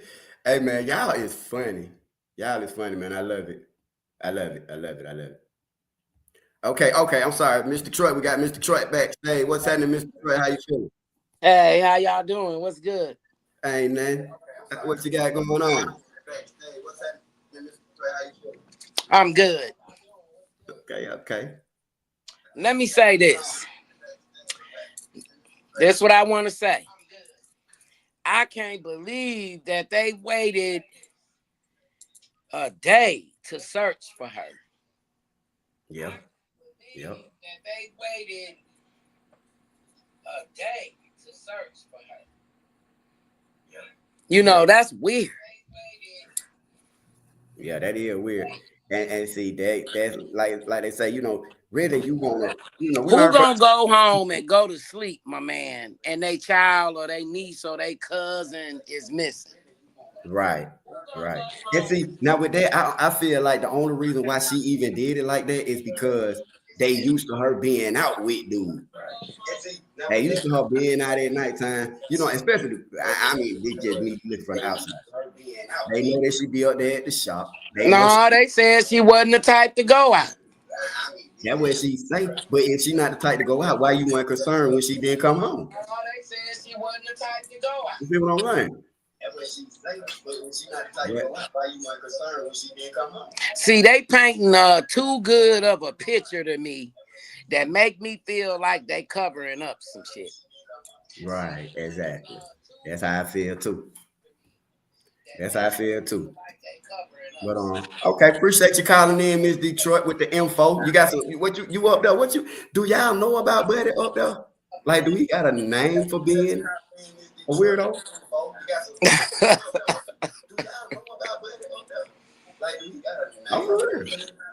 For what? Being a weirdo. Dude, like y'all do. We just look. We once you classified here as a petty, we don't deal with you. Period. Right. Okay. All right. Let me get back to some of these calls. I appreciate you for calling in, Miss Detroit. Right. Okay. All right. But thanks for having me up, and you enjoy your day. All right. You too. Bye bye. Hello. Hey, John. Hey. How you feeling? Hey, look. All right. Look, you talked about an aunt you was trying to get in contact with that wouldn't do an interview. But that's not the one I'm talking about. There's two other, I think they aunts or cousins, and they was trying to help them out. That's what I'm talking about. They pushed back on them. That's what I'm talking about. The one Roxy, and it's another one. No, not that one. Not that one. You talking about Roxy? Two other ones. You have to see their interview. You talking about Kenya? I can't think of the two women's names. I know who you talking about. They were all four up there on the screen. Oh, okay. That's what you talking about. They help. They reported them to the authorities, but they didn't get no help. You know, they were trying to help the guy. Yeah, that one. Joy. That's what they're talking about. Joy, great aunt. Okay. I know the great aunt. That's Roxy. The great aunt that keep doing all the interview. Her name Roxy. Right. But that's the one you said wouldn't do an interview with you, right? Right. And then you talking about the other one. I'm talking about the other two that said they were trying to help them, and they did report them, but nobody took it seriously, apparently. Right. Nobody took it Because how seriously. you over there with all them children in that house? You got that little girl over there, you got a pedophile in there, and then that fool that got 5 babies by a known pedophile. You know something wrong with her. Something is definitely wrong with her. She dated this man. She dated this man and gave him 5 kids after getting out of prison for being locked up for this stuff. I just don't see it. No, it don't make sense at all. I think she lying. I think that grandmama or whatever she is lying. And I believe she ain't nothing about but money.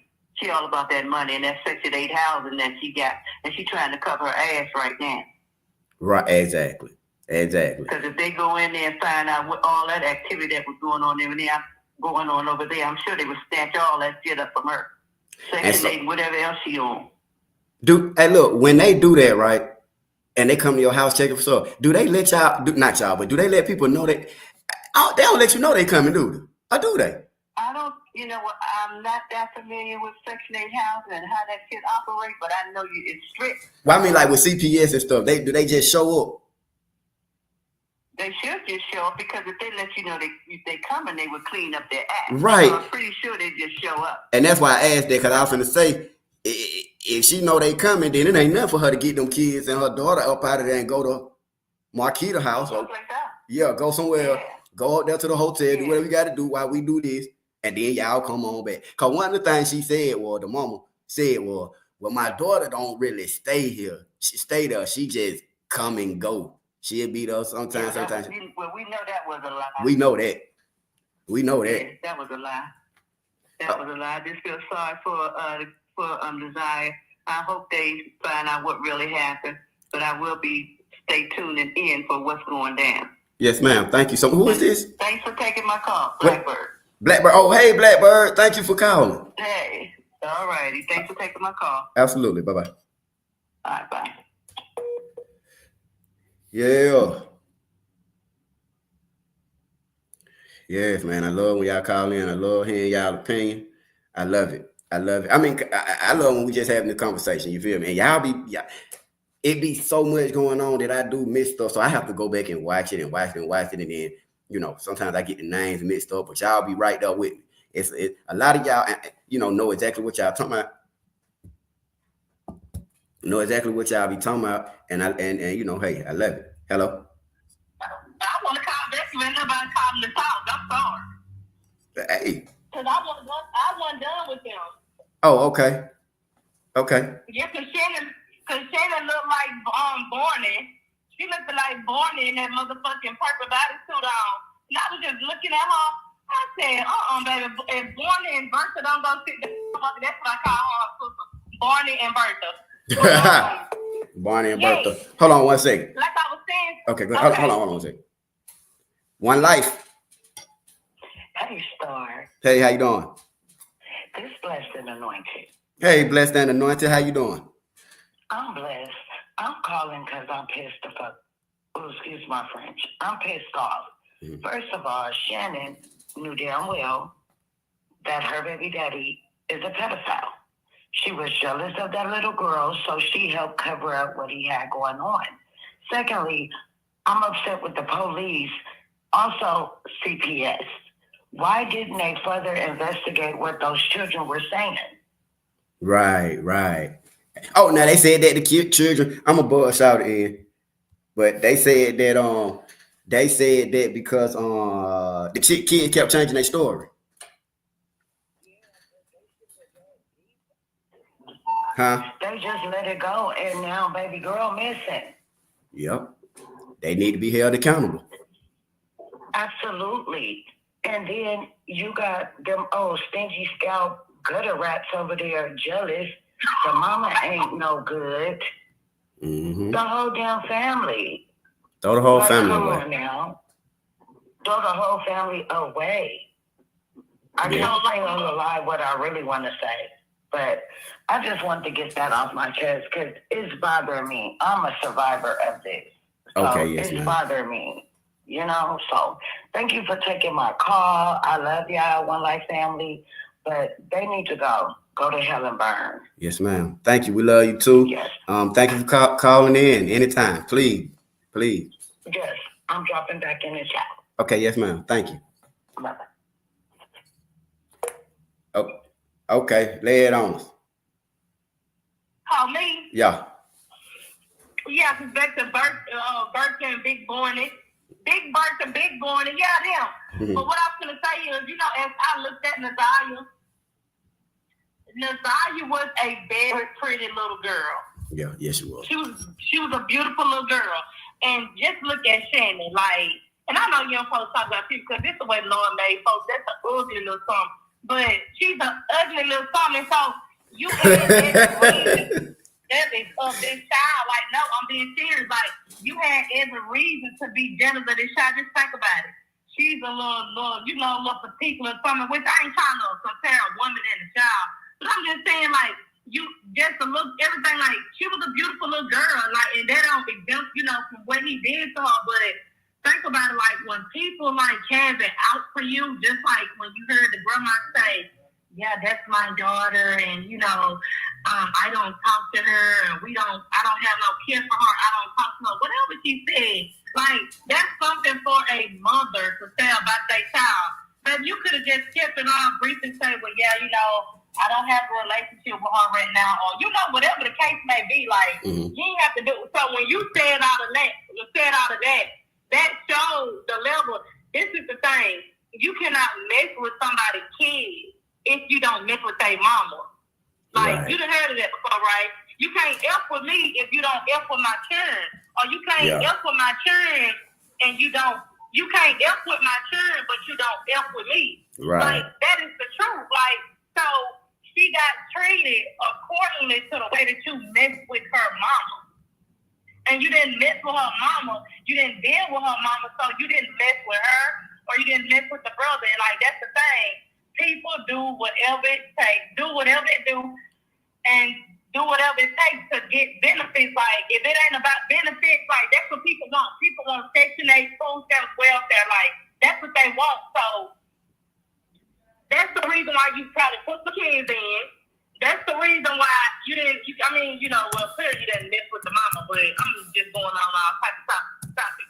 But yeah, Shannon, you was jealous of that child. You knew what was going on with that child. It should have been very clear when you said that you was reaching out to Jarvis, and tell you like, man, why you been blowing me up for 2 days, or why you been blowing me up, or whatever he was telling her, that should have let you know right then and now, like, let me take a step back and examine and realize, like, somebody got to be calling this man phone, or, you know, it's something, and I'm pretty sure you done already got feel that, you know, he was messing with Ziyah.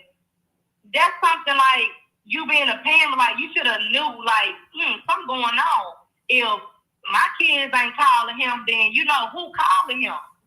Like, that should have raised the antenna then on her when he said, oh, why you keep on blowing up my phone? Oh, I ain't been calling your phone. Like, it should have raised the antenna when you was over there and he was freaking you, Shannon, or maybe he wasn't freaking you, and he'll leave out the room with you and go somewhere and be gone for 10, 20 minutes. You know he ain't walked outside, or you know he ain't gone nowhere. That should have raised the antenna to you then, like, where could he possibly be going, or why he leaving out the room with me, Miss Annetta, or whatever your name is, that claim that, Jarvis never comes in the house. I mean, he just pulls up in the truck and, you know, come get the kids, or Miss Annette, or was you always gone to where you didn't even realize who was coming in and out your house? Exactly. Was you always gone to even know that? But, Shannon, I know this man ain't to knock you out like that, big morning. So where you can't even get up, and to know that he's gonna go, you know, go down here with your turn, or go down here and lay in the bed with your turn, or y'all turn, or, you know, get to where she at. Like, you ain't that, he ain't to knock you out that hard to where you don't realize what's going on, or, you know, you don't see that he's not up in the house. Like, come on now. Right. That man been all in the house, especially when she wasn't staying up. And that mama used to be, that Shannon was gone. I mean, not Shannon, what's her name? Annette was gone. Man, he was all up in the house, all in the basement. All in the basement. That's why they had to put them locks on the refrigerator. It wasn't for them kids. It was for him. He over there eating Lunchables, the Hug juices. That was probably for them children locking up that refrigerator and all that old bullshit. Like, that's the thing. If it's six, okay, Shannon, if you got 5 children, I know that's every bit of probably $1,300, $1,400 in food stamps. I would say, your fat ass ain't got no job. You ain't got no job because you been at home all day. That's about $1,400, $1,500 in food stamps right there with them 5 children in your big ass. Then your mama say she got her 2 children and shit like that. Plus, she ain't got no job.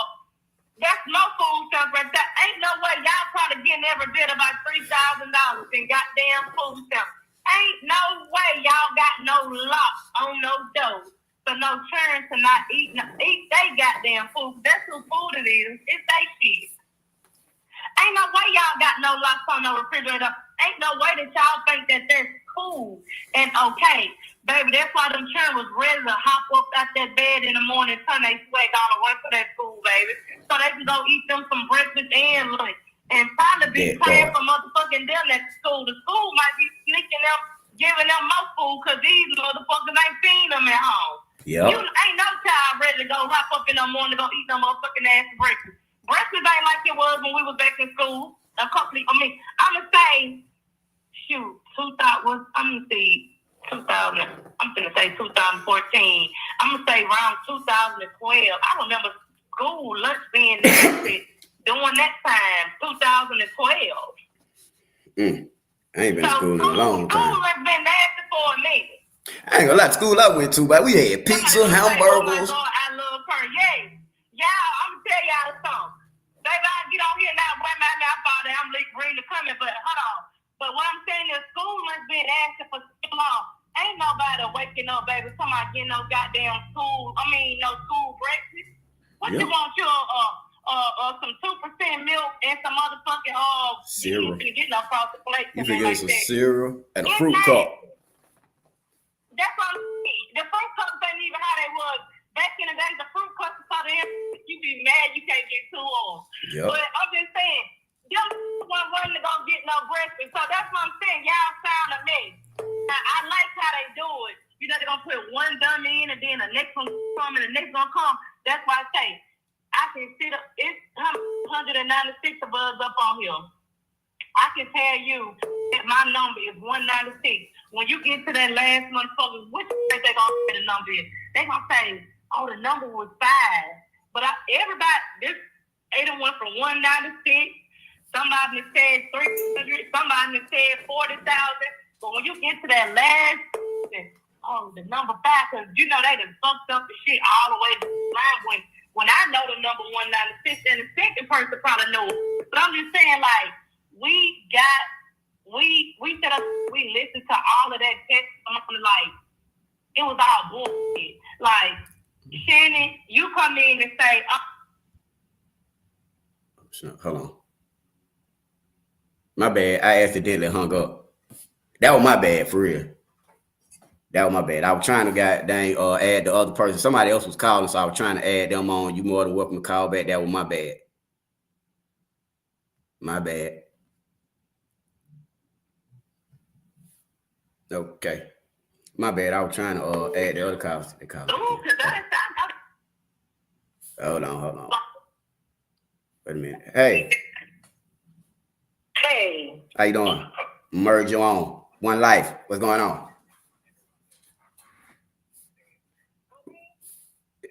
Go ahead.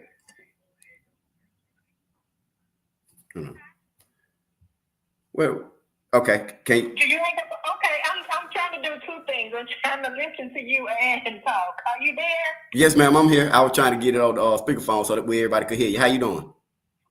I'm doing good. Where are you today? I'm doing good. Thank you. I just wanted to say to you, if you could get, now this has been going on for a long time. Like, this little child it was several children in that home. Let's just start there. And she has 2 great aunts, which name was Kiwani and Janelle. Mm-hmm. And I only came across, and I'm not going to say anything about that YouTube channel, but they're the great aunts. And they're the ones that said that Roxy lady was not even related to them, and she lived in another state, and that she was doing like promos, raising money, and all this good stuff. Mm-hmm. But part of the real aunts to that child, she's not even related to that family. That Roxy person, they said she's not even related to them, and they don't even know who that is. But Kiwani and Janelle, they're Miss Annette. I don't know if I want to call a lady Miss. You know, she deserved that. But Miss Annette, those are her sisters. She don't deserve it. Okay, got it. So those are Annette's sisters. Kiwani and Janelle is Jeanette's sisters. Now, if you can get those 2 ladies on here, that would be great. They tried to get CPS in that home for all the children. That's multiple children in that home. More than what that mom got on that stand and lied about. Mm-hmm. So I follow Detroit News, and that's how I know who those aunts are, because I've seen them talk to the news station several times about how they tried to get help in that home. And CPS came out and said that they had a backload, and that's why they couldn't get there. Then CPS also stated that the family moved. And then when I heard the grandmother get on the stand and say they moved, that made sense. So I wondered if she moved because CPS was going to that home to check on those children. I don't know, but I just wanted to tell you that. But thanks for taking my call. I am fit, Nana, and I am headed to get my grandbaby from school, but I'll still be listening, though. Okay, thank you for calling in, fit, Nana. Thank you. Thank you. All right. Have a great one. You too, bye-bye. Okay, now she right. This is a statement from the lady she talking about, y'all, real quick. Okay. Just so y'all can, because she's not the auntie, but she got a statement where she's saying what it is that I'm just read y'all a statement real quick. Give me 1 second.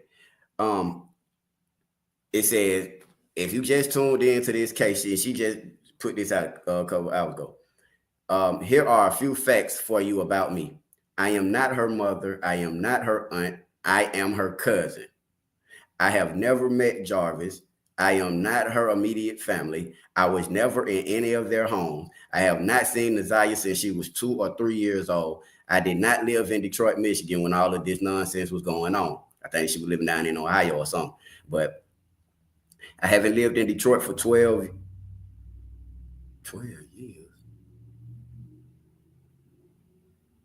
Ziyah was about what? She was 13 when it happened. Okay, but anyway, she said she hasn't lived in Detroit for 12 years. I do not speak with the family on a regular basis. I became aware she was missing on January 11, 2024, while living out of state by a post that was made by Shannon, who is her aunt. I came to visit Detroit in December 2023 for Christmas holidays. I heard through various sources that the Harris family were doing minimal effort to spread awareness.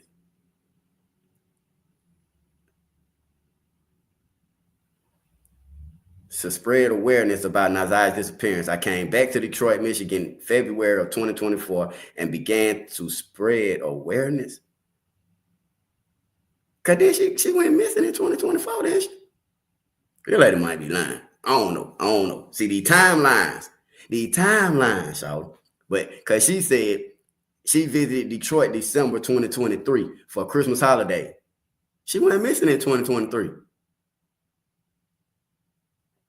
She went missing in 2023. She didn't start missing until January of 2024, right? But anyway, as I could. When I heard other family members were calling CPS, DPS, DPD, and went to the courts and their efforts went unanswered and constantly ignored, I began to spread awareness through social media, not for clout, not for followers, but because she deserved better. The world we live in today revolves around social media, and it was my goal to make sure Naziah's name reached worldwide to ensure she was found. Some may have not liked my way of doing things, and that's their prerogative. However, I felt like something else needed to be done since the family members who were calling weren't being taken seriously. This is someone who I am related to, and whether she was related to, this is someone who I am related to, and whether she is but she said whether she was not related to me or not, what she endured wasn't deserved. Several victims have been abused by Jarvis, and other women have come to me for my help, and I have been by their side every step of the way and will continue to be their rock. At this point in my life, I feel as though it is my duty to get justice for all women and young girls who have been continuously victimized by child whatever. I will continue to fight for Ziyah and other victims no matter what. If that's the case, then you need to come do the interview, shout. Did somebody say Shannon Harris? They talking about Shannon Harris. Shannon done bought a new car.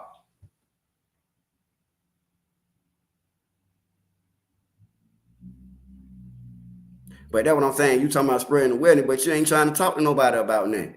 You just getting on. That's why they said it's more to it than just getting on Facebook and doing it. You feel me? It's more to bringing awareness. You got to get out there and advocate. You got to talk to people. Why? I mean, it don't really make it don't bother me at all. You feel me? Whether she want to talk to me or not. I told y'all I thought she was weird. I think she talked too much anyway. You feel me? She ain't even had the interview with me. Look at all the information I got. Because y'all talk too goddamn much. But anyway. Who had a tax loan? Oh, she got a tax loan. Right. She 14. She turned 14 last year. But she lying anyway. Y'all. She lying anyway. You did, that's exactly what she did. She seen a chance to get it on social media and blow up, and that's what she did. Now, the dude from 7 Mile Radio, he was helping to buy like the stuff. She tried to make it seem like, I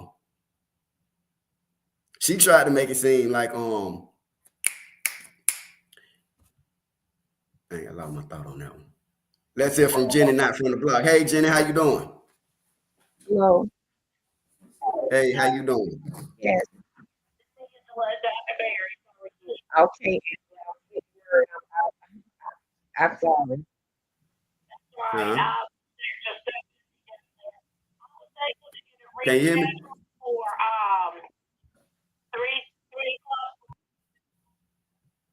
Okay. Let me know when you're ready, Miss Jenny, not from the block.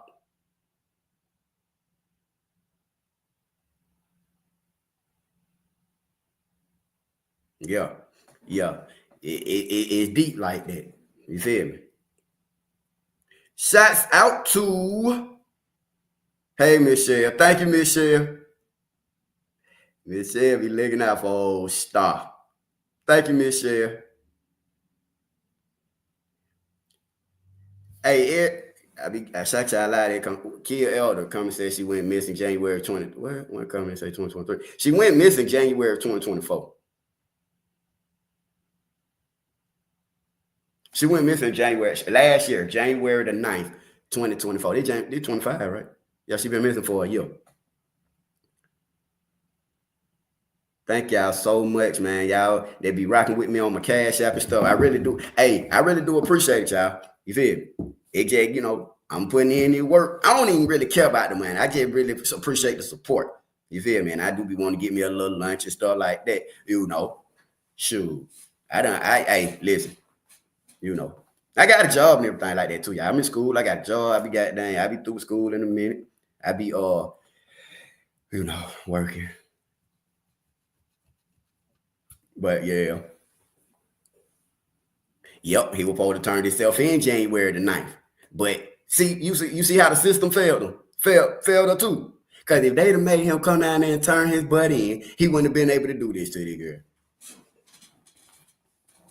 You feel me? Oh yeah, this the One Lyfe family. I love the chat. And I'm telling y'all something. It might be one or two ones that we had to get up out of her, but for the most part, I love it. I love it. Y'all are awesome chat, awesome supporters. Miss Jenny, let me know in the chat now. You ready? I still got you backstage. But she done got off. But yeah, good supporters, man. You know, and the ones that know, and like I know we get up here and get to talking, and I be over here trying to break it down. And sometimes I might get stuff congested or mixed up. But y'all be right there to say, well, you know, it's like this. Or people may be in the comments trying to get a better understanding. And then, you know, I need to get some moderators on. I got like one moderator. But then y'all be right there in the comments like, oh, no, well, this is this. Hey, Star, did you know this or do know it like that? And some of the stuff I didn't know, you know, because I be up day and night working on this stuff, listening, researching, pulling records, pulling map quick. Look, I be up working. I'm telling you, only time I be done ate it when y'all be done got, not that I can't eat, but I just get so invested in it, you know. And so when y'all get me lunch, I order me something, and then boom, when I get off, I eat it, but I'm right back working. That's why I don't really be doing that drinking, because I be sleep all goddamn day. You feel? But y'all got me on a new, y'all got Star back there. It's like, man, no, we finna find where Shawty is at. We finna handle this because they lying. And she deserved much better. Just like a lot of people done said, where my homegirl go? Keisha. I like Keisha. You better start calling my phone over their husband over there. Call your ass back. Whoo! It's gonna be one of them days I've been drinking. I see I keep looking at her pictures. I'm trying to figure out my mind. She don't look bad now. Don't look bad. That's why she had to go on and tell me.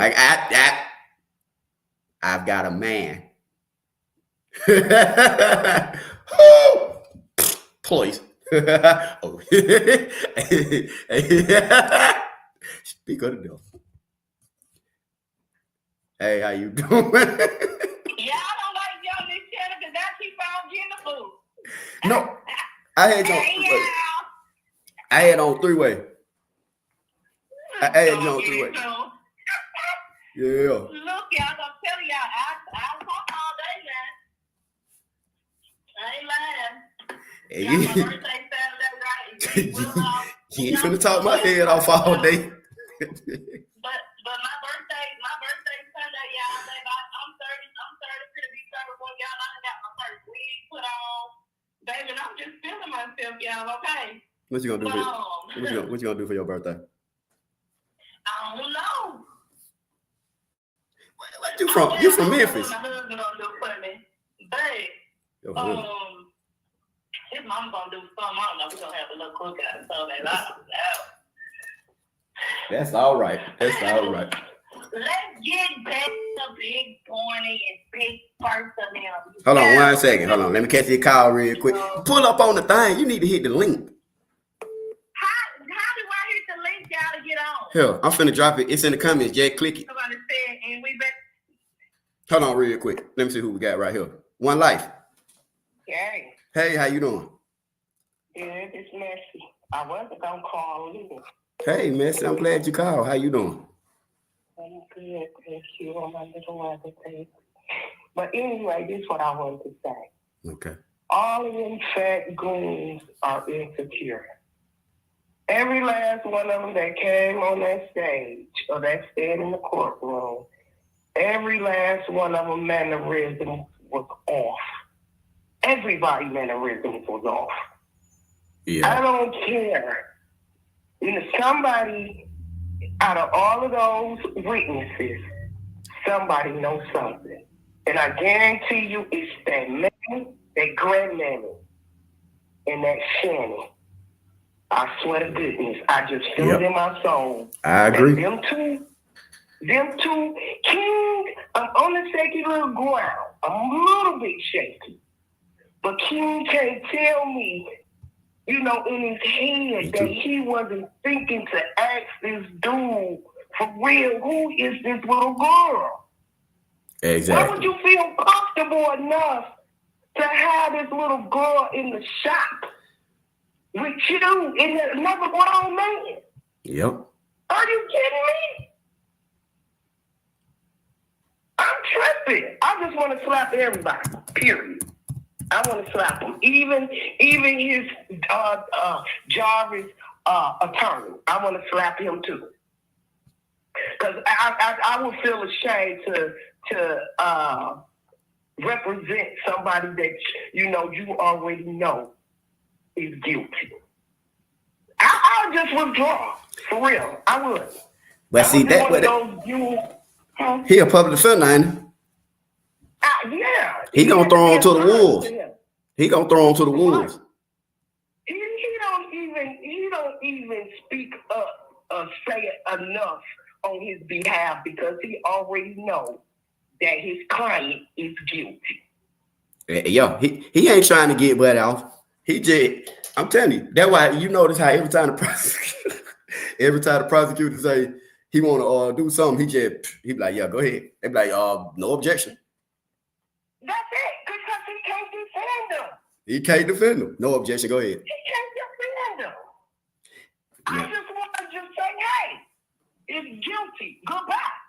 He Throw him won't. to the wall, and that's it. Because at Wayne County, they waiting on him.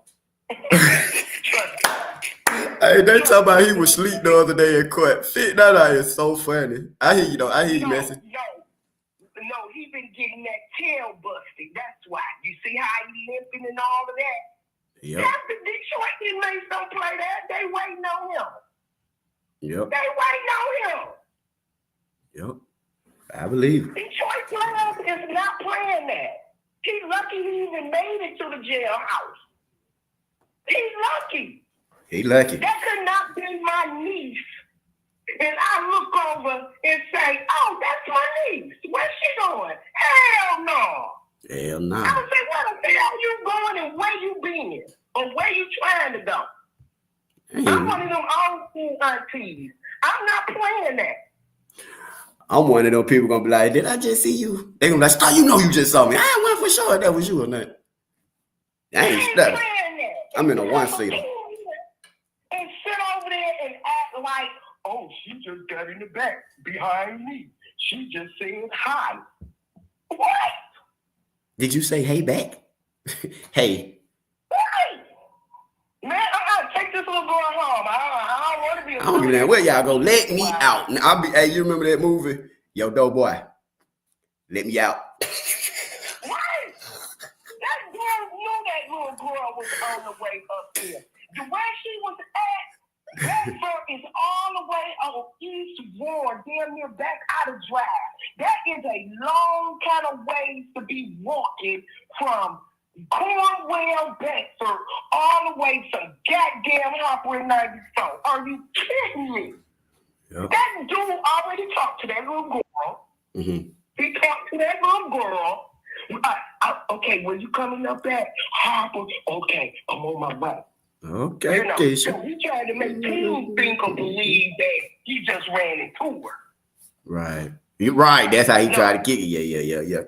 Y'all is so funny. But yeah, you're right. He talked I know the real. I'm reading all through this bull crap. Them chicks, them fat chicks, and their mama with the hair hats on. You know, deflecting Section 8 because they already know what they not supposed to be doing with Section 8.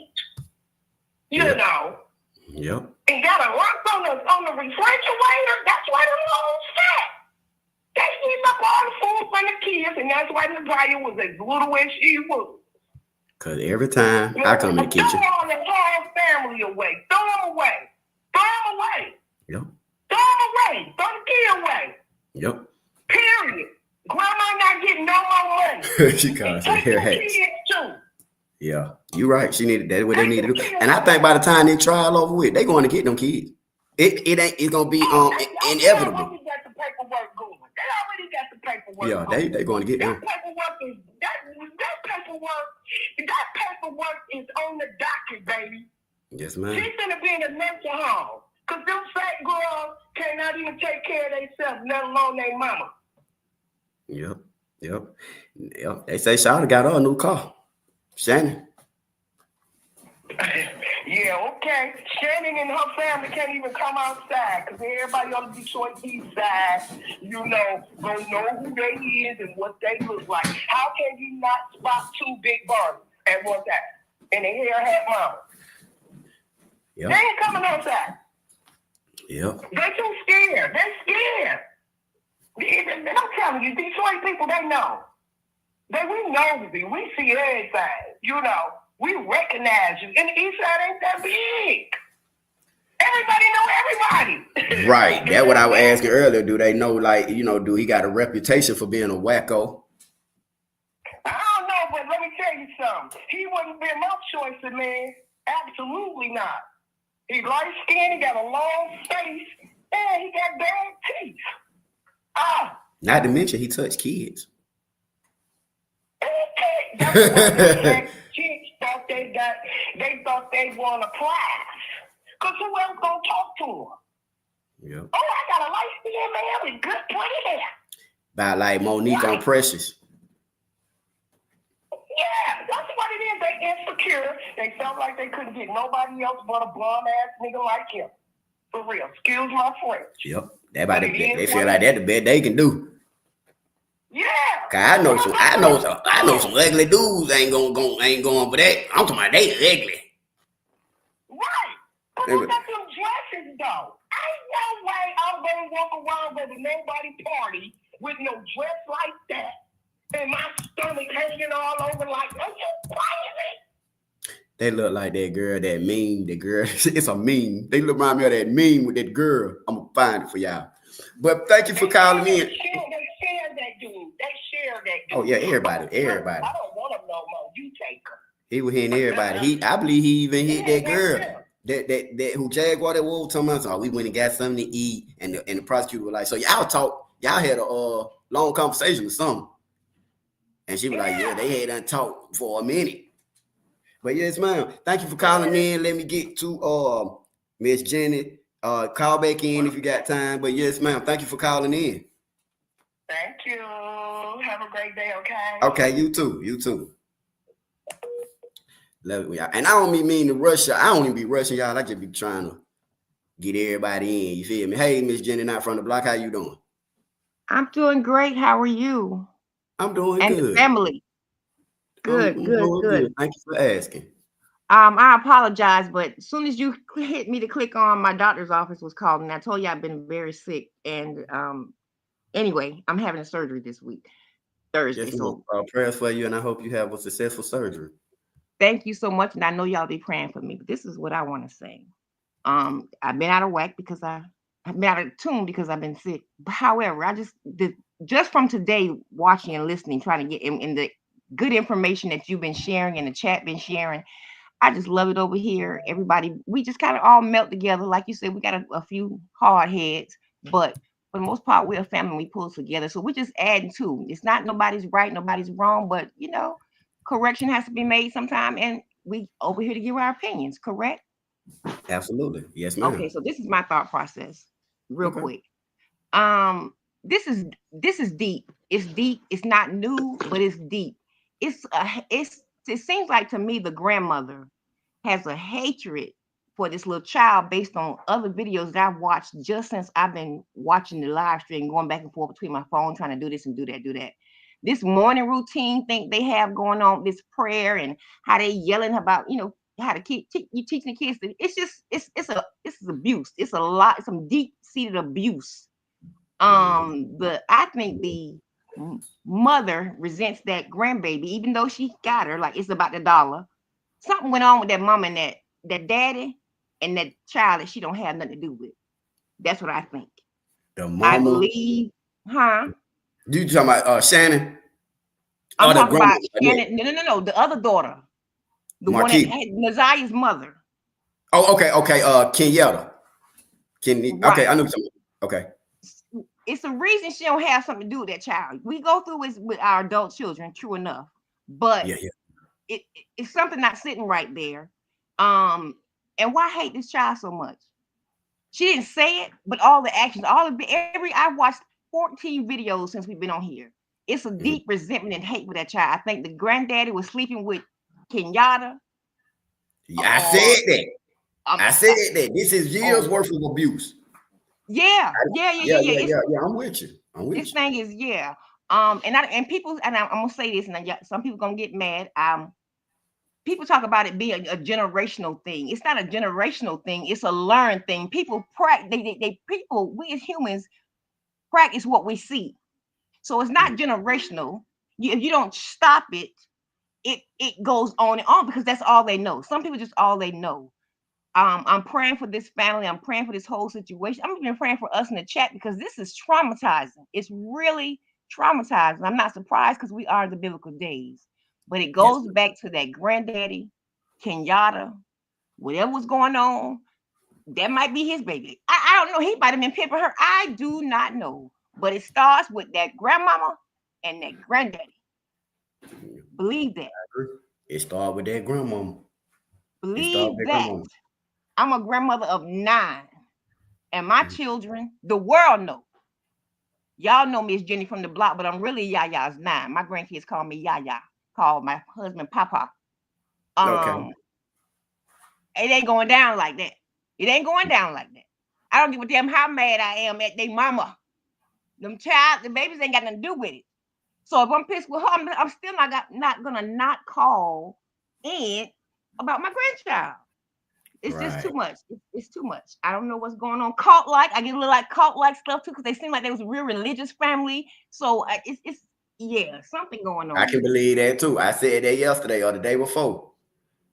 It's wild. But I thank you so much for what you're doing. Keep going strong. We're growing. We're growing, and I can't wait to push you over the top. Thank you. I know you've been rocking with One Lyfe since the beginning. I'm trying. I do the best I can. I look young, but I'm a lot older than when I started having kids early. So but I'm an old lady, so sometimes I can't get these keys to work and all this. I'm surprised I was able to learn how to get on this Zoom. But I'm gonna get off, and I'm gonna tell you why. You already know our chief. Husband came in here with some Hennessy. He had like his Friday, Saturday night. It's the middle of the damn week. But anyway, I love y'all, One Lyfe family. Please pray for me. I'm gonna be in tune as much as I can. I gotta have surgery, but we're gonna figure this out. We're gonna figure it out. Yeah, yes, ma'am. Thank you for coming. I love y'all. We love you too. Bye. Now, how I hang up this thing? Oh, cut me off, Sparkle. Is she talking about God? I'm gonna get off, and I'm gonna tell you why. She got me ready to go drunk. I came up here with some Hennessy. I'm trying to tell y'all, that's the original One Lyfe right there. You feed me? Hello.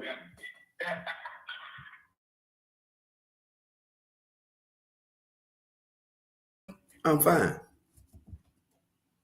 I'm calling because I wanted to speak on the Ziyah case. Yes, ma'am. Okay.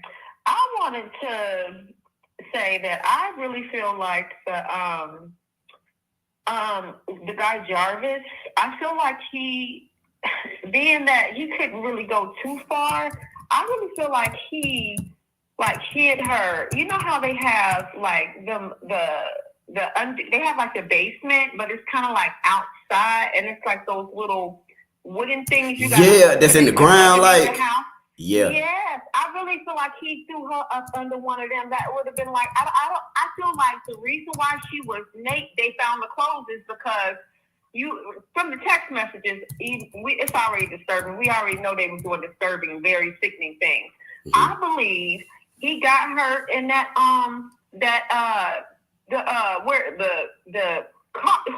what was that place that they were, the auto place, Mm-hmm.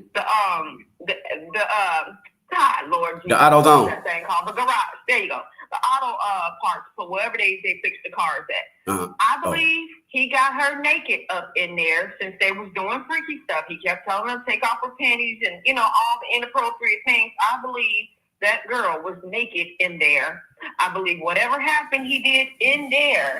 Okay. And I believe he hit that little girl's body, drug her somewhere because it looked like her shoes or whatever had been drugged, and them holes probably got into her sweater from being drugged or whatever.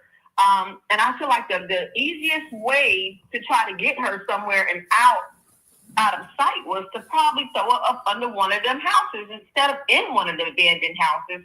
I believe up under one of them houses, because I live in Atlanta, but I recognize how their homes are made up there, and I do recall up north they have like those under the house type things you can go out and pull up, and it's like areas under the house where you can crawl spaces and stuff. Mm-hmm. I believe he did that. That makes so much more sense to me because I don't understand what happened with the car and all that stuff. I don't know what happened with all that, but I feel like he had got that young girl naked up in that shop. I believe that's how she ended up naked.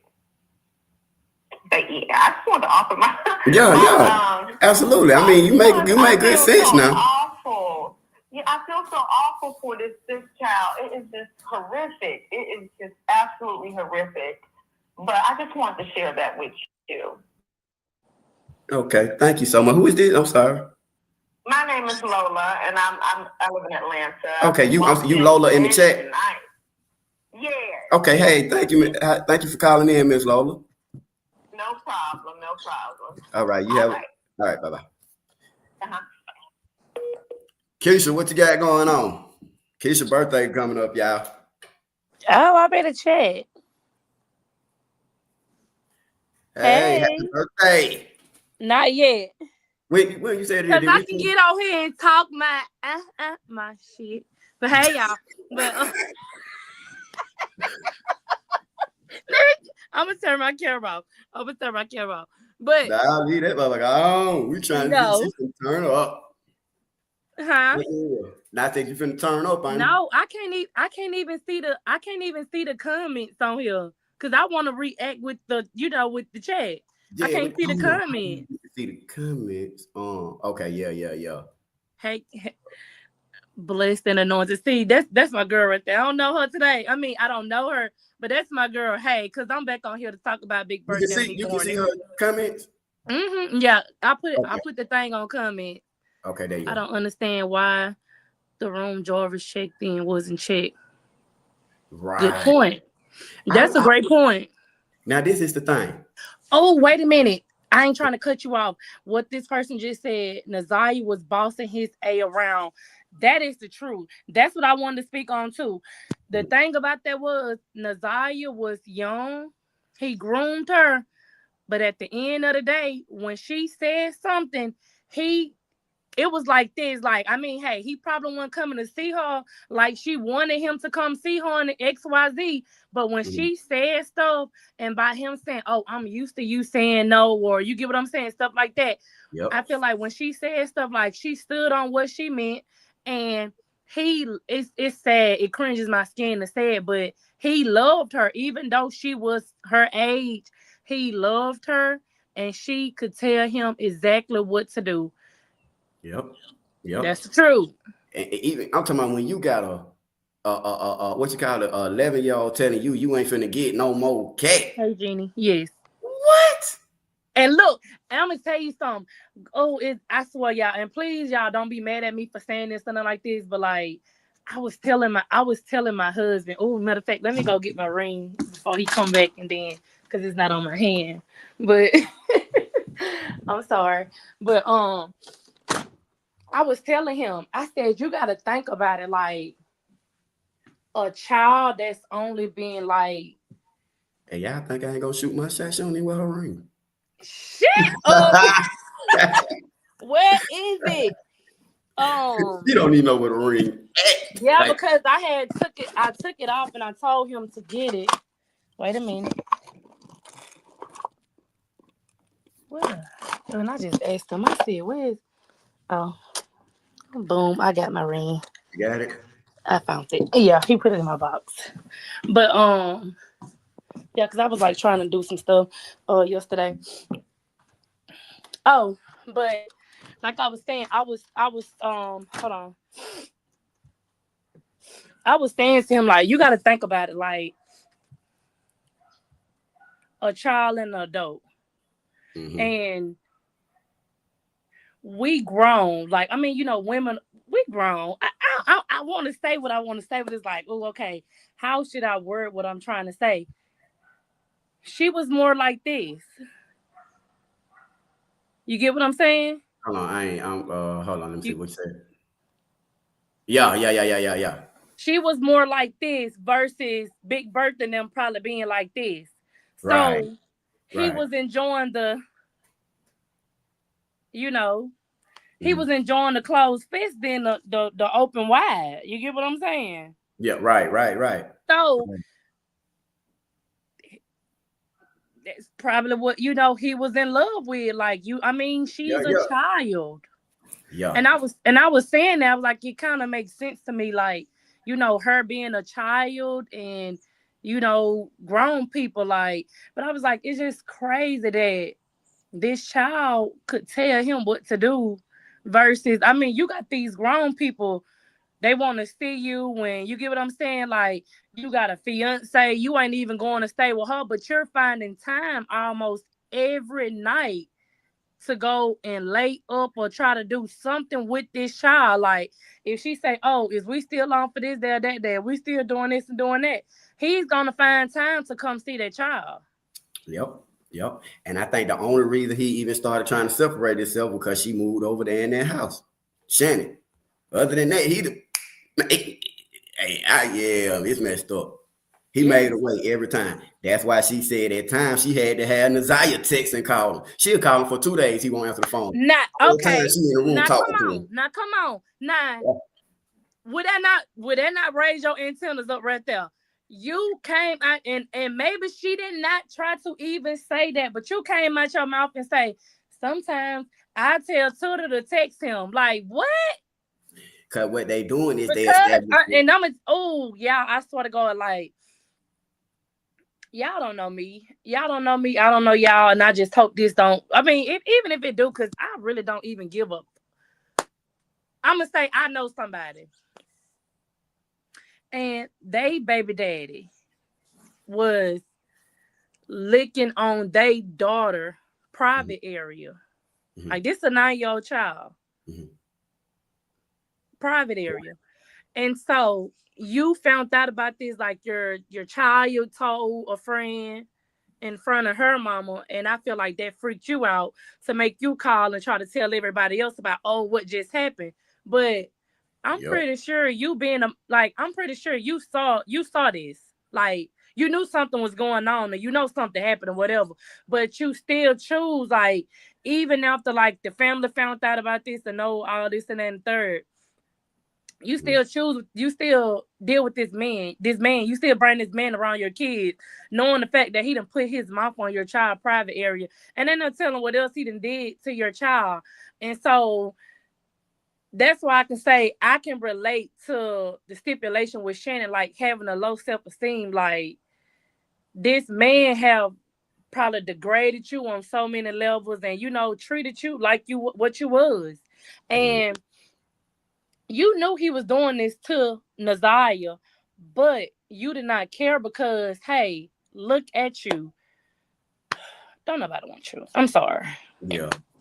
And so this man chose you, or he's choosing you, but he's not choosing you like, okay, you my woman, because, I mean, he got Samantha, that ain't her name, but he took your text money and bought Samantha a ring and and proposed to her. Did he? Yeah. You wasn't worthy of that, but so he didn't choose you, but you was one of them slow leaks when he called the phone, and you get what I'm saying, when he trying to get to this child, you're gonna pick up. And so I gotta keep getting you pregnant. I gotta keep popping up and doing something so I can get over here to what I really want. And what he really want was Ziyah. So he dealing with you, but Shannon, like, you knew this. You knew what was going on, but you didn't care because you wanted that man, and ain't no other man wanted your big ass. Mm-hmm. Yep. I agree. Let me close my ears. I don't like hearing it this raw. That's the truth.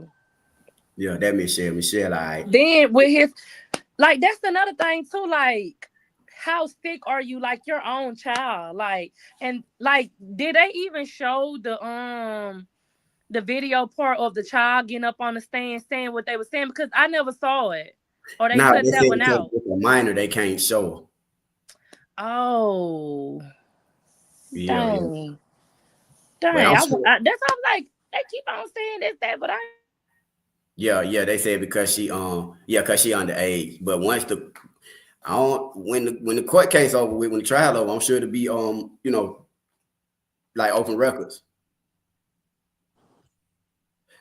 Mm-hmm. You can hear me? Yeah. Oh, my husband's calling, but he need to pull up because I could hear what he was saying. It just. He said, "Get your ass off that YouTube." But yeah, there was something I was finna know. Oh yeah, look, I want to show y'all something real quick. Okay, I appreciate that, Keisha. Let me show them something. I'm finna go ahead and get up out of here. You heard me? You can hear me? Yeah, I can hear you now. Okay, yeah. I gotta fix some food. What you doing? Motherfucker, get off the phone because I'm on this podcast. But what I was saying, shit, someone saying that throw me off my thinking skill. But what I was talking about. You said shit. She didn't. Oh, you said didn't nobody want Shouter. Y'all see, yes, I heard of the STD. Y'all, they said what the child was 4 years old or something like that. One about the STD. Yep. That's what I'm saying. Like, you a slow leak. Like, ain't no way. Like, ain't no way that you don't see this man not doing none of this bullshit to this goddamn child. Like, girl, you a slow leak like a motherfucker. But look, thank you for calling in. I'm gonna show them the video, and then I'm gonna get up out of here. But anytime, Okay. I appreciate you pulling up. I'm gonna keep this number. I'm gonna say this number in my phone, and when I see you get on and be talking, I'm gonna come on and talk. Okay, done deal.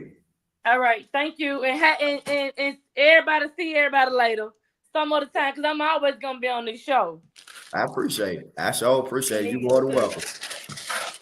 All right, Motor Mouth 2.0, baby. But all okay, right. Interesting. So, ladies and gentlemen, I'm gonna show y'all something before we get on up out of here, man. I just kind of want y'all to see something that I had a chance to look at. And I'm gonna let y'all go. If you haven't had a chance, hit the like button for me. Please, please, please hit the like button for me.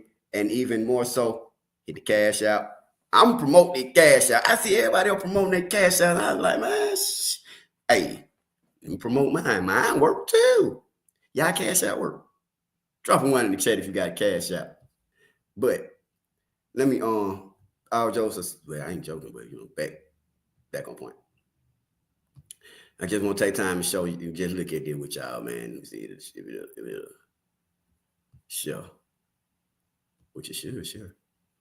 Hold on, here we go. Boom.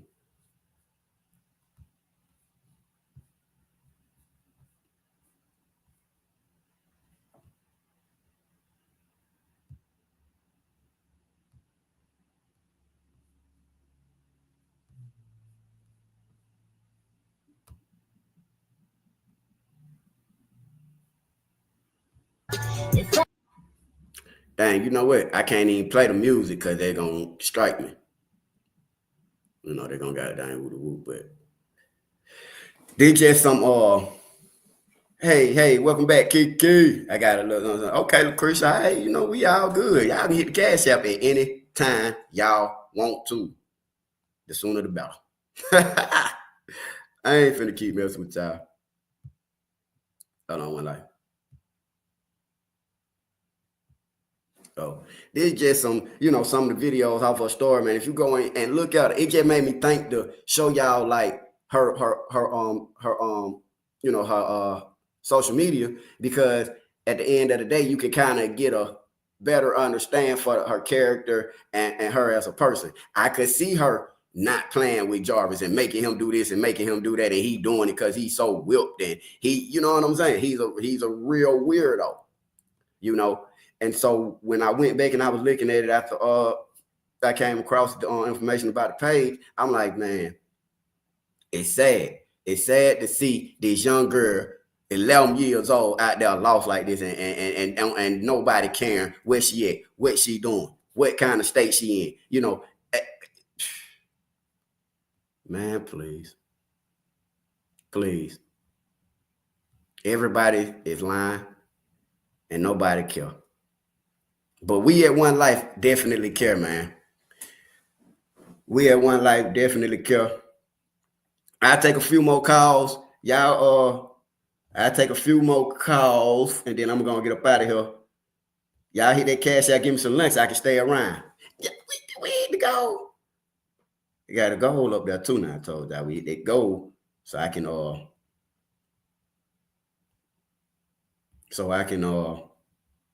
I said that go, I will do an extra hour.